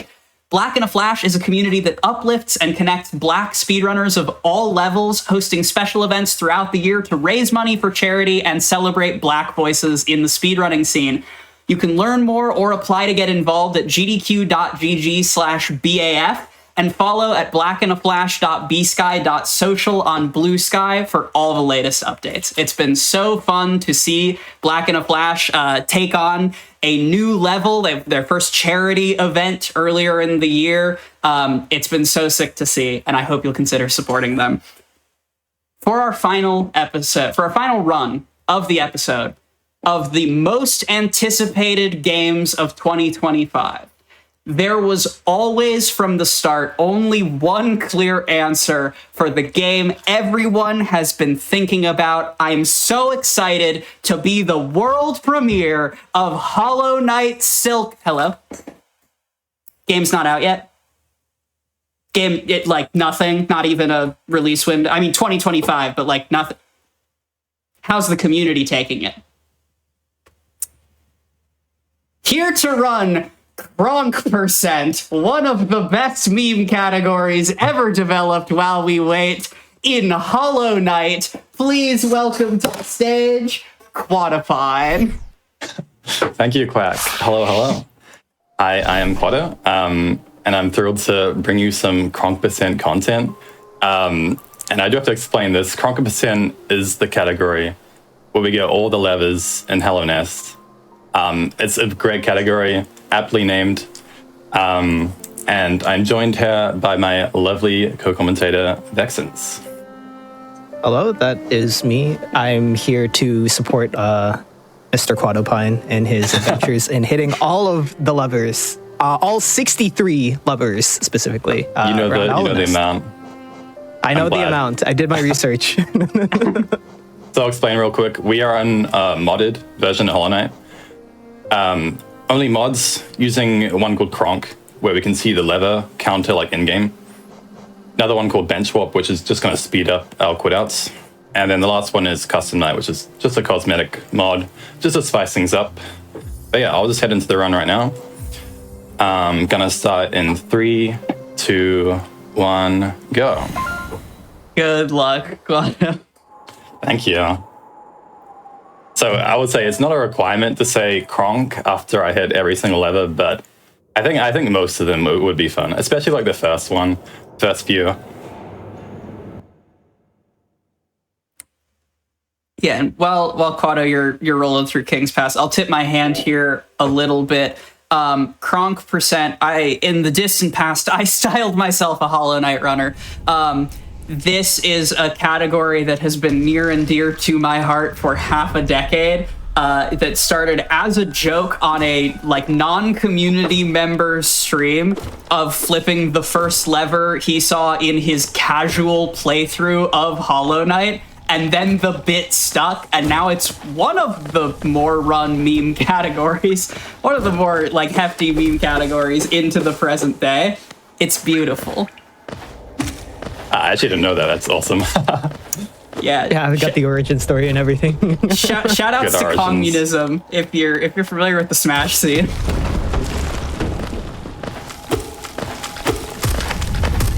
So for this category, White Palace is required. There are like around like 6 or so levers, 7 I think, in White Palace. Which means we're going to be collecting a lot of essence. So this run will like strongly represent training of all things actually. We do a lot of training tech, a lot of training routing. We will be making some detours, like we have to go into Sanctum for all the levers in there, as well as dive. Yeah, so specifically the run will end up finishing in Path of Pain, which is, if y'all don't know, it's the most difficult platforming section in the game. I'm guessing. Like, Yeah. that's what it's mostly known for. Yeah. So yeah, this is one of the few categories that actually go into Path of Pain, which is super cool. Luckily, we don't have to complete it. We just have to do the first couple of rooms, just about halfway through. It makes for a very climactic ending to the run. It is a quite hype ending to the run.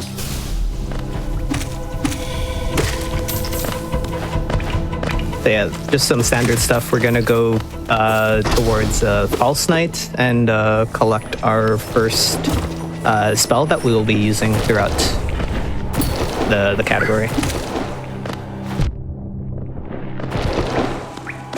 Unlike most runs, we will be full killing False Knight. That's just because we want to come back for the upgraded version Failed Champ later for 300 essence.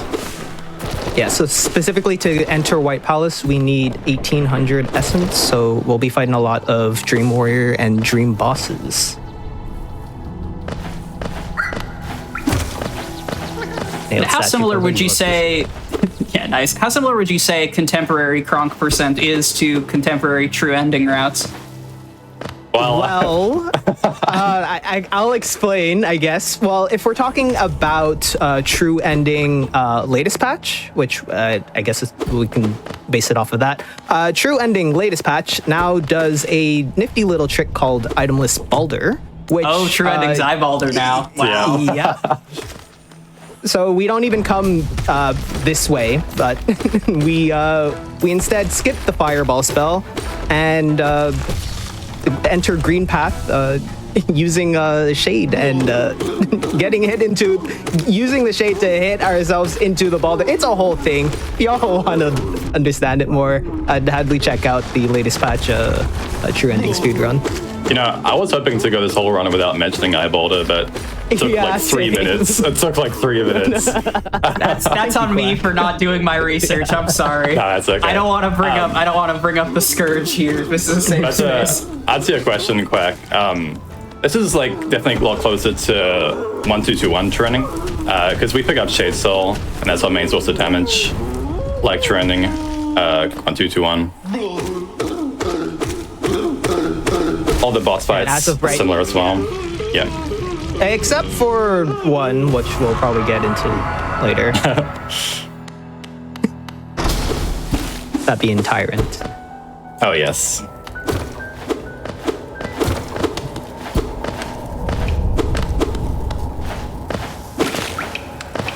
So we just beat Hollow Knight. We skipped the chest because it is faster to get it when we come back towards. I just forget that. Yeah. No. Yeah. I was just explaining. Walk fast. Yep.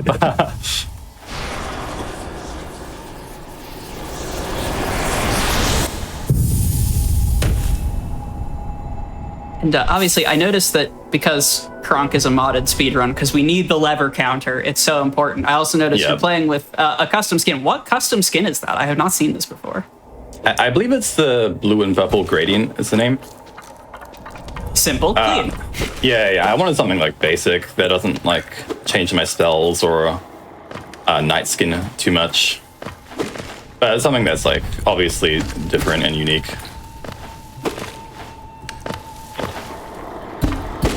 There are a lot of lovely skins out there. I'm a big fan of personally the B one. You know. I'm sure you are the Hive Knight one. Yeah. Oh, actually, we're approaching our first lever here. That is true. So I am gonna have to say Kronk when I hit it. Yeah. Yes. We will hold you accountable if you miss a Kronk. I am so glad that Hollow Knight and then the proliferation of Kronk percent to a few other like Metroidvanias is responsible for Kronk just being a verb.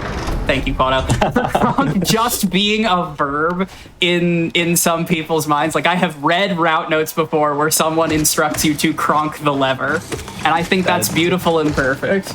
I love that.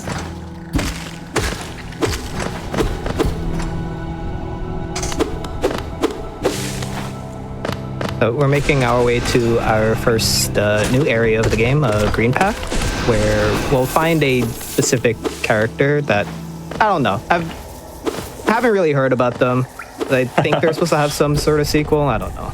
Some kind of DLC, you know? Yeah, DLC, yes. Be Jane Silksong herself?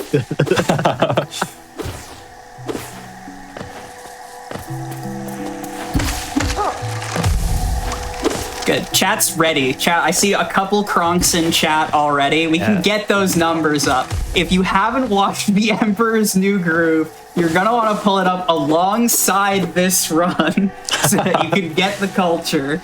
But I'd say it's probably similar length actually. RTA. So if you started watching the run, the movie, and the run at the same time, who would finish first? I am delighted to report that The Emperor's New Groove has a runtime of 1 hour and 18 minutes, which means that I think with your most recent world record, Kronk percent is now faster than the movie. That's crazy. Yeah, that's actually quite funny. Because I think my run last night was like an hour like 17. Actually, maybe a bit faster. RTA. So that is quite funny.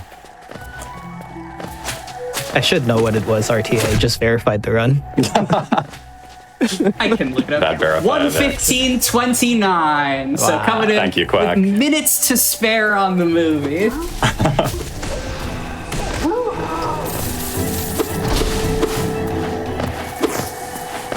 But yeah, we're just doing some pretty standard Hollow Knight Green Path stuff. Fireball skips, Moss Knight double. Yeah. Nothing new here yet. We're about to collect some Geo from the Moss Knights here and then go a bit out of our way for another lever. Just saves us coming back to Green Path. It's the only lever in Green Path we need. So you did time it that instead of quitting out from Hornet, it's faster to just go get the lever right away.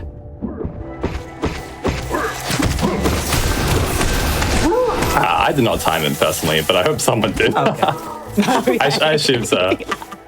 It's pretty slow to go back from Hornet. So I might just heal her once. I normally wouldn't, but I'd be really sad to die to Hornet in this run. It gets I feel like everyone gets at least one marathon performance where Hornet just says, buddy, you're gonna have a bad day. Yeah. So that's another Kronk for us. That's 2. That is 2. Yeah, that happened quite slow at the start of this run, so we're like about 10 minutes in. Only have 2 Kronks, but they will speed up. Especially once we get to the city. There's a lot in city.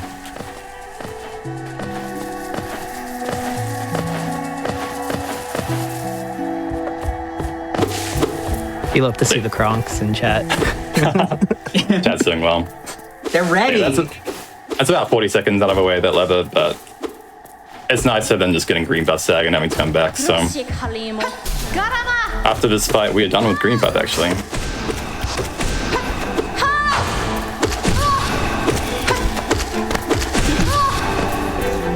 Nice double.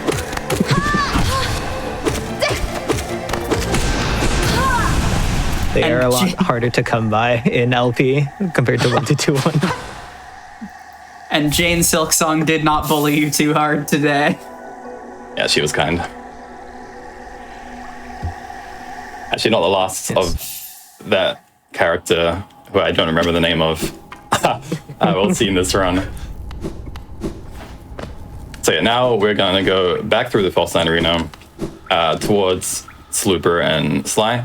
And I'm gonna do a trick called Trending Shade Skip. Which is also known, also known as Zero Fireball Shade Skip. Oh, dash only Shade Skip. Yeah, whatever you want to call it. I remember when true ending Shade Skip meant you were using 2 fireballs. Yeah, I do remember that. If I mess it up too much, I might opt for the fireball version. We'll see.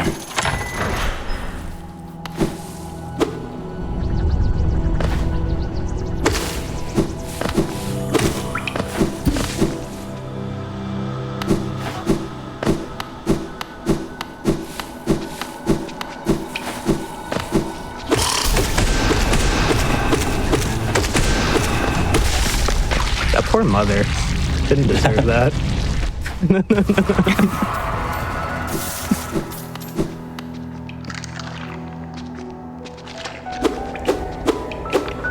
So yeah, I think the only charm we pick up here is, well, apart from Dream Wielder, is Shaman Stone, which will be our main.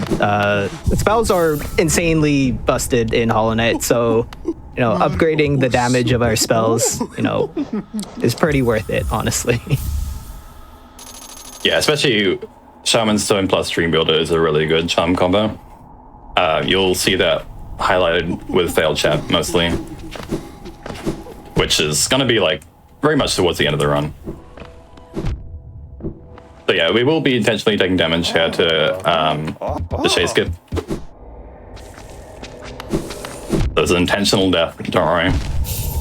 Oh no. No one panic. No one panic. Hopefully the only death of this run.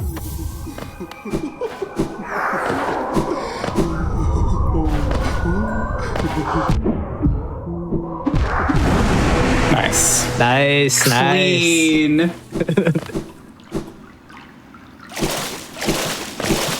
I was practicing that skip earlier. Yeah, I was practicing earlier and I had about a 10% success rate, so I'm glad we hit the 10% just then. Alright, another Kronk coming up. This one we do hit through the wall as well, with the floor. Kronk. That is 3. And we're gonna pick up our Dream Knell ability, which is gonna let us start collecting essence during Fungal Waste in Elderhu, which is a terrible boss fight. But yeah, like trending, we do get our Dream Knell nice and early, just so we can speed up the essence collecting process. Elderhu, also known as the Pancake Man. Pancake Man. That kind of looks like pancakes. He loves to serve us those pancakes, and we don't want to eat them.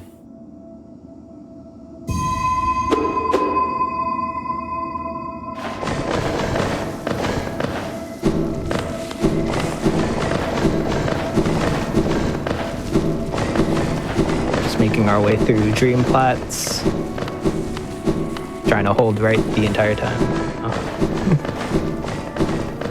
Have you ever fallen off of dream platforms before? One of my practice runs, I already fell 3 separate times, and I was quite embarrassed. Fall this right. I think many of my PBs have fallen. Are you at a PB right now? I'm 2 seconds behind. Oh no. No. I actually think set skip is harder with modded. I don't know why, but it just feels harder. Anyway, I missed a trick that called set skip. Not a big deal. Another Kronk for the counter Kronk. as well. That is 4. Bailed Quado out there, Vex. Yeah, I did actually forget. So yeah, gonna head back through Crossroads towards Fungal Waste.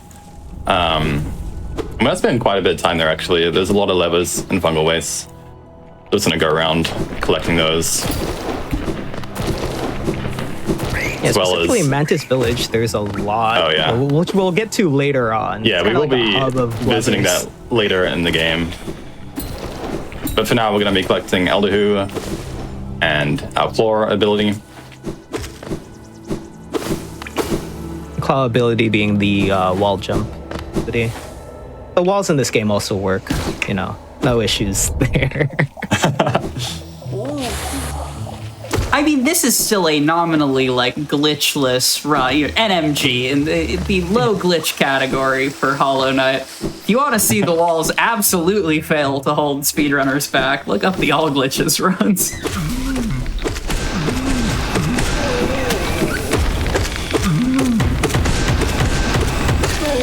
So we're going to do this arena for 1, a charm notch, and 2, there's actually a lever just over here.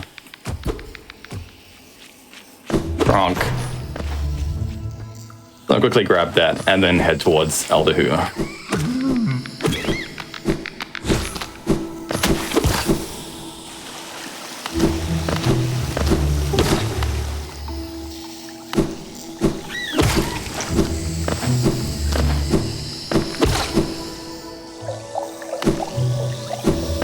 I love chat not only coming in with Kronks, but having the lever knowledge already.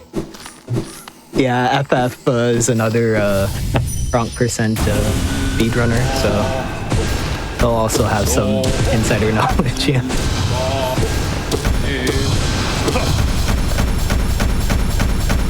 We hate those pancakes.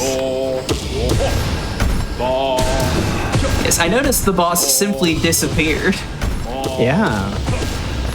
Pretty much Elder Who only has 2 attacks, which is the one where he just smashes down. That was, you know, it was pretty good. Only one one teleport. That was really solid, actually. Yeah. Pretty much as good as you can ask for in a marathon run, the Elder Who RNG. So yeah, that's our first 100 essence. On our way to 1800.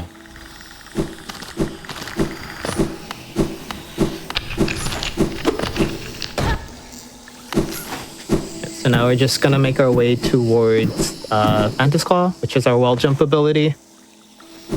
We will be seeing E-Pogo. Hopefully I don't We will embarrass be seeing myself out. which E-Pogo will we be seeing? It's a surprise.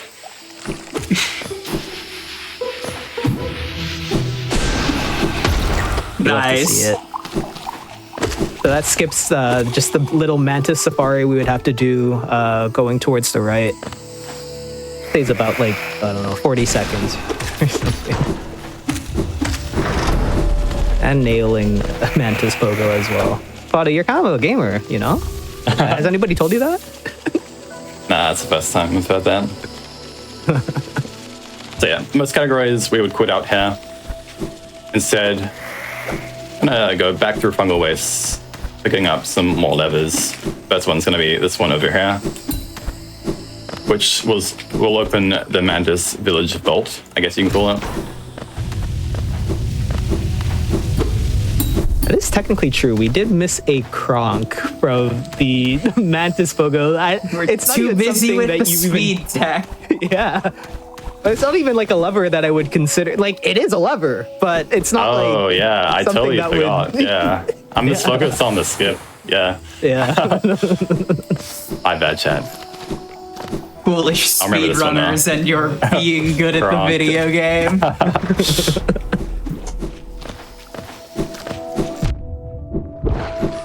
And now we're heading towards Queen Station. Also, are we picking up the relic? I can't remember.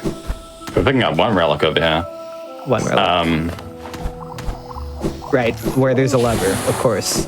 Yeah, we can grab this one early because it does require a claw.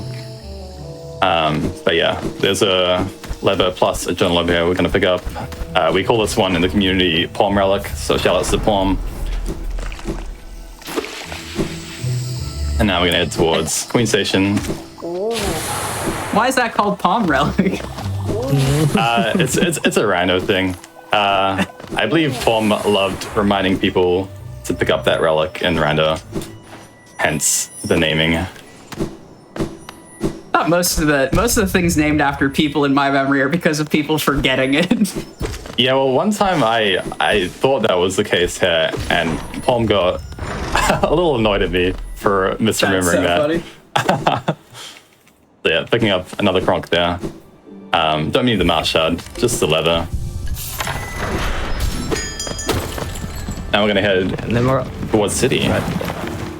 yeah, we're just picking up this stag as well, just for later usage for Deep Nest and Queen's Gardens. Yes. Yep, it's gonna be nice for QG access.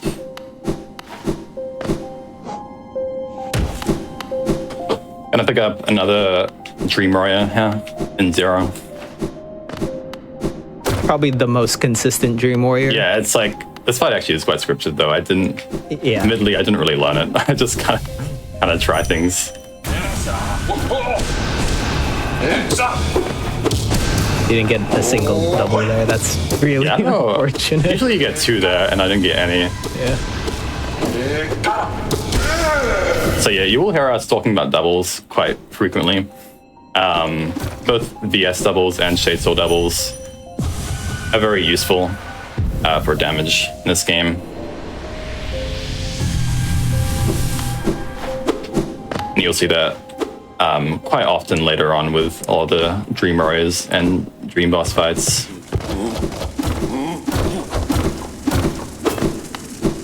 I am 8 Geo short here for King Station, so I'm gonna have to pick up some extra. Some enemies that you can kill below here. Luckily, this room is quite kind in terms of Geo access. A lot of rich city enemies.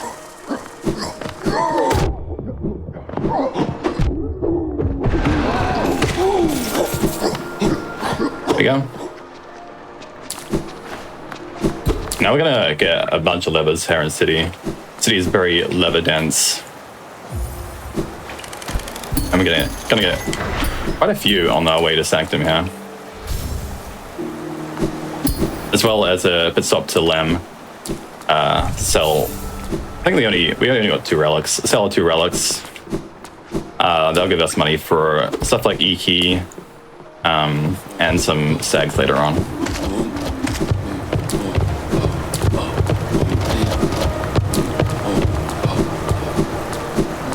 Good question in the there's some chat. funny. Oh, yeah, go ahead. Sorry. Good question in the chat about what legally counts as a lever for the purposes of this run. So it's only non-reusable. So like elevator levers I totally missed that. don't count. That one does though, Kronk. And there was some contention, as I recall, early on in the history of the category, if orbs counted as levers. And no, orbs are not levers. Orbs are orbs. I feel like you here at twitch.tv/gamesdonequick could appreciate the distinction between an orb and not an orb.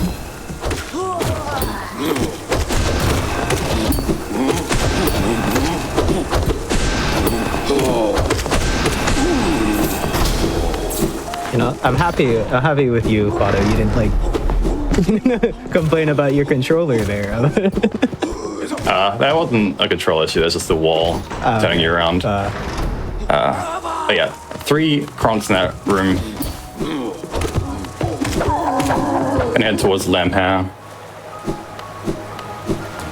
Bit of funny movement is about to occur here. Kronk. We have right side city access here, and we're gonna go through pretty much the left side, like the DLC rooms, as people call it. Have to backtrack. I guess go through new rooms here, even though we have other shortcuts open, just to get more levers. Yeah, it's all for the lovers. All for the levers.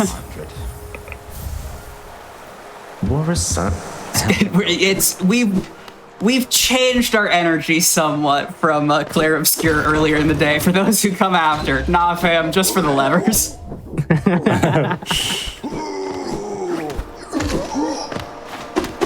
Well, listen, the whole event is make your own victory, right? Exactly.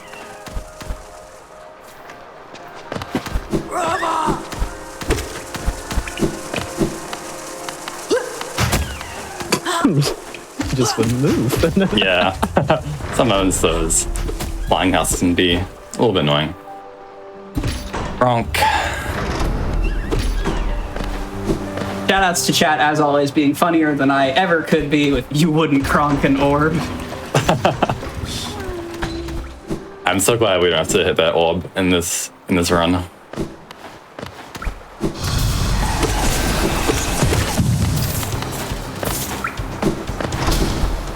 right, so now we are in Sanctum. We're gonna pick up dive and a whole lot of levers as well. Most consistent area in the game, I would say. I can't even say that with a straight face. Apart from maybe it's Hive, you really know. not. yeah, apart from Hive. That's another Kronk down.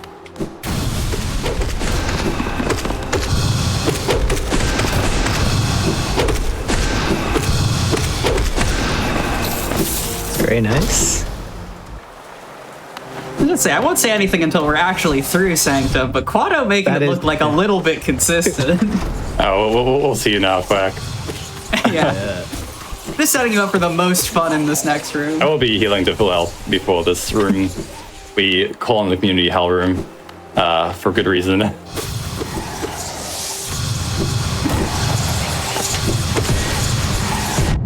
Wow. Yup. Oh my. I've never seen them up here. This is actually quite interesting. I'm sorry, was that Average that's hour never room. happened before? Yeah, that was an Overlapping a accident. Kronk? My work here is done, gamers. Normally I do a trick here called Soul Master Early Control, but I kind of lack the HP to do that, so I'll just use my soul to heal instead. Yeah, so we'll Makes her a bit of a specifically slow there's fight, spikes. but yeah. Yeah. Well, specifically, there's spikes at the kind of top right of this arena, and we will take 2 damage tanks kind of to skip the scream animation of Soulmaster. And we specifically take 1 against the spikes, and then we will dash towards, like, into Soulmaster, just so we don't accidentally major glitch.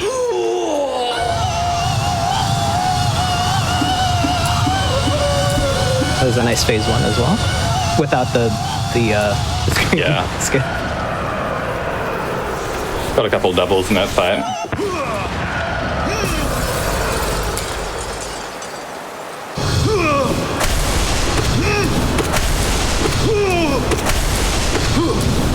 While we're cleaning up this fight, I do briefly want to shout out, because obviously Kronk is one of conservatively 475 different Hollow Knight meme category extensions that have been cooked up while we're all losing our minds waiting for Silksong.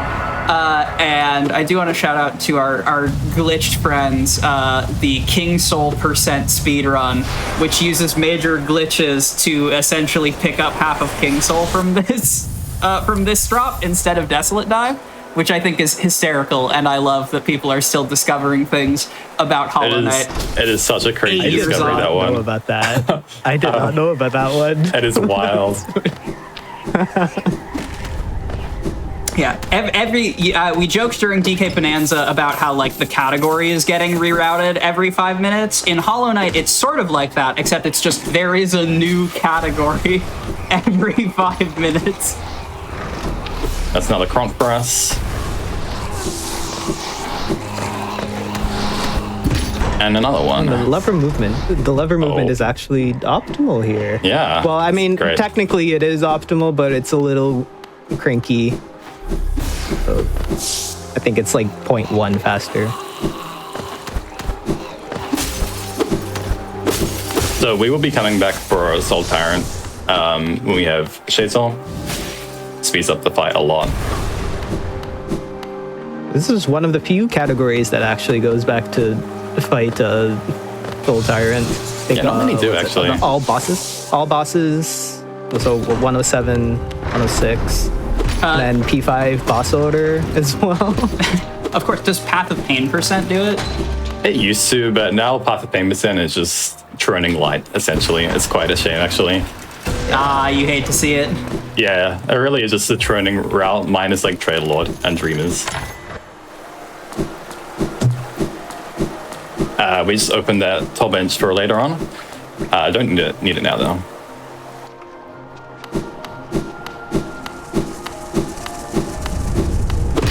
There'll be another Kronk. And now we're going to head up to the symbol key in this room, which we're going to use for waterways.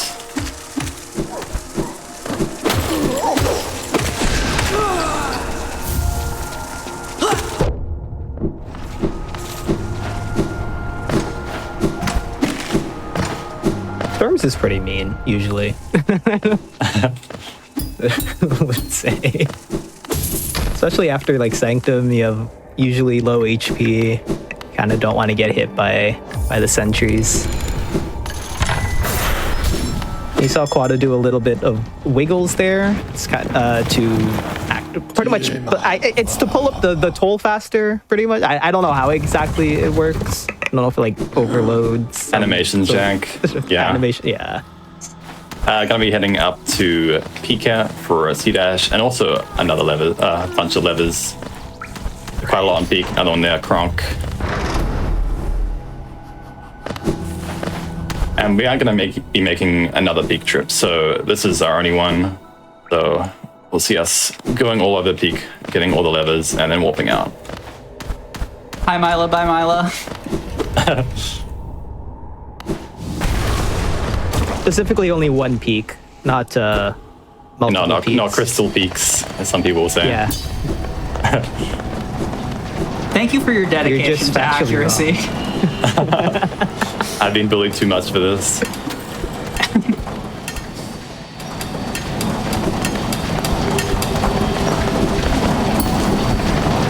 No, just hitting Pogax. No. It's another Saturday. Or it's Sunday for some people. Yes, the Kiwi's just not just a cute VTuber. Or PNG tuber. I actually didn't make that specifically for this here, because this GDQ run, because I regretted not doing it for the last time. And I was like, I have the opportunity to remedy this now. It's very good.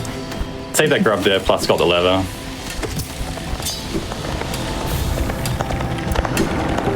Saving the grub, of course, not category required, but definitely morally required. Definitely is morally required. Well, I'm going to be skipping one of the grubs. We'll see. Yeah. Well, yeah.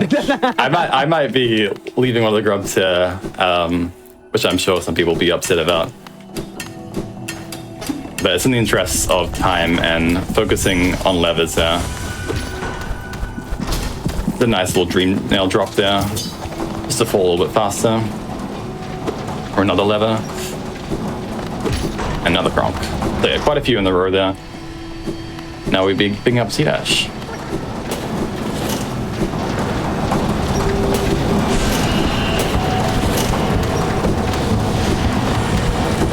Going for the damageless cycle here. So optimally, you would damage tank on one of the earlier lasers. You can beat the cycle a little faster. But it honestly, health. People say health is a resource, but I probably could get away with doing damage cycle there. 4 HP is pretty comfy, yeah. Even 3 is, but I don't want to mess up crushes too much.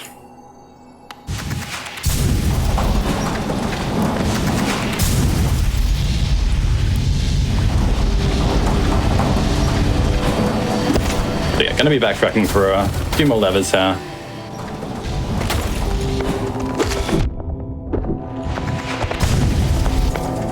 It is very convenient that the movement works out that like you can get all of the levers in one trip to a rather large area. And like there aren't any levers. Massively inconvenient. Yeah. I definitely would get yelled at for beginning or missing that grub. Now we're gonna get a lever. No one is useless lever. It's so useless. Like, what is the point of coming here? Yes, for those asking, as soon as you read the category name, what the wrong lever is, that one right there is the wrong lever. Truly. So yeah, sadly the scrub will go unsaved. Wow. It's just slower. Yep. So yeah, gonna hit that one and then warp out. I didn't quite explain, but warping out is equivalent to a save, we're just a bit faster using the bench warp mod.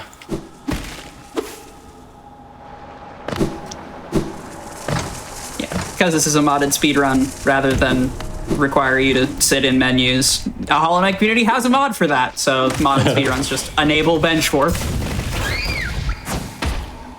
I'm going to be picking up a quick couple of levers here in Fungal just before we head back to Sanctum for Shadesol. Kronk.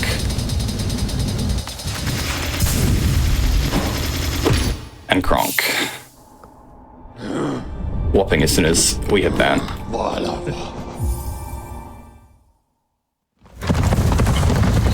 Now we're gonna go pick up the elegant key. Kronk. Another Kronk. Yeah, All right, you got the sly one. You're back on your game. Yeah, no, that one's hard to remember, actually. I guess we can call that one Lep Leather. The Lep, shout out to Lep, yeah. Shout out to Lep. So yeah, bought Elegant Key, which lets us get Shadesol. And there actually is a lever locked behind that room, so kind of convenient for us, because, I mean, Shadesol is forced, which is one of the best damage sources in the game.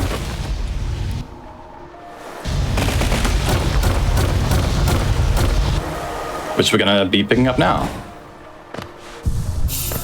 Benching here for a waterway strip later.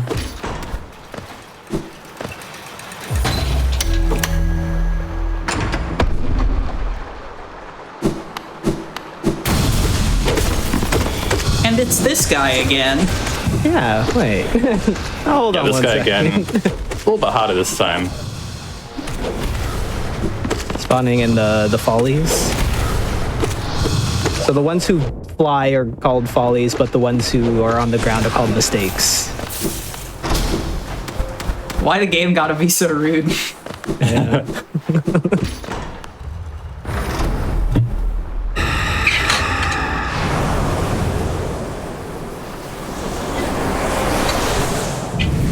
How nice for us, for Team Cherry, to put a lever right by Shadesol. Like the nicest lever. I love Force Shadesol. Alright, so now we're going to be going back into Sanctum for the Soul Tyrant boss fight. I'm going to give us 300 Essence. In my opinion, it's one of the funnest boss fights in the game, but it's still a tricky one at that.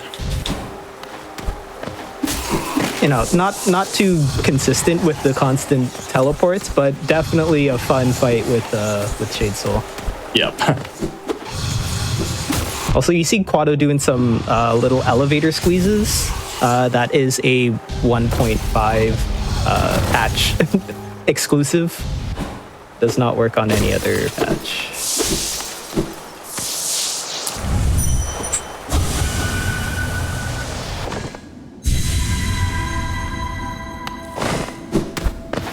So your name of the game here is doubles. I'm going to try getting a lot of doubles on Soul Tyrant here.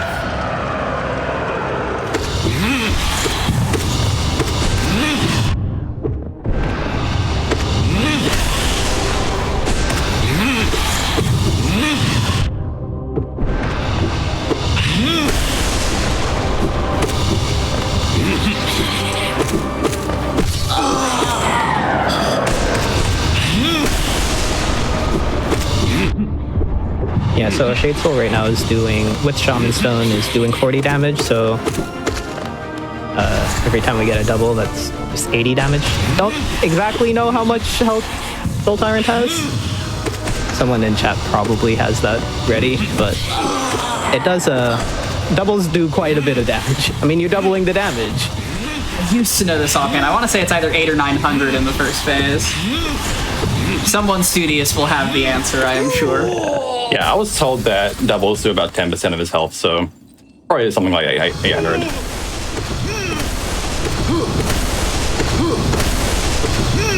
That is true. For reference, our nail only does 5 damage compared to the Shadesol 40 damage.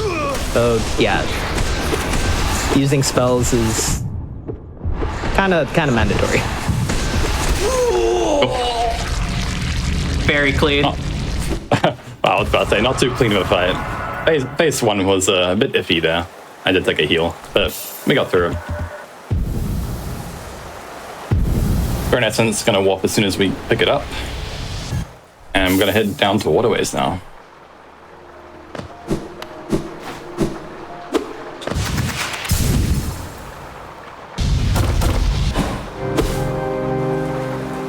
I don't need another slide trip, right? We did our own. Oh, Lem trip? or only slide trip. Yeah. No, I actually have no relics to sell to Lem right now, but we do not need the extra geo.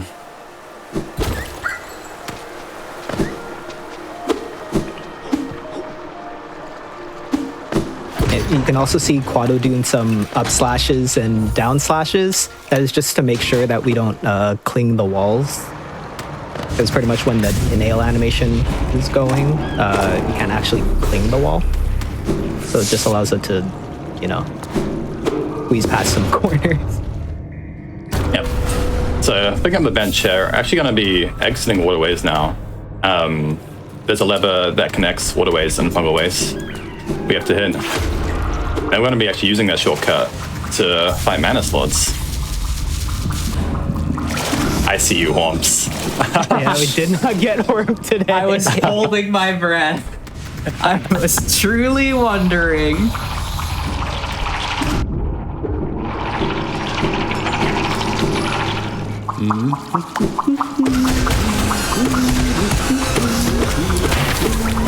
This arena is so cozy with Shade Soul too. It really is, yeah. So yeah, Cold Home Arena gives us this lever. I'm also going to be picking up a little bit of extra geo here just so I have enough for the basin and tolls. And now we're heading up to Mana Lords. I think you have exactly enough. It's 150 and 300, right? I actually do have exactly enough. That's funny. Yeah. And I do want to point out the game in its infinite wisdom, I'm pretty sure had you leaving the prior room with 445 plus 6 geo. The game just does that sometimes. The geo count was not quite accurate there. So there's a bunch of levers in this room. I think it was 7 specifically here. There's one Kronk. We'll see. 2, 3.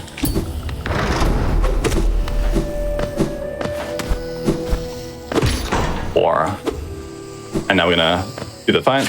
Might be 6, so no. I think it is 6, yeah.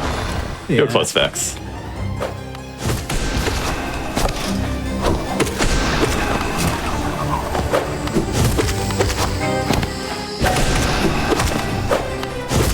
That's another double there.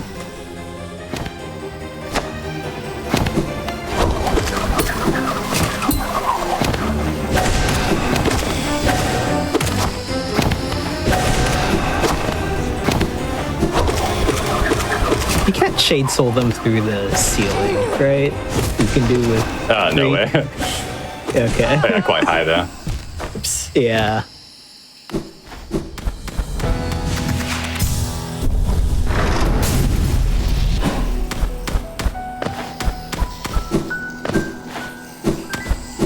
So you're heading up here for 2 more levers. One of them is just going to be automatically marked as soon as we enter this room. I think this is Amanda's fault. Yep, 45. It's that one next to that Amanda's guard. Gonna walk, and now we're heading towards Dung Defender. If you've played the story, and especially if you're an early Mantis Lords in your casual playthrough sicko like me, if you enter that room before you kill the Mantis Lords, the Mantis that's in the room like shuts the gate on you, so you can't actually access the rewards until you've beaten the Mantis Lords. So we were like, yeah, we want Mantis Lords in this category. That's legally a lever now, because it flips and it never gets unflipped, like it's a permanent state change. We don't even have the pleasure of actually hitting that lever.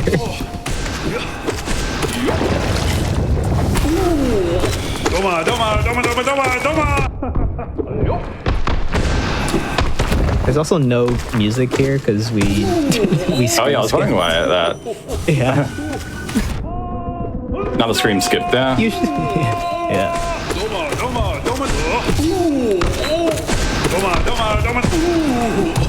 There we go. Bit of a clunky fight with Shade Soul, but I got it done. Shout outs to Meal One picking up her favorite charm. Defender's Crest. And now we're gonna be heading up to a Quack soon. yeah, gonna be heading to a very important character here. I'm sure Quack will be familiar with her. I'm sorry, I don't follow. I'm sure you will see soon. Yeah. No, of course. How could I forget my wife?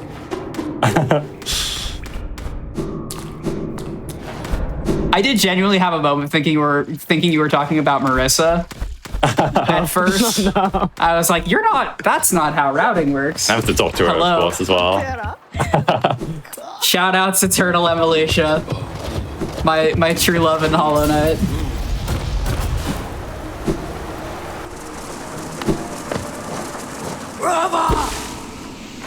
You really just loop and then go back down to Basin? That's so perfect. Oh, that's so good. This is Really quite a said convenient this one's shortcut, for Quacksilver, and I love that.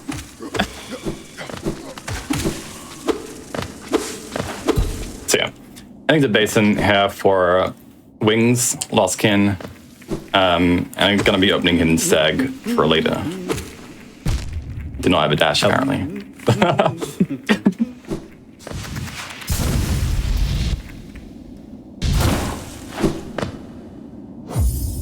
think you were talking about also Shade Cloak not being required. I mean, technically, isn't the lighthouse also a lever? Yeah, so there's a lever Right. locked in Abyss, so we're gonna be getting King's Brand and going to Abyss later. Yeah. Shade Cloak is not required, but Shade Cloak is not. we're basically But there. Markov, yeah. So it's like, might as well pick it up and kill Markov for 250 essence. And by then you'll have Dreamgate either way.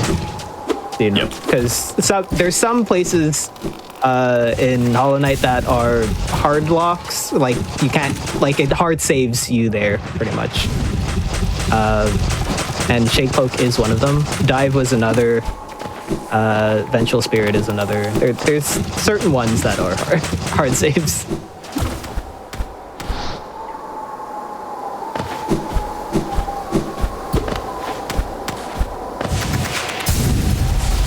Funny little movement tech there. Heading towards Broken Vessel now. I am not knowledgeable enough to explain what a trans dash is, but It's okay, I got you. yeah. Chat, can I get some trans rights emotes in the chat? A trans dash is when you trans your dash. That's it. It's really, it started as a bit, but then we love trans people, and so the name stuck. It's just dashing into the wall and jumping early enough to like get a little bit of horizontal momentum. Okay, Broken Vessel done. Gonna immediately reload the room and fight Loskin for 400 essence, which is most essence to pick up in the game. And that's gonna give us exactly 900 essence, which is the amount we need for Dreamgate.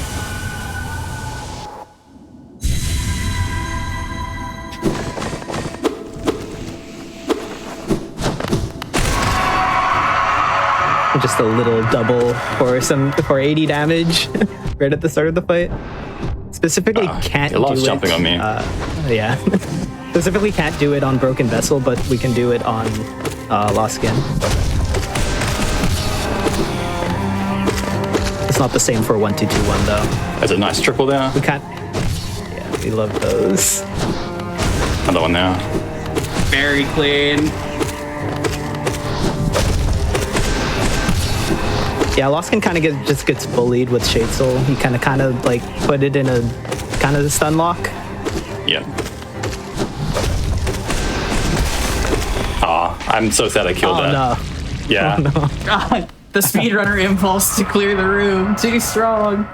Yeah, so ideally I would do a death warp there, just to speed up this animation a bit. But it's okay. Still a clean fight. Gotta pick up Wings here. Wings actually required for this category because you cannot get through room 1 of Path of Pain without Wings.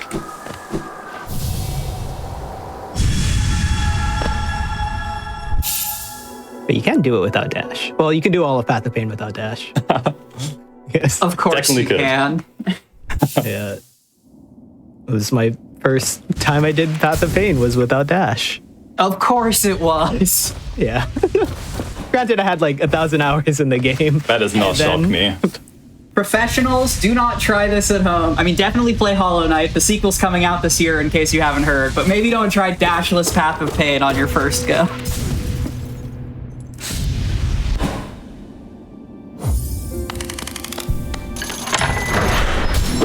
And now we are officially poor. Yeah, very good. We do have zero Zeroed Geo, out on the Geo. but I also am not spending any more this run.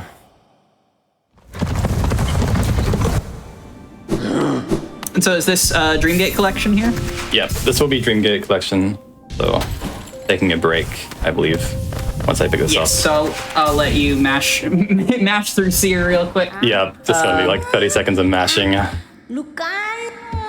So, friends, for our longer runs, for runs that are this length or longer on GDQ Hotfix, we like to take a break in the middle so that our runner can stretch, so that we can stretch, so that you all can stretch, and so that we can run ads to help support the work that we do here. Thank you so much to everyone who has come in during this run and subbed to the Games Done Quick Twitch channel. It does go a long way. It helps keep us bringing Hotfix content to you year round.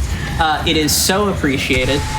So in a few moments after this pickup text, Quado is going to pause the game and we'll pause the timer. And we're going to take a 5-minute stretch break. So please get up, hydrate, check in with yourself and your surroundings, and we will be right back with the thrilling conclusion to Hollow Knight. See you then.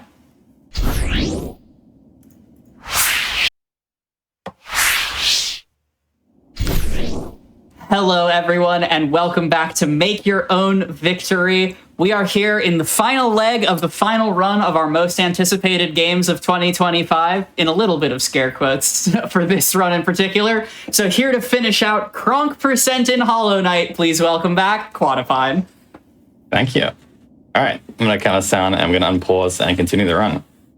3, 2, 1, go.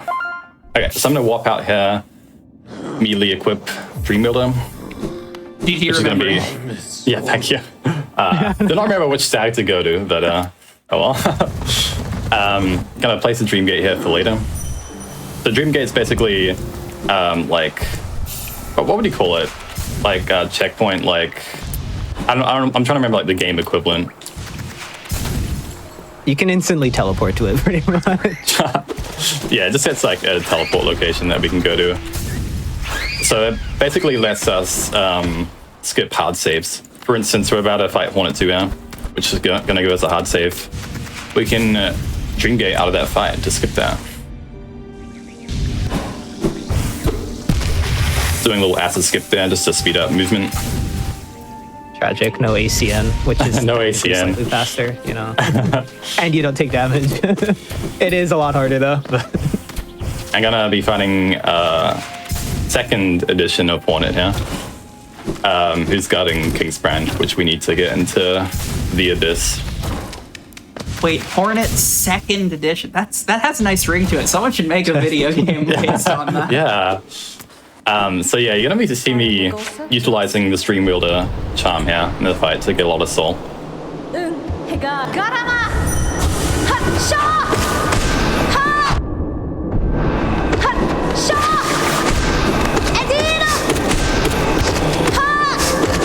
Yeah, on top of being able to collect all dream-related stuff, Dream Nail is also kind of a soul collection tool. And Wielder allows us, for one charm, you get to swing your Dream Nail faster and you get more soul. Pretty good charm, in my opinion. Yep. So yeah, she dies pretty fast with all the Shade Soul doubles, all the soul we're collecting.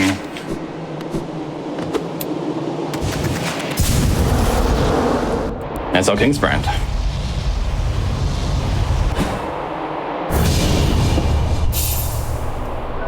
This is the longest stretch of the run where you go without hitting a single lever. Outside of like very beginning of the game, maybe. Oh, probably? Yeah, it might be, because I think the last one we hit was Dung Defender. Oh no, the last one we hit was Emilicia, actually. That's quite funny. We haven't hit one since then.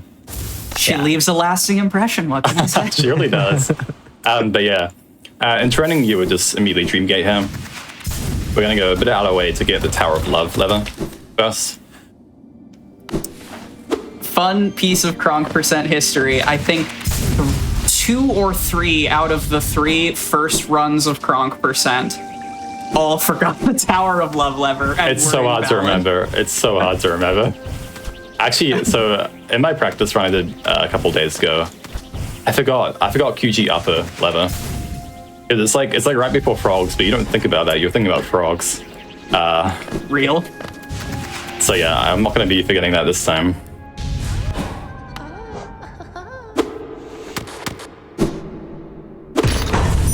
Okay, that's our Kronk. You don't have to worry about You don't have to worry about the platform closing for QG upper, right? This is really I would say no. The hard save one. Yeah. Yeah, You just need to hit the lever. Yeah, so this run is a little bit cheeky. I think we hit a lot of levers and warp out immediately, which means they don't actually count as being triggered in the game, but the counter counts them, so that's good enough for me.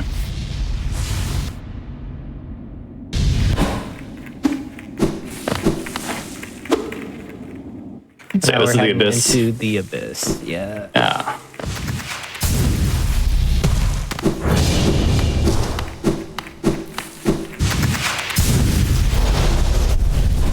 This place is like important for lore or something. I don't know. I don't know lore. We're just there for the lever. Plus shake though, I suppose.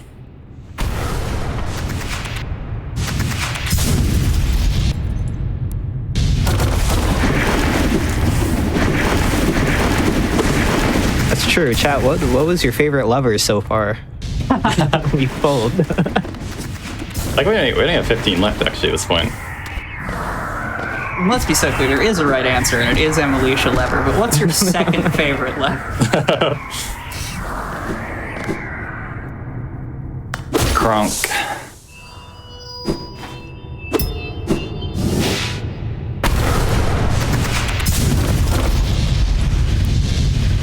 How many levers are there in White Palace Path of Pain? There are 7, I believe. 7 total. Okay, so most of the final 10. Yep.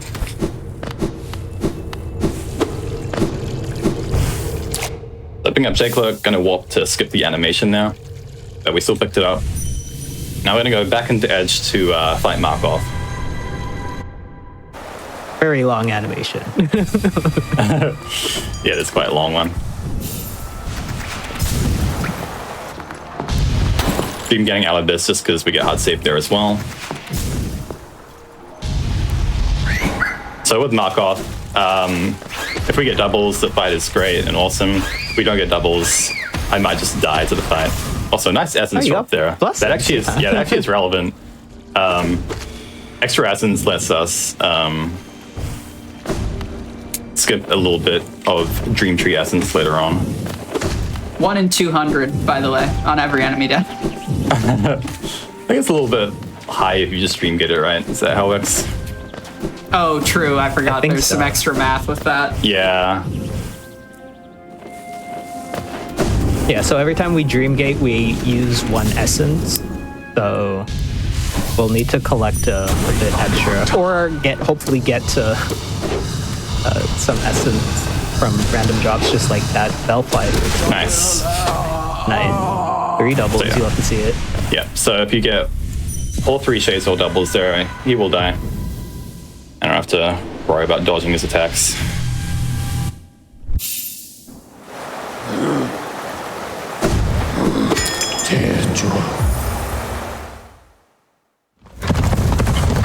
I believe it is Queen's Garden time, right?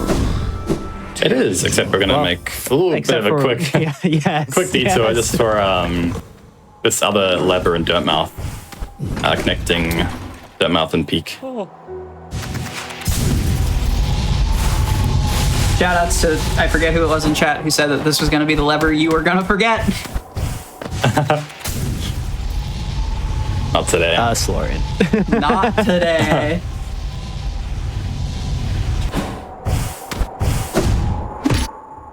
Kronk number 50. Kronk. 13 left. Yeah, 13 left. Gonna be heading into QG, doing a trick called QGA. Pretty well-known acid skip, as you do in any percent. Yeah. This is probably the more famous skip, most famous skip? I don't know, but probably when you think of. I mean, Hollow if Knight, you it's- consider every Blue- variation of shade skips to be different, maybe, but like I would argue shade skips are like the most iconic Nice. Hollow Knight skip. yeah. Very clean. Yeah, like blue winning shade skip, very iconic. But yeah, getting that nice and clean. Now we're in QG. Heading up here just for the lever next to Wraiths. Kronk.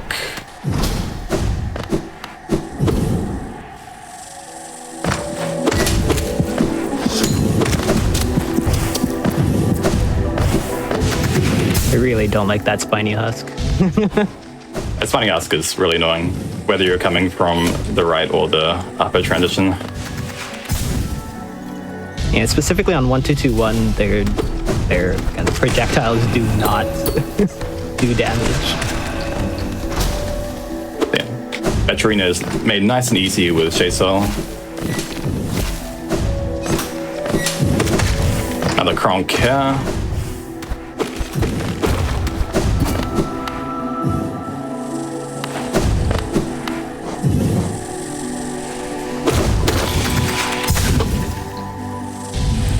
Cat's still holding strong, calling out the Kronks. I see you and I appreciate you. Thank you, chat.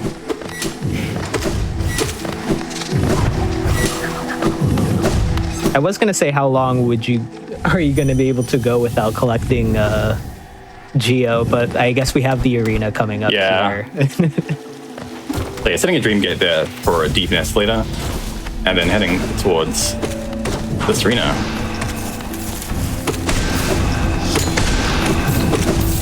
Shout outs though to the Zero Geo speedrun. In case you True. thought the HK memers didn't think of that, they did.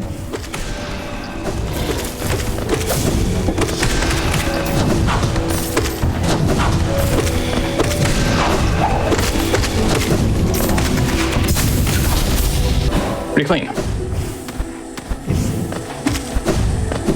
Yeah, coming up is what we call frogs. Speedrunners do not like frogs. Biblical name, Loodles. Biblical name. Gonna be healing once there as well.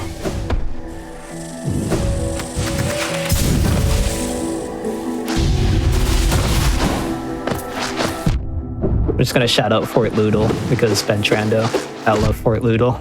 That frog was so rude. Hit the mind games. When they start faking you out, that's when you know you're gonna have a bad time in Queen's Gardens.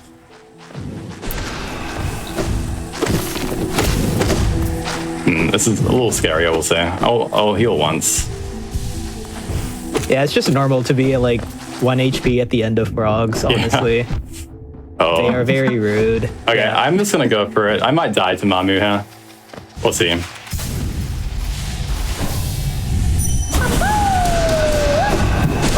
Nope. Oh, okay. So yeah, that's Mamu Never quick any kill. doubt. If I didn't hit that, I would have died and had to go through frogs all over again, which would have been rather tragic. But yeah, Mamu is pretty conveniently placed, I must say, because there is a lever just over here. Anyway, I'm gonna warp here just to heal up, because I don't want to be 1 HP heading into deepness, especially since it will be in the dark. That is true. We never picked up Lumify. Yeah, we never picked up lands in this run, Would allow us so to see I'm gonna be going through a few dark rooms. Won't be able to see much. I also will not be able to see much, so not alone in that. Trust that Quado will bring us to the light again, though.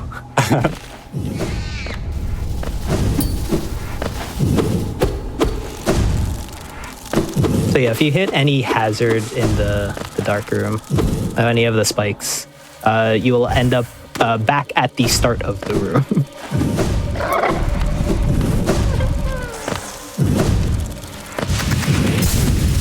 And if you played casually and remember Deep Nest, the hazards are more than just academic. They are, in fact, everywhere.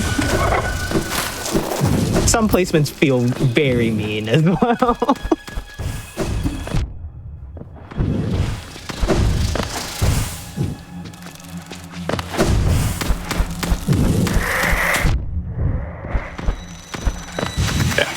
HP isn't great, but I think we'll be okay. We have the Galing boss fight. It's a nice 200 essence. Pretty conveniently placed for us since it's right next to the Trampas levers.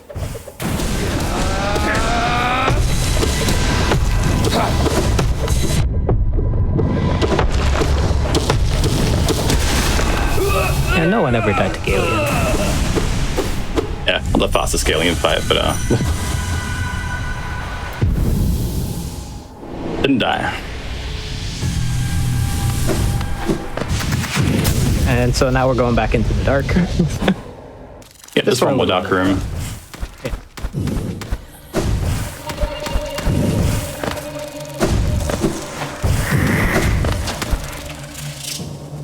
Back into the lights.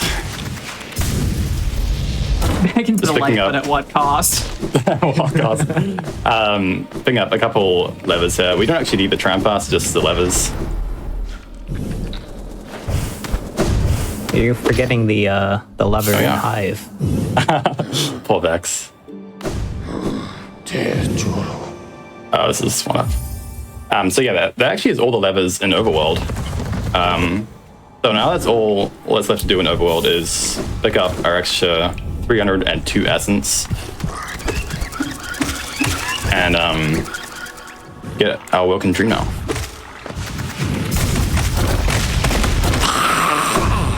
If we get essence here, you might not need to pick up the chain. If I kill the maggots and they both drop Yeah. essence. I mean, if you get a double essence drop from killing the maggots, I will retire from Hotfix. I'll take Yeah. those odds. Last boss fight here. Failed Champ gonna be using Dream Wielder and Chaser. Wow, that's a lot of doubles. Oh my goodness. Yeah, that was quite Wow. fortunate. I've never seen so many doubles there. So I'm gonna be trying to get some triples here. Did miss one of them. Yeah, this one. But it's okay, we can finish off with our nail.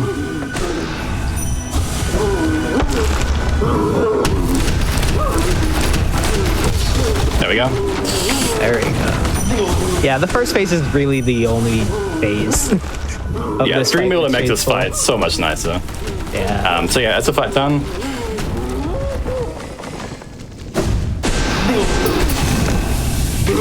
I'm gonna be killing him off screen and falling just to speed that up. That's our essence.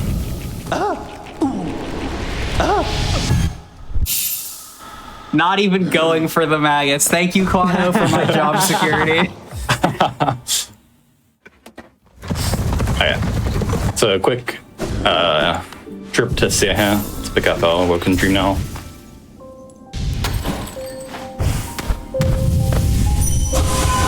Using this dream tree to get our last 2 essence we need. That's the 1800 that we need for Awoken with Dream Nail, which allows us to access White Palace.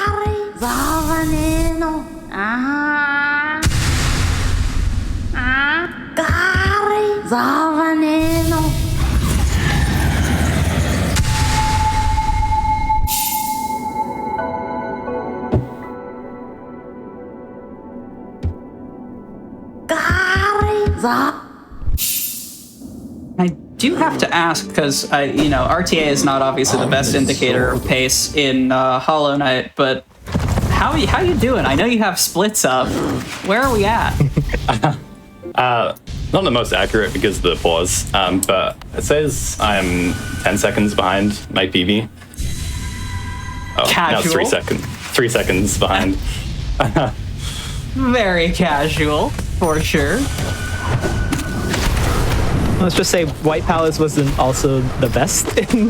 Yeah, The there's definitely PB. time save. Yes.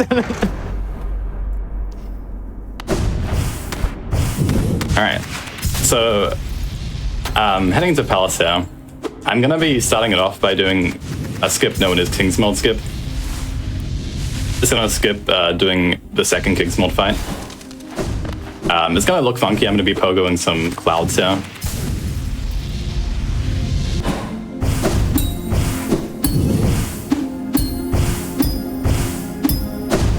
There we go.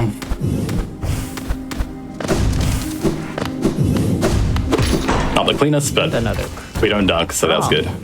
Oh yeah, another Kronk. That's our first one in Palace. 6 to go? 6 to go. Yes.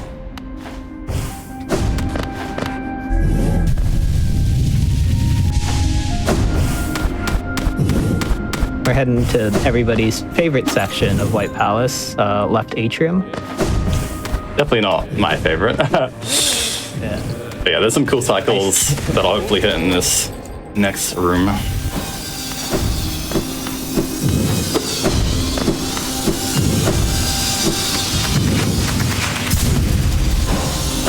Probably not hitting any cycles anymore. Just a little high. Yeah. Just a little bit high.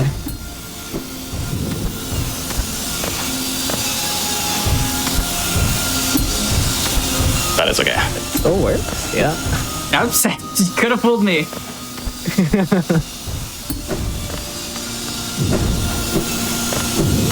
And that We will Saw take that Gauntlet left atrium too. yeah, that Saw Gauntlet in particular is, I think, the biggest gap between how speedrunners make it look in terms of difficulty and how hard-walled I got casually. I've Yep. seen all of my friends get casually. Those saws specifically are so nasty. It even sucks in speedrunning as well. This is I'm gonna be honest. It does. Yeah, so we have no tools to actually skip right atrium, either using just base vengeful spirit via stall ball or slope ball, pick your poison, or shriek pogo. So we actually have to climb through Yeah. here. There's not many categories to this. Well, I guess trending 1221 would still do this. Yeah, yeah.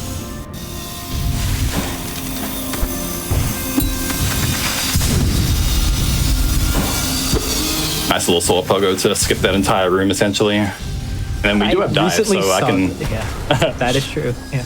I can Nice fake dive. that's gonna be a Kronk, and that's gonna be another Kronk. So two to go. left. More Kronks left. 2 to go. These two are a little bit out of the way. First one's gonna be all the way up in balcony.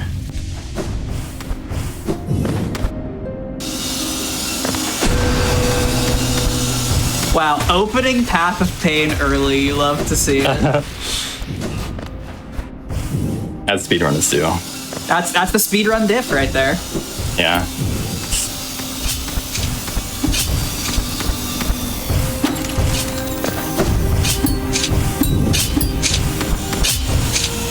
Yeah, we're skipping a lot of White Palace. Honestly, I don't know what a lot of these rooms look like anymore. There's a whole Apart section from to the right there. Yeah. No idea what that looks like.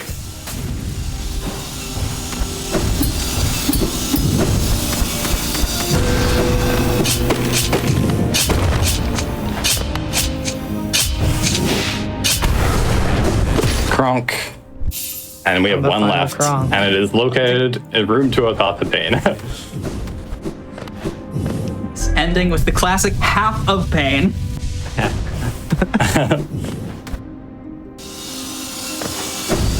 Do you have a split here? Like, are you officially ahead of PB? I'm not looking at my would timer say- currently, but I'm pretty sure I am. He's 100%. What happened in the PB?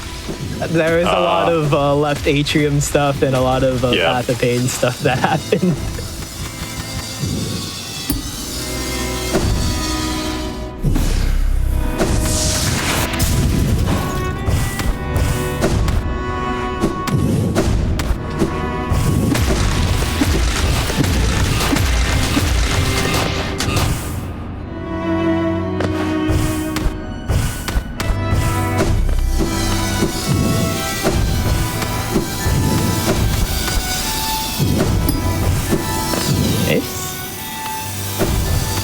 So yeah, the Path of Pain, famously known as the most difficult platforming section in Path of Pain, or in Hollow Knight. Well, I mean, It's also the most difficult platforming in Path of Pain. It's Path of true. Pain, yeah.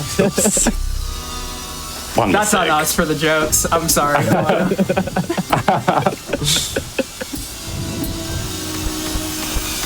Yeah, I'm gonna be playing this spot safe. Just sea dashing across for our last Kronk.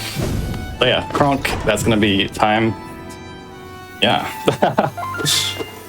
GG. I'm gonna get the RTA here. I'm gonna let it catch up because I had your RTA run. I think you got it RTA.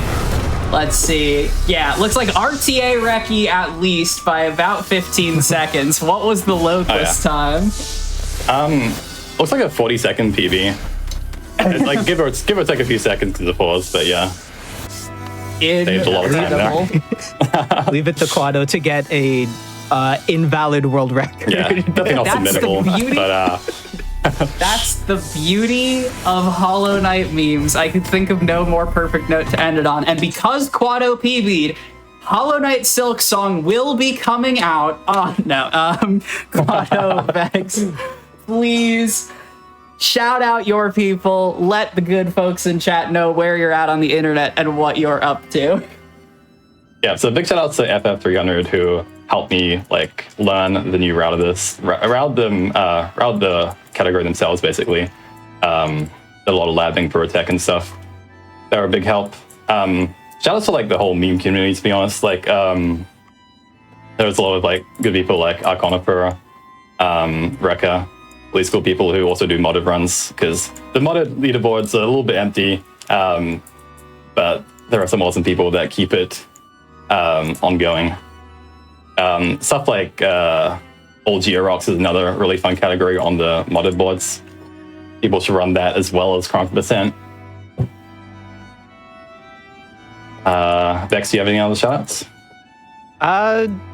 Shout out to all the meme people, honestly. The meme speedrunning is where I pretty much predominantly lie. And I also want to say thank you to Quack for being one of the people to kind of bring me into meme speedrunning as well, back when you were a prolific Hollow Knight speedrunner. Genuinely, I could think of no better way to close this, or indeed pretty much any episode. This messing around in Hollow Knight is home for me, and so thank you both sincerely for coming and absolutely demolishing a category with a live invalid world record to boot. It was a blast. Awesome. Well, with that, friends, that is going to bring us to the close of this most anticipated Games of 2025 episode of Make Your Own Victory. This was a ton of fun. I feel like we had 3 really incredible runs in terms of like execution, big PBs, incredible mid-run steering, a live world record.